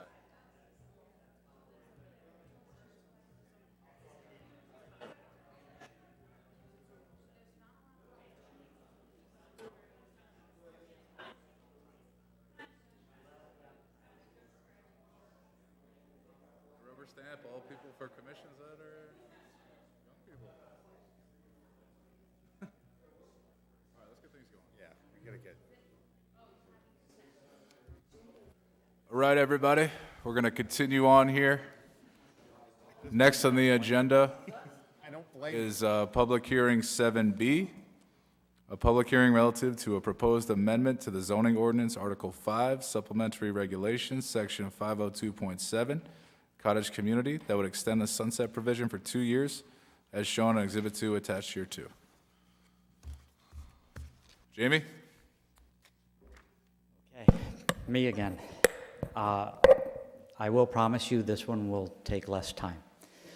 So a little over 18 months ago, the planning board came before you with a regulatory change associated with the Missing Middle initiative for trying to allow more affordable units to be built in town. They did that under the nomenclature of cottage community regulations. When they adopted those regulations, there was an 18-month sunset provision. The planning board is recommending that you continue to allow them to have those regulations available to them for an additional 2 years. So there's a recommendation in your packet to make a motion to extend the sunset provision until March 1st of 2025. So I don't have any questions. I just want to point out that if you go to the town website, it's still a little confusing. There's some draft ordinance language. We have to just We'll clarify that. clean that up, because I don't think anyone's actually really taken advantage of this. So I don't know why. So I'd like to at least remove the vagueness and then try to figure out how we can encourage this, because I think it's a good solution to the affordable housing, one tool, not the only. There have been, just as a response to Councilwoman Burgess, there have been at least 10 plus or minus developers who are looked at cottage regulations and potential cottage regulations. The difficulty is the 2 to 3 year permitting aspect associated with Rhode Island's land use process. Not the planning boards, not the council, it's just the regulatory review process between the state, getting your septic systems approved, getting your wetlands approved, and then, prelim, master plan, preliminary, final. It's a long process, and some have just taken a simpler path of doing 4 homes. Exactly. But we do use it as a tool literally monthly within our office, speaking with developers about alternative development styles and types. Thank you. Any other questions for Jamie? Just two. First, why was it put in as a sunset initially? In the adoption of any new regulation, of any new style of housing which promotes a density different than the surrounding neighborhood, there is, I'll use the term fear of abuse, and the planning board, for some reason, had that fear of abuse, so they didn't want the regulation to just go on forever at this point in time. So originally they adopted the 18-month provision. Now they're willing to go to 2 years. Staff debating the merits of that and recommended to them that this type of regulation, in my view as a professional planner, does not need a sunset provision. If it is abused by the development community, you remove it from the regulations or you amend it. But the sunset provision doesn't prevent the abuse. It's out of caution and fear. I think it's fine. I'm comfortable. I will correct, fear is a strong term. It's perhaps out of caution. We don't like change. This is a public hearing, so I want to open it up. Anyone who wishes to speak on this specifically? Cottage zoning ordinance? Joe, come on up.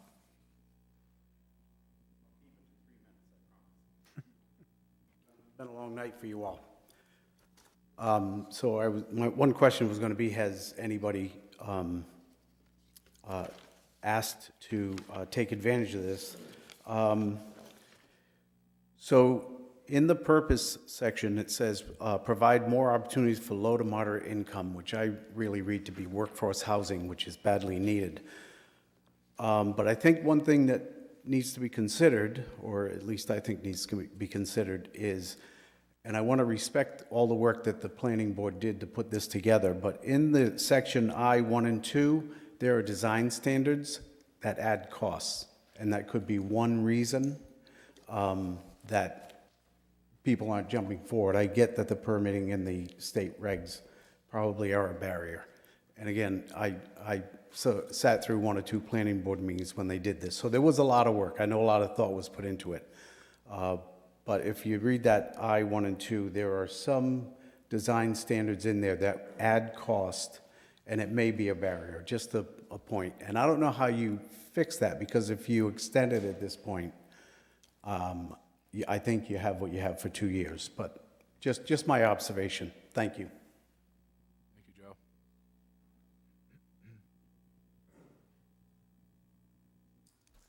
Hi, I'm Richard Yunkin, and I live at 188 Oakwoods Drive. And I want to tell you, it's a good thing that there's a 2-year sunset. And it was a good thing to have in the original one. I want you to imagine one of these projects being proposed in a place like Oakwoods Drive or the Oaks, or on Rolling Acres, or in Pine Hill, and what kind of a turmoil that would be for the people who live there. First of all, they could do the accessory housing. In the Oaks, I could do 2 units. But on a lot in the Oaks where you have less than an acre, you might have 6 units on that lot. And this kind of development with the standards requires that all the units be facing each other on a commons. Now think about your average subdivision that's been built on sewers and what that would look like, how that would actually impact that neighborhood. And think about that turmoil. The other thing that could happen in our historic districts, and I'm on the Historic District Commission, I have a long history in historic preservation planning, I can visualize demolitions. Not within Kingston, because this is exempt. Kingston is exempt from this. But within Wakefield and Peacedale, where you have denser development, and you have perhaps a developer who would want to put 8 units where there are 2 houses and sell those units at $500,000 each and meet your affordable housing. Think about what's happened up on Curtis Corner Road with that development. Can you imagine that happening in Wakefield off of Kenyon Avenue and a demolition of a significant house? So that's why the planning board could be fearful. I would be fearful. I would not want to be you guys when that neighborhood pops, when it explodes on you because one of these developments has been proposed. It's risky business having such a development proposed in any R20 district that's sewered. We have a lot of R20 that's sewered. So just think about that. Thank you. Thank you. Anyone else wish to come up and speak? All right, seeing none. Motion, no, Do I hear a motion to close the public hearing? motion to close the public hearing. All right, we have a motion and a second. Any discussion? Sure. Go ahead. Thank you, Mr. Youngkin. I think you present a very clear visual to me about why the sunset is absolutely important. If you could imagine 1 acre of a house not, being knocked down and potentially 4 or 6 plopped into a section of town that didn't expect that, he's correct. People would be very upset. I think the 2 years allows us to tweak if we need to. I think that's maybe what the planning board would hope to do as well, if there would need to be an adjustment. It's interesting what Mr. Veely says about design guidelines, and I think we do need to be aware that every time we want something to look a certain way, it does drive the cost of the project up, and then that becomes unaffordable. So we need to probably take that into account sometimes and try to be more mindful and balance that. That being said, I think the fact that no one has done this, we also need to think about if we want to encourage this, what barriers we create as a town to prevent that. But I'm in favor of this moving forward for 2 years. I'm also in favor of, after this gets enacted, look into the potential of reducing the burdens on developers, so that way the designs aren't so restrictive that it almost discourages. Yep, just in investment. response to that, if I may, in all the developers that I spoke with since I've been here, none of them have brought up the issue associated with the design standards. In fact, they appreciate, because they give clarity to the type of design that the town is looking for, and it separates them from the other developments, a few of them which you referred to tonight, that were built with no design standards. So every house within the community looks identical. And we could start to rattle off the number of developments in town that every single house within that development, whether it's a condo or single-family home, looks identical to the house to the right, left, and across the street from it. But again, in all my conversations with developers, their design standards is not the factor that shied them away. It was the permitting process associated with Rhode Island's general laws. So is the permitting process, may I? Yeah. When you said it's 2 to 3 years, is that for any project or just? It's typically to get most projects of any scale off the ground, it's a 3-step process, which literally can take 3 to 6 months for each step. So if each step takes 6 months, that's 18 months. Understood. So, is it okay? Okay, so given the fact that, that the speaker has identified affordable housing as being a high priority item, is there a way for us to suggest that the permitting process be simplified? Like, could we make a? Oh, the speaker is There's way ahead. ahead of That's us the on land that. use commission. That's that bad legislation that we didn't want, that gives away local control, and it's like, so no, you really don't want that. So in a number of the discussions with the developers, because even with a well-written regulation, it's hard to fit, one rectangle against a triangle or trapezoid. And almost 75% of the developers we talked to who would be utilizing cottage developments would utilize the comprehensive permit process to seek some marginal or additional relief, which gave them even greater flexibility and also potentially reduce the process and time associated with the development approvals. So there is a mechanism available to them. All right, any other discussion?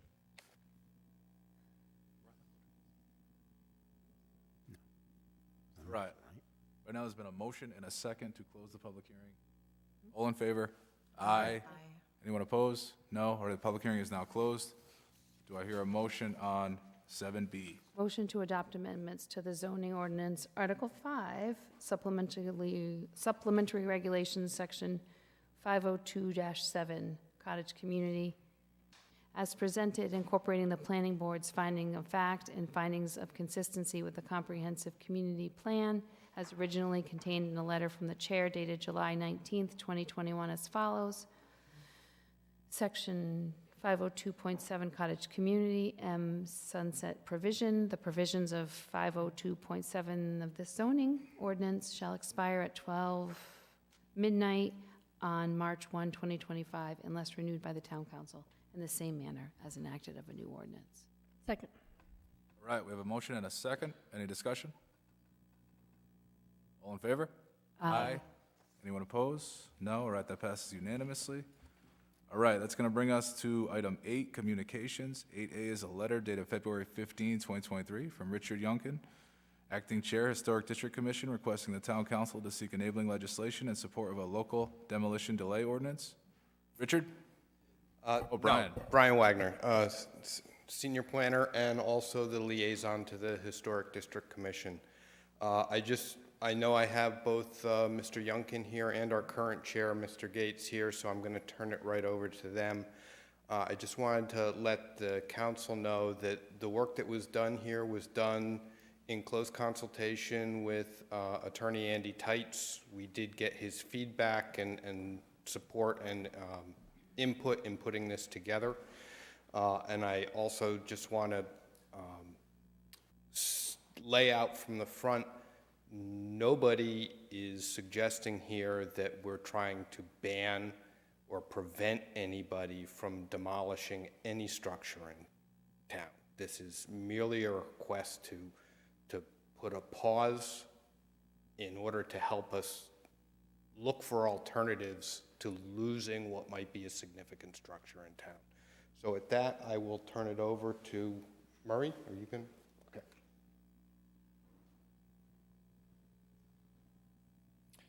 Hi, good evening. Murray Gates, Chair of the HDC. Nice to see you again tonight. As the introduction from Brian, Mr. Wagner explained to you that we are looking for enabling legislation within the state to allow us to then, step two, introduce a demolition delay ordinance within the town of South Kingstown. A two-step process.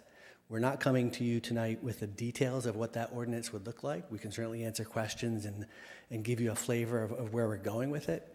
But this is really just enabling legislation to allow us to then put an ordinance in front of you subsequently for your consideration and approval. There are 4 other communities, well, I mean, you're all a blur, but this is one step away from becoming a monocle. It's really falling apart on me.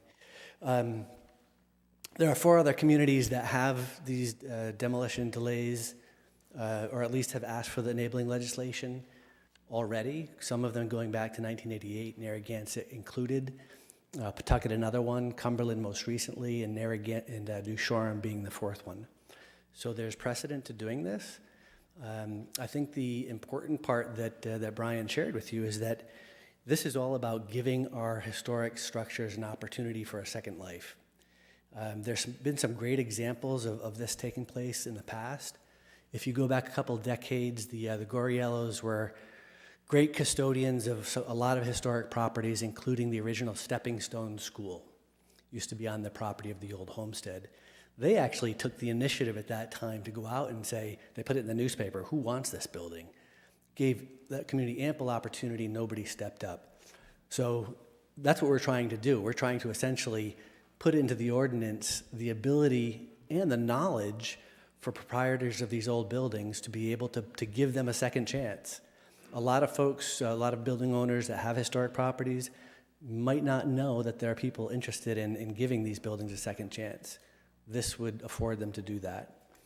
And with that, I think I'll stop and give you a chance to ask questions. We also have a great resource in Mr. Youngkin here who can fill in if needed. Any questions? Any questions for Murray? All right. Perfect, thank you. Richard, you going to come up?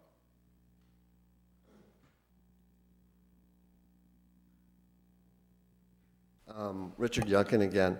I don't have much to add. Murray really spelled it out very clearly. I think you all probably know about the house that was moved in Narragansett on Old Boston Neck Road near the Dunes Club. And that was a situation where historic house, historic neighborhood, people concerned, and people came together and came up with a solution before it was demolished. Originally, the owner had thought that that was his only alternative. So often there are times when, public comes forward, there's a good option, the developer likes it. Sometimes the developer with such an ordinance sort of thinks of that in advance because he knows that there's going to be a delay. Time is really important for developers. So they may think, oh, gee, maybe there's a way I can use that historic building in my plans, or I can transfer it to new ownership, and they'll have that worked out in advance. So those are great opportunities. We also have the opportunity to document. If there's no chance the building can be saved for whatever reason, then there is time with this ordinance for the historical societies to get in there and photograph it and do the documentation. And actually, with the Stepping Stone School, I was the one who got involved with that at the final moment. And I have a binder of photographs of it as it existed before it was demoed. So Mr. Guerriello gave us the time to do that.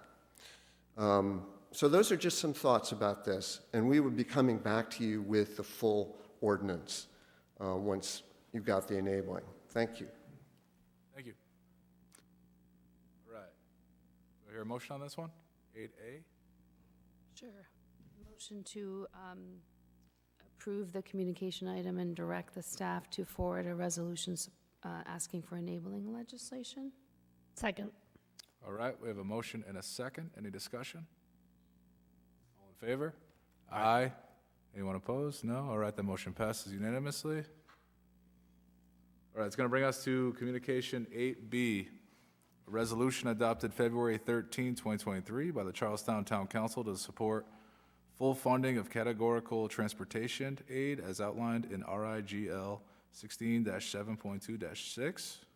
What are we thinking on this one? Jim, you want to give us just sort of a brief on this one here? Sure. The memo that Charlestown sent to us, it appears that the state aid to supply transportation for school children was affecting them. It says state funding obligations for regional school districts have been reduced, including funds payable payments to Charahoe has been left to member communities, taxpayers to make up the shortfalls. So it just appears that the state aid, specifically for Charahoe region, has been greatly affected by the reimbursement costs. So we're asking the town, this town, to give some type of support to go back to the General Assembly and hopefully change that. Right. Thank you, Jim. All right. So transportation costs in the school budget, certainly something very high. Mike, go ahead. Just a couple of comments. Whatever the council's feelings are about it, the resolution from Charlestown points out that they're addressing regional school districts, which doesn't specifically affect us, but we get taken to the cleaners every year on the state school aid formula because they don't take into account the I don't want to quote the wrong number, the significant amount of money that we spend on transportation. About $4 million. Is it 4? Yes. Okay. We don't get any benefit from the state recognizing the fact that we're the third largest town in the state and our transportation costs are more significant than a lot of the other 39 cities and towns. So what do we think? If we support this resolution, it doesn't even include us because we don't have regional schools? I'm inclined to be kind and support them. I mean, it does kind of stink that they get shortchanged. There are large geographical areas as well. We add? We should write our own. I'm already writing an order of notice. We need to write our own. I mean, we could direct town staff to write our own that is applicable to us. If we want to do that. And tag on to theirs. Can we tag on in this resolution, direct town staff to support this resolution and similar request full funding under the transportation aid? I'd be a little bit concerned about that aspect of it, and I have had conversations with our legislative delegations specifically about finding a way to get transportation costs included in our state aid, and have been very clearly told it ain't happening, and we've been told that for years. I don't have a problem with the Charlestown resolution. I just wanted to make sure that the council understood they're addressing aid for regional school districts, so it isn't going to have an impact on us, even if they get theirs. But supporting them, sure. Just for the council's information, it appears that legislation addressing this issue was introduced on March 3rd And the short description of the legislation is ensures that transportation categorical funds between the state and regional school districts would be fully funded. So apparently there is legislation in the works already, again, pertaining to only regional school districts. So they should be okay without us then, or should, I mean, Well, we could take the view that if they get theirs, maybe we could get some too. I don't think it's going to happen, but. All right, so we do have a motion. It's to do our own letter, sort of in conjunction with theirs. Correct? Can't hurt. That's the motion? Sure. All right, we have a motion. Is there a second? second. We have a second. Any discussion? Any further? All in favor? Aye. Aye. Anyone opposed? None. All right, that passes. See. All right, it's going to bring us to item C, a resolution adopted February 13, 2023 by the Charlestown Town Council in support of House Bill 2023, H5174, an act relating to waters and navigation, Coastal Resources Management Council, relative to identifying shoreline access for the public. All right. Jim, you want to just give us a little brief on this one as well? Sure, the past few years, it's been in the paper every now and again about shoreline access. Every coastal community has the same issue about where the mean high water mark is. It's not clearly defined. It is clearly defined. There's been arrests made from property owners assaulting people and vice versa. So this resolution that Charlestown is requesting would give, I guess, some type of clarity as to what that means. So Does the league tell you that this legislation, we should support it, or do they not weigh in on this type of the legislation? league has not weighed in on it yet, but I'm sure they will. I mean, that's always been a topic of conversation with them, but not specifically to this resolution or request. I'm just inclined to support it because I feel like this is Clarity is good. coming to us. Motion to accept item C, 8C. Second. And support the resolution. Okay, we got a motion and a second. Any discussion? All in favor? Aye. Aye. Anyone opposed? No. All right, that passes. It's going to bring us to item D, an email dated February 28, 2023, from Paul Mazzilli requesting designation of Green Hill Ocean Drive as a public road. Paul, if you are in here, I invite you to come on up. Paul's Okay. not here. So Right, Rich is- Bourbonnais has been looking into this. Rich, come on up. Yes, I just want to add something, though. We've gotten a lot of, conversations on this and emails, and this is one of those roads where, I'll let Rich get into detail, but there were boulders blocking access to it at one point. But yet, They claimed they it was a want us... private road, right? Yeah, but yet, Now it's when it not. comes time to plowing and maintenance, now, now it's a public road. But yet, there were boulders blocking it. So this is the type of thing we deal with. But Are the boulders I'll still let there? Rich explain that. I believe that the request here was not necessarily that we take the road. The suggestion here is that it is ours. And it's the two different things. So what this gentleman was suggesting to me anyways on the phone a couple of times was that the road is ours and suggested that we're going to continue plowing it and all those things. And I mean, and like our town manager is mentioning, they've been very restrictive down there about access. And, I explained that we would be, if that were the case, we would be changing that whole narrative. But in addition to that, what I explained was that at this point, our information shows that it is a private road and that we have nothing to indicate it was ever accepted at council as a public road, as a town road, and that it would be, they're obligated at this point to pursue a title search. If they would like to do that, and they can do that, and then tell us that it's ours in some way. But at this point, our information shows that it's a private road. So that's where it's at. Rich? Okay. Any questions for Rich? Motion to place item 8D on file. Second. All right, we have a motion and a second. Any discussion? All in favor? Aye. Anyone opposed? No? All right, that motion passes. All right, that's going to bring us to comments from interested citizens. At this point, I invite anyone who wishes to speak on any issue at all to come on up. We just ask that you first identify yourself. Rory, you need to vote to continue the meeting past 11 o'clock. Motion to continue the meeting for another 30 minutes. Second. All right, we have a motion and a second. Any discussion? Are we sure we want to do this? No, I'm just kidding. Doesn't mean that we have to use all 30. That's my There only. you go. Only my concern, my only concern. All in favor? Aye. Aye. Anyone opposed? No? All right.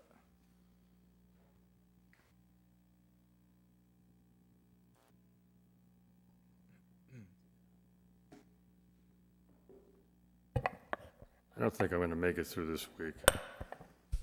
The week or tonight? No, the week. Unless we get a snowstorm and they cancel tomorrow night's school committee meeting, because then there's a joint meeting on Thursday. On Thursday, you got a building committee, and a building committee Saturday. It's insane. All right.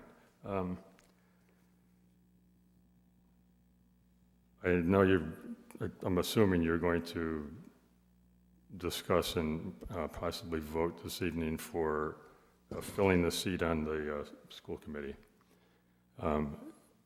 Listening to all 5 of the candidates, they all had good things to say. They all seem like they could be a good fit for our community. But I'm here tonight to put some kudos out for Alex Petrucci. Alex has now twice been a candidate for the town council. And he's something that the other candidates, when I looked at the voting records, is a little different. Is Alex is a Republican. And I think we need some diversity in our town on these types of groups, of a different voice. All we have is Democrats. You have an opportunity tonight to change that. Republicans are for fiscal responsibility, which this town desperately needs as far as the schools go. Now, I believe you have a problem, a looming problem, if during these negotiations over the next few weeks with the school committee, if you do the level funding thing again and don't tell them to go back and find some savings, then in May, you're going to face a referendum, and it's not going to be a small one. It's going to be over $2 million to a reduction in the property tax transfer to the schools. And you're going to have that. When that happens, all the information about what's going on here and how we have a school budget that's over $20 million different than a neighboring town with fewer students, it's all going to come out. And you're going to do that in the same year that you want the voters to approve $125 million to build a new high school, which we desperately need. But the school department doesn't want to give you a penny in savings. I've already looked at the budget. All the savings they went from $5.6 million of grant money to $4 million.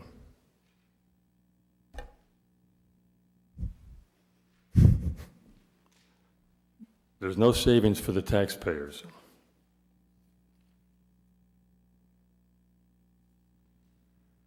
Okay, lastly,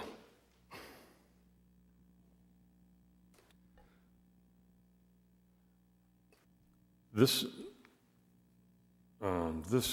go-around with the stage 2 is different from the first one in many ways, but in one aspect it's not. It's the exact same. It's all a rush.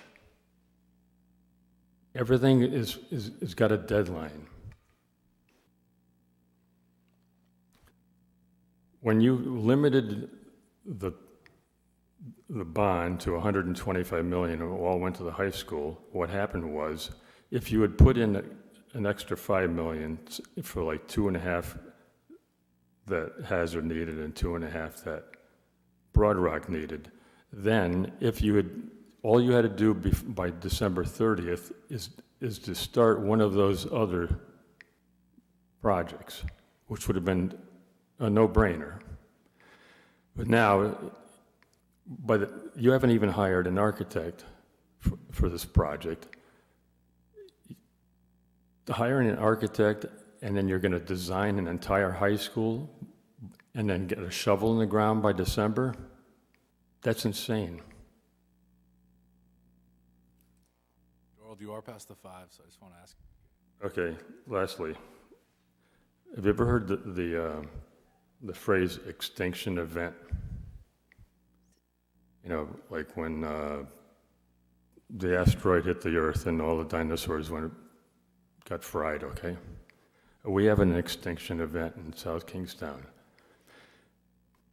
I just finished going through 60 years worth of demographic reports in the last 20 years in our schools.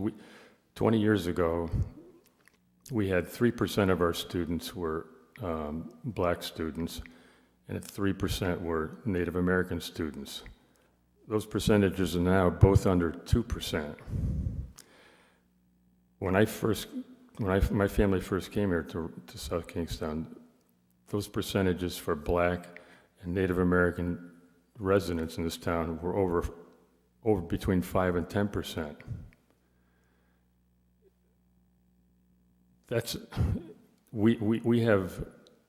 We have made this town so expensive to live in. Our kids can't live here. And we're going to spend $4 million to destroy a building, the high school, that could be the home to like between 300 and 400 residents in this town that desperately need that kind of housing. It's irresponsible. When I said, I'm almost done. When I said about the rush, that was one of the main things. There was no other, it was either Curtis Corner or Columbia Street. There was no time, the only alternative was something I brought up. There was no time to look in any other places in town. If there's any other place we could put a high school in a track.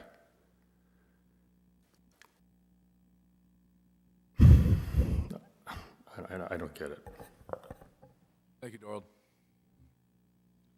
All right, anyone else in the audience wish to speak?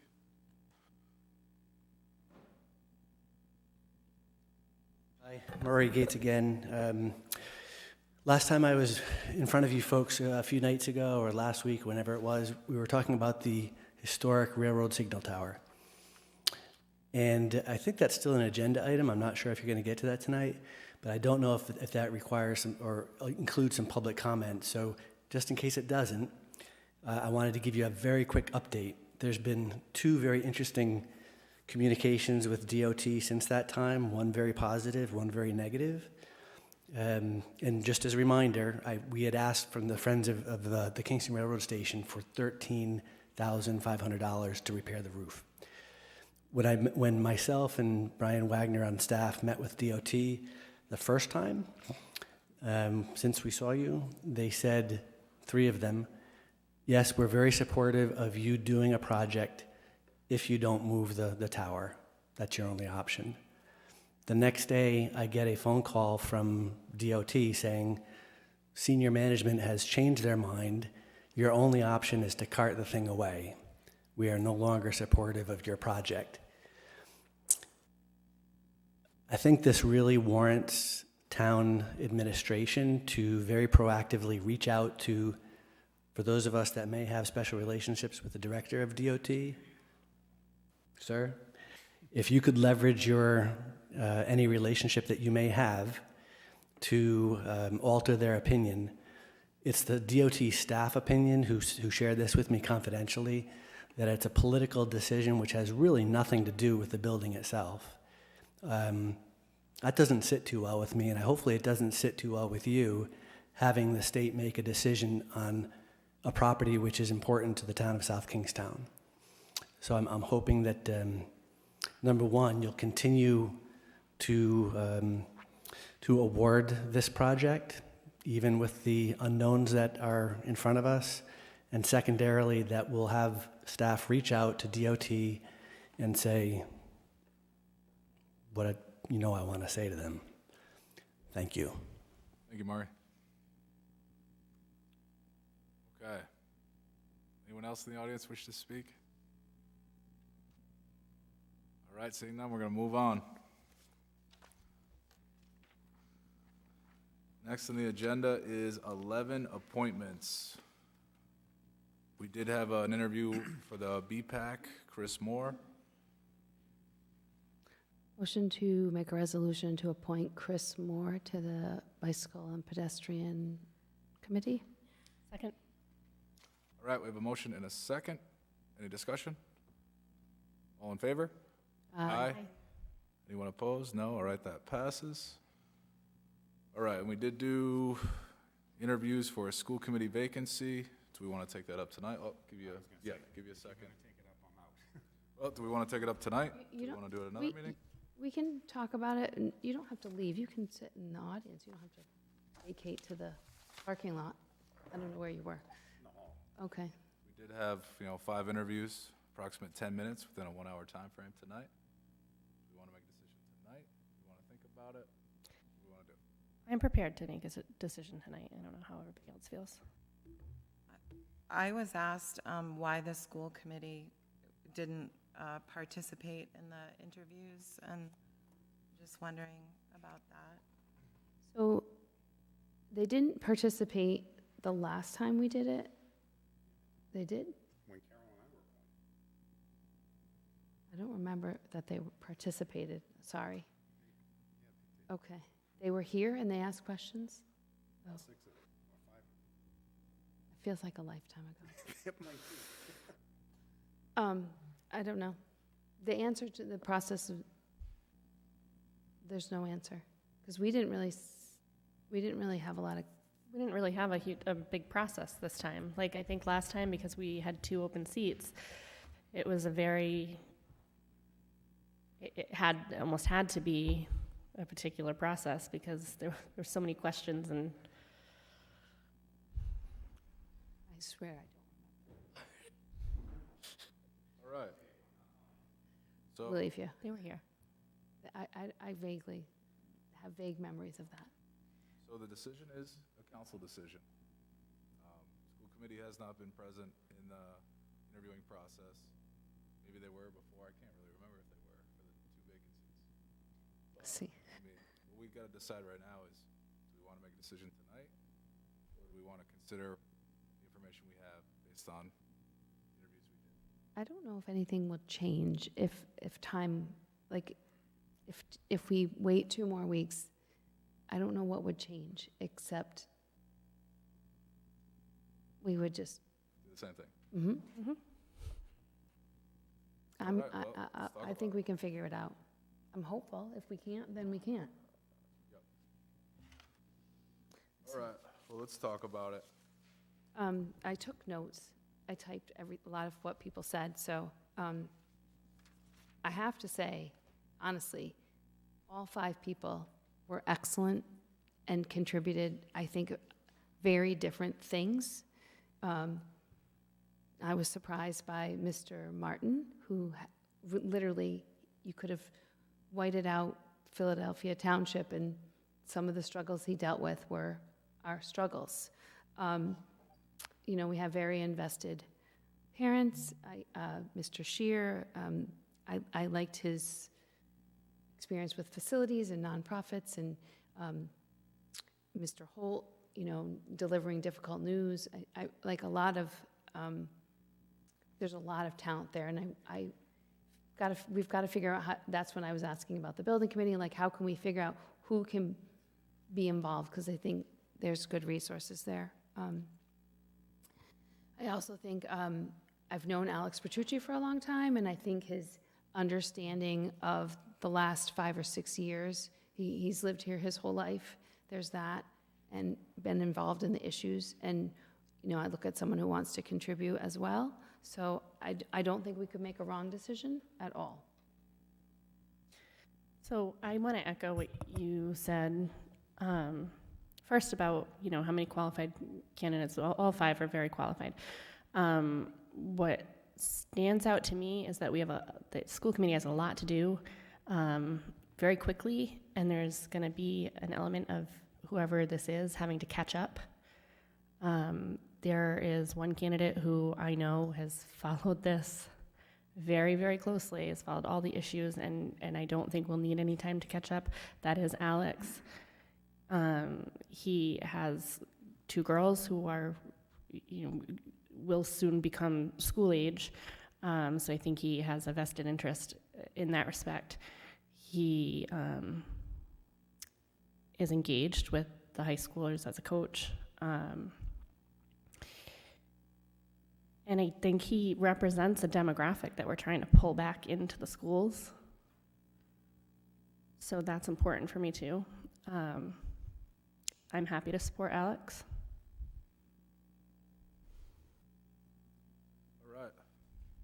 Sort of let my thoughts be known here. So I think all candidates certainly qualified. I think they all have different unique skills they bring to the table.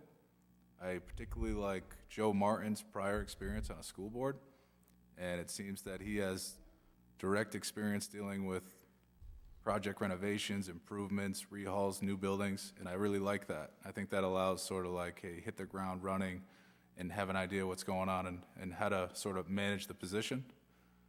I also like Andrew Holt's experience in running businesses, founding his own companies, sort of having to utilize minimal monies to sort of put out a delivery product type of thing, and I think that just exhibits great skill set when it comes to serving on a government board, particularly when it comes down to budgeting, forming projects within the budget, or in this instance, sort of funding curriculums, things of that nature.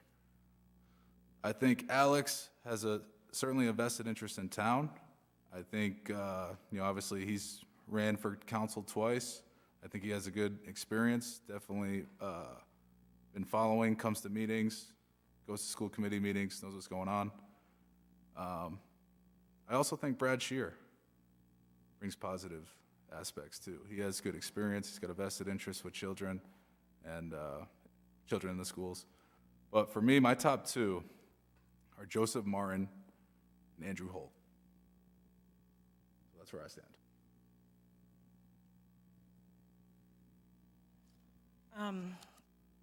I also like Joe Martin. I think that that he fills a niche. I like the fact that he's managed multiple school committee projects. I think that he has presented himself as somebody that's pretty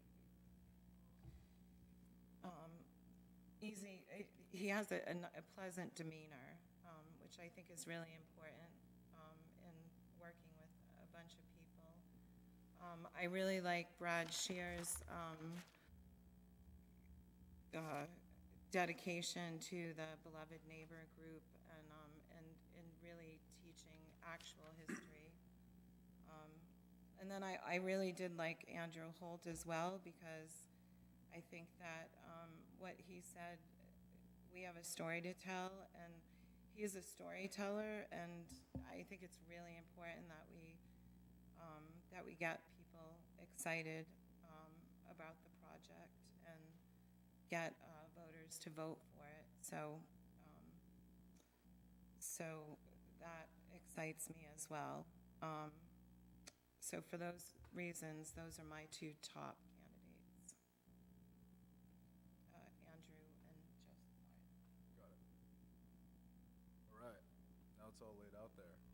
You didn't have a particular order as to who you like. So, you want to go for Joseph Martin? You want to go for Andrew Holt? So my biggest concern is some people have not lived here a very long time. So, and that, me personally, I don't ascribe that holds a lot of weight all the time. You know, like you have the same rights as somebody who's lived here as a citizen for 1 week, as you've been born and bred here or born in the United States, I believe. But I do think with the school issue, we have been through a lot.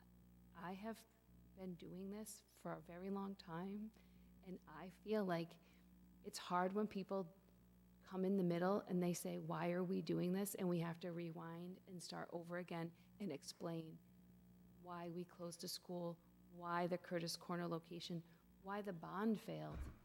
Why the bond failed, it should be clear why the bond failed. Because of what we're going to do at the high school is nothing like that. You know, so to me, I know I can work with any personality. I would welcome all viewpoints. I appreciate a disagreement, and I appreciate that because I think better outcomes come from not having always groupthink. I don't always agree. I spent the first 2 years on the council in a 4-1 vote many, many times and kept my chin up and kept on going. And many times what I was talking about was the right thing. So I don't necessarily ascribe to parties. I would challenge back when Dorald said Alex is a Republican. I don't think that's what Alex really is at all. And I wouldn't vote on party. I would vote on what they can contribute. And so I would support Alex.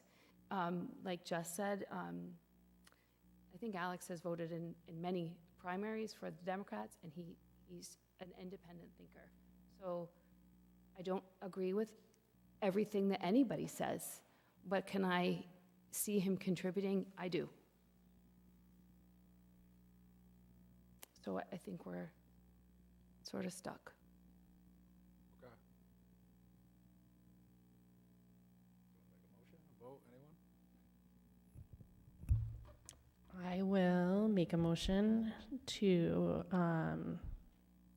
appoint Alex Petrucci to the school committee to fill an interim term until the next election in November 2024. Second. All right, you got a motion and a second. Any discussion? I just want to reiterate, I think he's in a position where he's followed so closely. He's been vocal. We know where he stands. The community knows where he stands. What you see is what you get. And I think that's important right now. Any other discussion? I just have a lot of questions about some of where Alex stands on certain issues based on our discussions online. So that's kind of where I'm stuck because I don't really understand exactly where Alex stands on certain issues. And so that's where I'm stuck. I appreciate that, and I want you to hear, I absolutely validate that. I do. But what is very hard is not understanding the history of where we've been for the last 6 years. Since 2018, it has been turmoil, and for a lot of reasons, and a lot of poor leadership, poor decision-making, and it's hard when you want to come in after the bond failed to go like, what happened? I was for that. Because we know 70% of the community was not for that.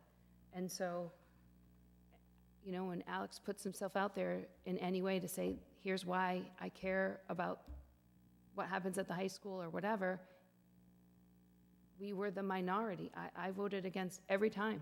So like, when you're minority and you know that you might have an inkling of what happens, you have to wait for that referendum to prove that. So I don't disagree with you, Patty, at all. There are things that I think might be concerning, but I don't believe that that is an obstacle for me not to want to appoint him. I also want to make note that this would be for a year and a half, and Alex would be one person in a body of 7. If at the end of a year and a half, he decides to run and the voters do not want to keep him, then so be it.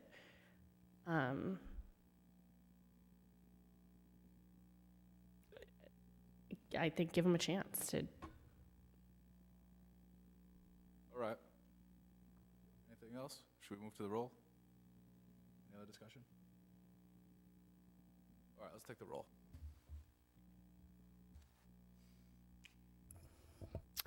Councilwoman Bergner. Aye. Councilwoman Alley. Nay. Councilwoman Rose. Aye. Council President McEntee. Nay. Motion fails on a tie vote. All right. Want to consider other applicants? We got 2 of interest that we like, Joseph Martin, Andrew Holt.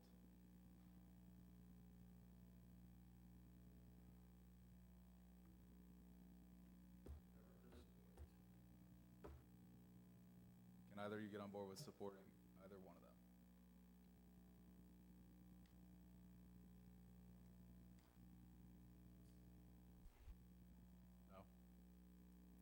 No? All right. Doesn't look like a vote can be had tonight that is affirmative or a majority on any candidate, so I guess we'll put that off till the next meeting. So we'll move on. Do we want to put that on the meeting of the 20th or the 27th? The 20th is a preliminary budget adoption. Susan? Regular session. All right. 2 weeks. 2 weeks, 27th. All right, Mike, come on back up.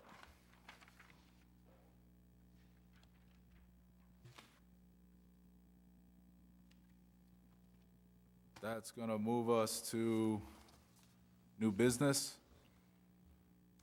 Item 12B, a resolution awarding grants under the town's American Rescue Plan Act program to the Johnny Cake Center for Hope in the amount of $200,000 into the South Kingstown Housing Authority in an amount not to exceed $100,000, in accordance with applications submitted for the town's affordable housing initiative and as further described in a memorandum from the planning director to the town manager dated March 6, 2023. Motion to approve 12B. Second. All right, we have a motion and a second. Any discussion? We had pretty good discussion at length at one of our special meetings last week, so we think this is a good thing. I do think it's a good thing. I think the Johnny Cake proposal is really a transformational project. It's going to add 4 affordable units, which is great, and Kate Brewster will do an excellent job bringing that forward. And it's also exciting to see that the Housing Authority is going to undertake the architectural engineering study to look at reimagining both Fournier Estates and Champagne Heights, and increasing the housing and rehabbing the housing. And so hopefully this money will help roll other grant money into their newly formed 501c3. All right. Any further discussion? All right, all in favor? Aye. Anyone opposed? No, all right, that passes. Brings us to item C. Yes. All right, for item C here, we need to carve out, we want to start with everything that does not include the Chamber of Commerce, and then we'll take the Chamber of Commerce up separately. So, can I talk? Yeah, you can talk. So I gave you a Excel spreadsheet. I'm sorry, it's not in color.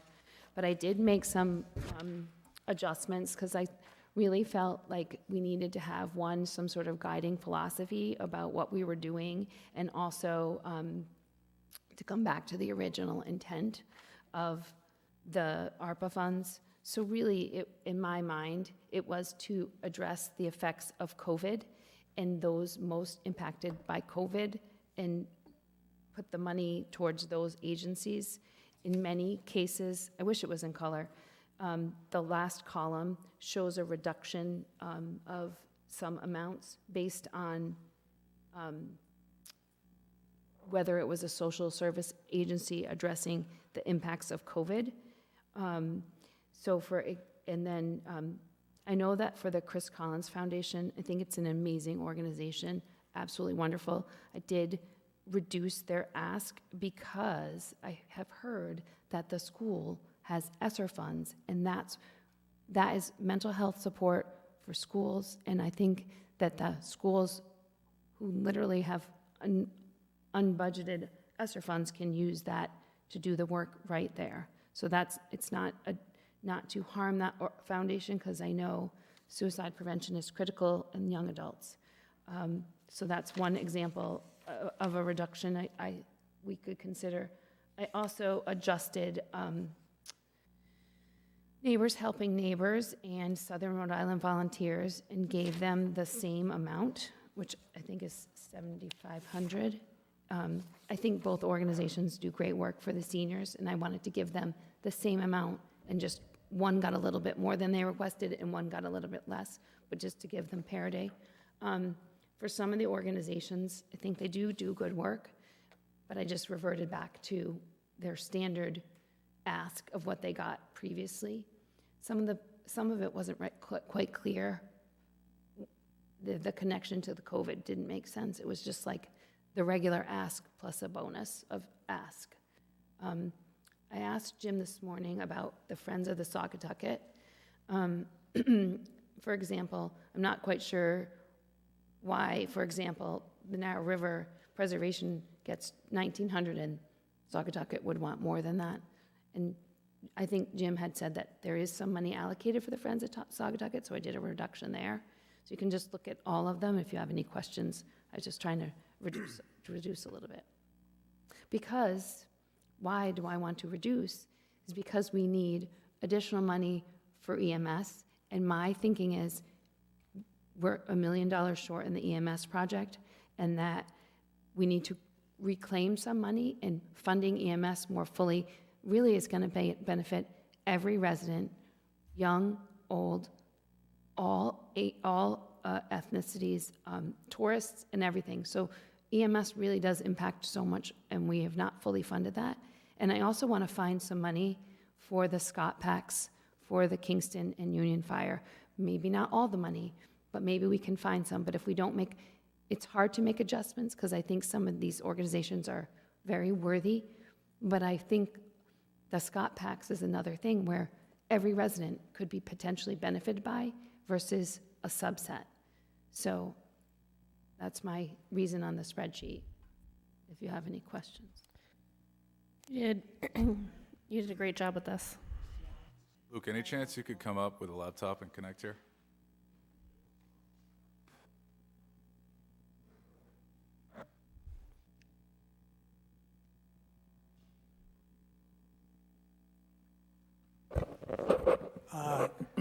Sorry, I think I had atrophy in my legs. Sitting so long. Yeah, what can I answer for? No, just be nice to sort of see President. this all up here, if we can. Not this specifically, but just the spreadsheet that you provided to us.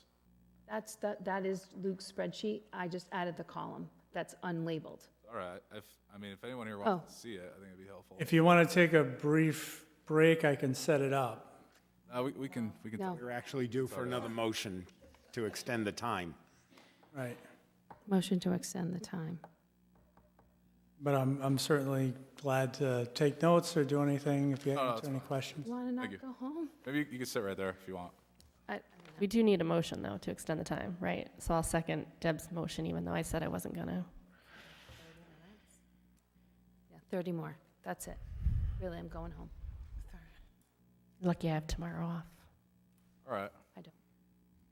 So first off, we've allotted 425,000 toward, oh, we are taking this motion? Was that first motion contingent on only 30 minutes? Yeah. I was?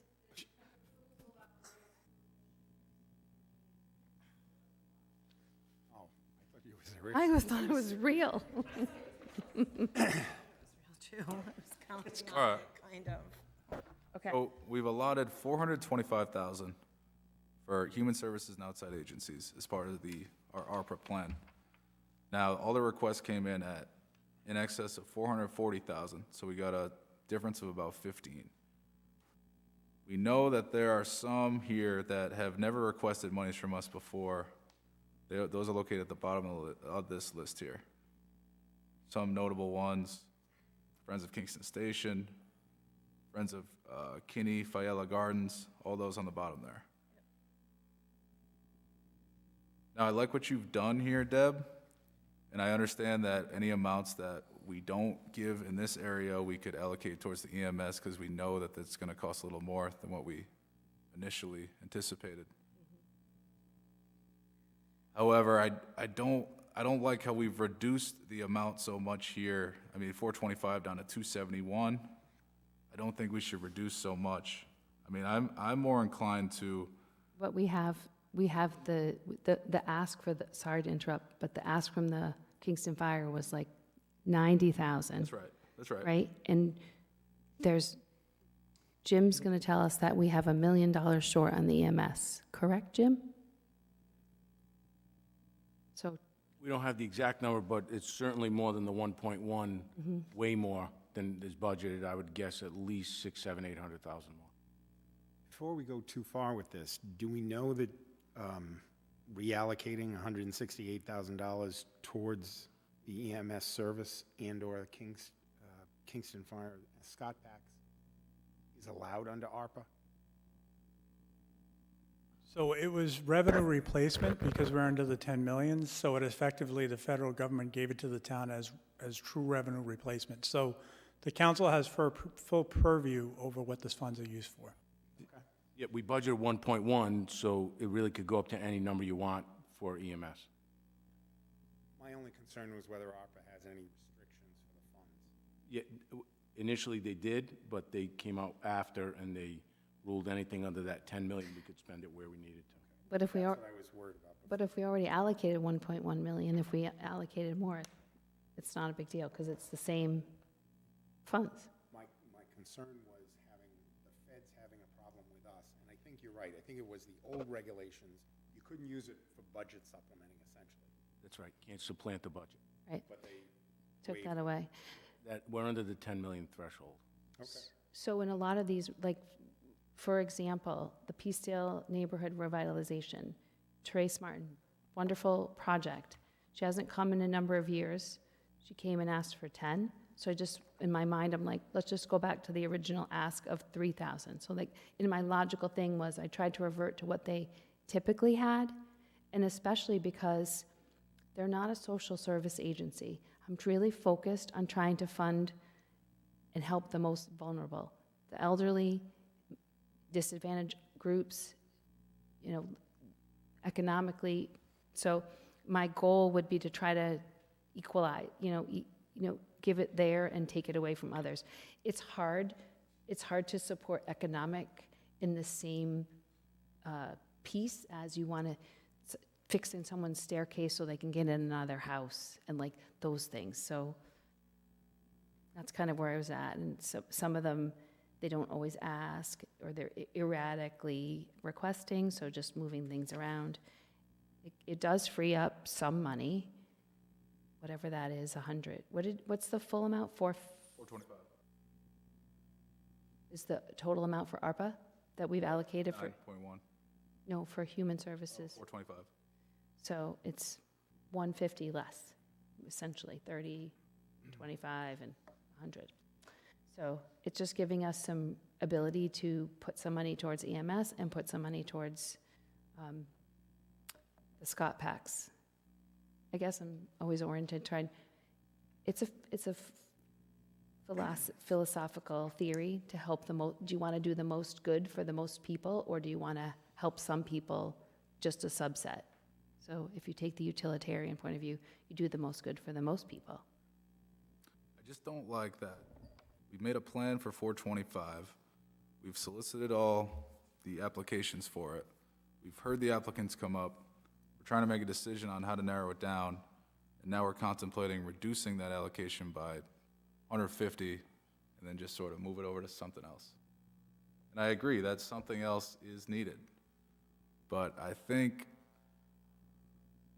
obviously there are some reductions here that can be easily made, and I think we can, have a surplus. When I say that, I mean grant less than 425.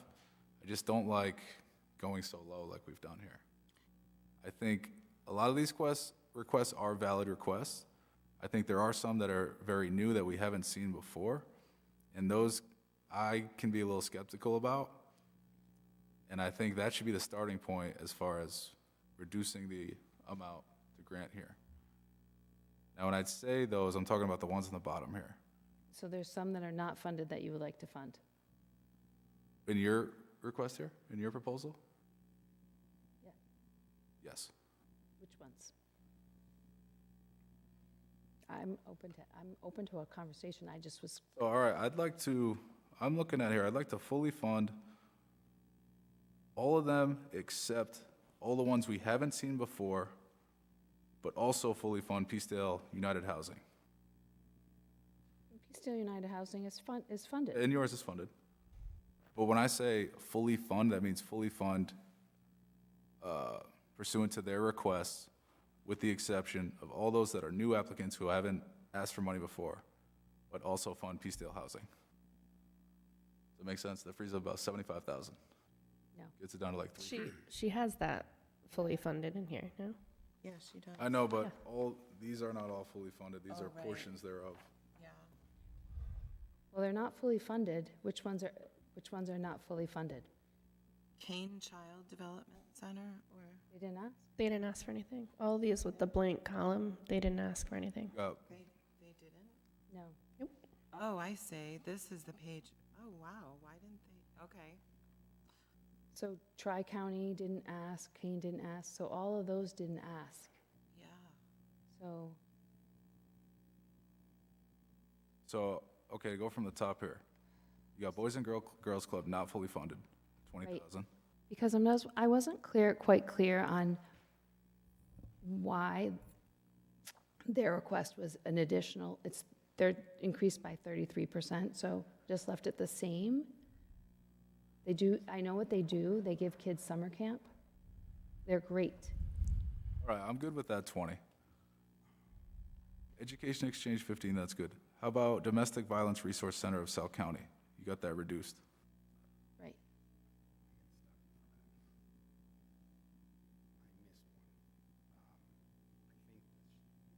Easiest thing is another. I'm going to recuse myself from this discussion and vote. Okay.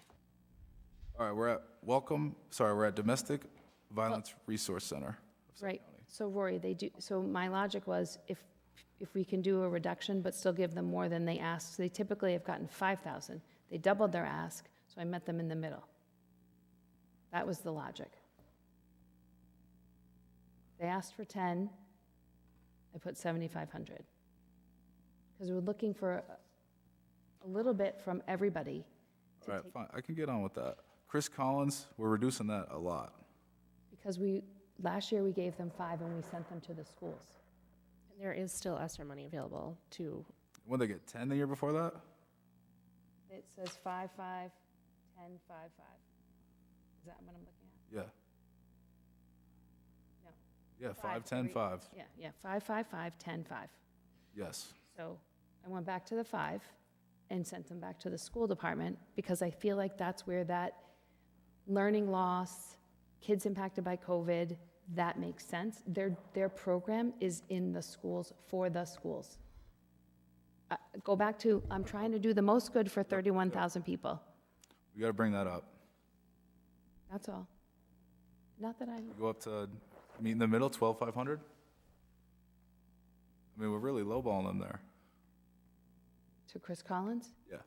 I'd be happy to go to the pre-ESSER fund of 10,000. All right, let's change that to 10. Luke, you following us, right? Yeah, the only one I missed, I think you missed the Welcome House. Yeah, that one's good. That's fine with that. So you good? That And meets then, all the criteria. Johnny Cake was full fund? Yep, I think so. Yes. Yes. All right, Wasn't I'm it tracking. 70, though? No, it's 100. Just 100, okay. All right, I'm caught up. Okay, so the leagues and city and towns and the celebrations. We're good with those two. We're fine. So Union Fire, that's 10 for the scholarship. We may come back around to do the Scott Packs, but let's just finish and then. Neighbors helping neighbors. So Neighbors Helping Neighbors asked for 4. No, they asked for 4. Last year they asked for 4. Mhm. That's for 15 this time. And they asked for 15 this time. So they're getting almost twice. If we give them 7,500, they're almost getting double their budget. And then Let's give them 10. Southern Rhode Island Volunteers, hang on. I just wanted parity because I feel like those two organizations, They're very similar. they're very similar, right? So they asked for 5 and they're getting 7,500. So between the two of them, they asked for 20,000 and we're just spending 15 and we're splitting it. You can argue your One of them point. only asked for 5. We're going to reduce one and give more than what they requested to another one. To make it equitable. Yeah, those to make it equitable. organizations. They do good, both do great work. They're both getting. The only one that so far that we've decided we'd rather give more than what they requested than reduce. Well, Southern Rhode Island, they didn't ask for a lot. You want to give them both 5? Doesn't seem right either. I mean, I think we should fully fund one of them and then increase the other one. 5,000. 10 and 10? I'd be happy with 10 and 10. I'll do 10 and 10. Okay. All right, 10 and 10? 10 and 10. That doubles the request. Is that okay? Sure.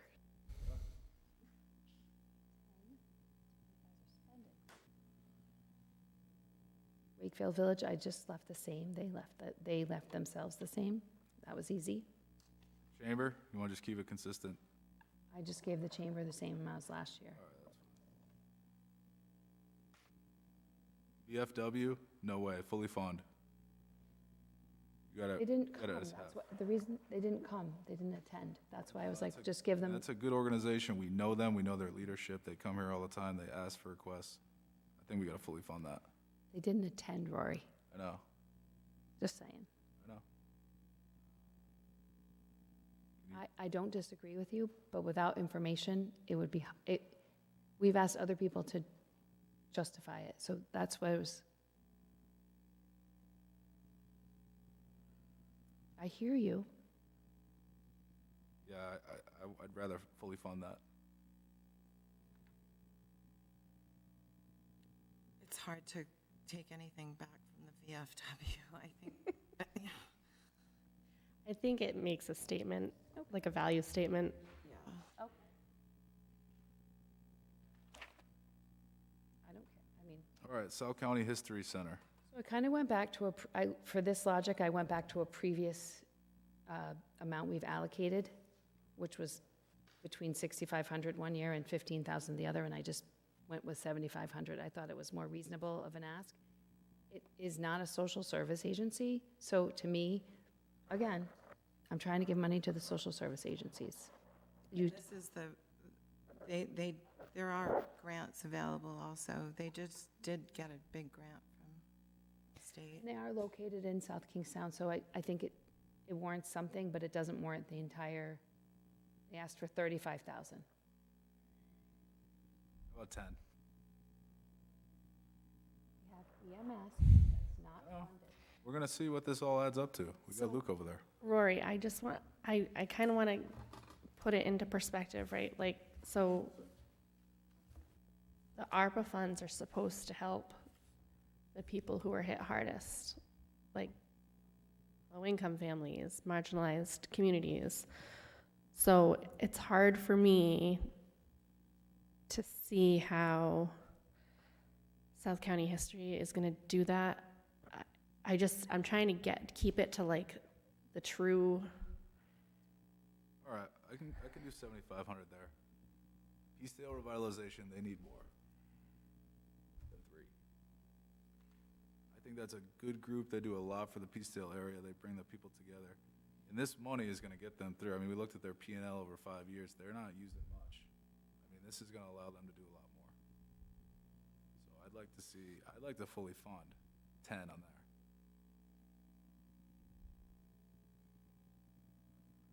What do you think? I'll go up to 5. 5? Plus 7,500. I'll go with 5. 5?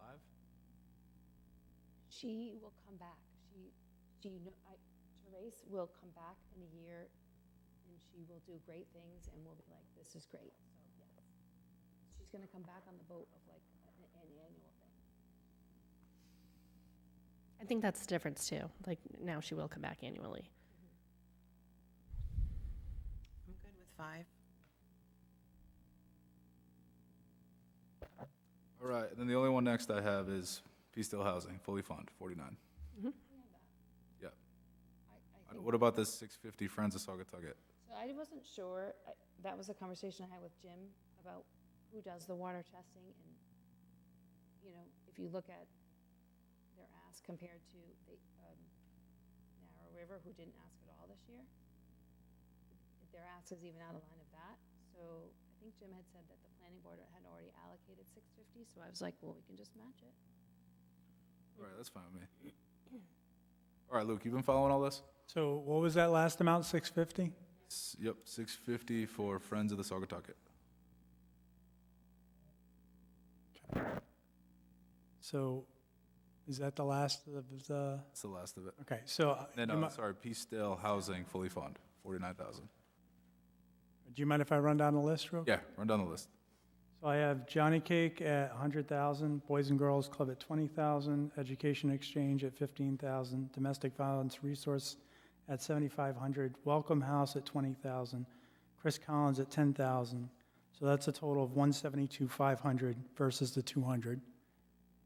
And then I have Union Fire at 10,000, Neighbors Helping Neighbors at 10,000, Southern Rhode Island Volunteers at 10,000, Wakefield Village Association at 5,000, Southern Rhode Island Chamber of Commerce at 9,000, VFW at 10,000, South County History Center at 7,500, Peacedale Neighborhood Revitalization at 5,000, Friends of the Saugatucket at $650, and Peacedale United Housing at $49,000. Is that correct? That's right. All right, so that gives us a total, I'm calculating $116,150. What'd you say? 116,150.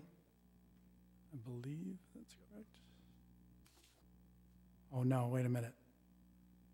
No, I caught the 49,000. Yep, that was 116,150. All right. And what's the total of those two? 172,500 plus 116,150. 288,650. 288,50. 550. 650. Which gives you a delta of $136,350. So that's the essential savings off of what you originally had. We good on this? Now let's talk about the excess. Yeah, so the Scott Packs, I think we should, I think that the fire districts both serve the entire community. Putting money towards that serves every person in this community, and How much are they looking for? 90 or? I think it's 90, right? Might be 110. I think they added 20 for another one of their just fire stations. It was like 90 for the air packs and then another 20, wasn't it? All right. I think that's what it was. We don't have to fully fund it, but we could give them 75,000 and then put the other 75 somewhere else. Wasn't there another ask coming? Luke, Wasn't there another project? Well, that's for the housing side, right? For the housing side, yeah, but not from our side. I mean, obviously, I'm sure there's other asks in here, but Okay. It does leave a little bit of money, and we could allocate it at another time.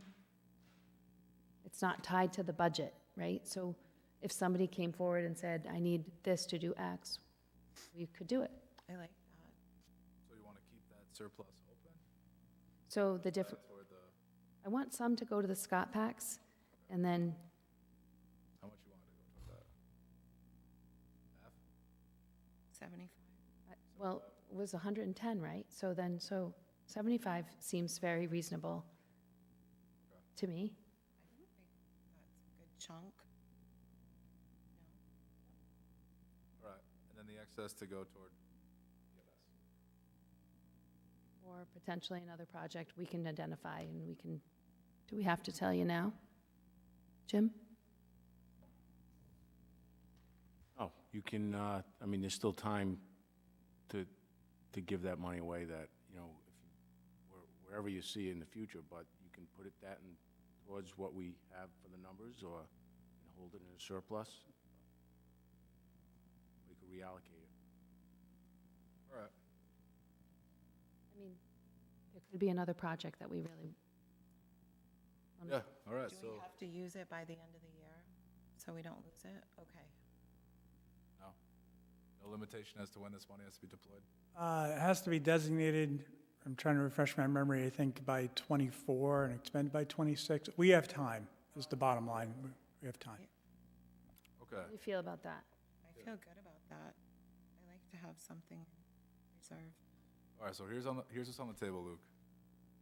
We'd approve the $288,650, and on top of that, we'd approve $75,000 toward KFD and UFD. And then the amount in surplus there, we would just sort out. Yep. So that's $61,350. 61,000? 350.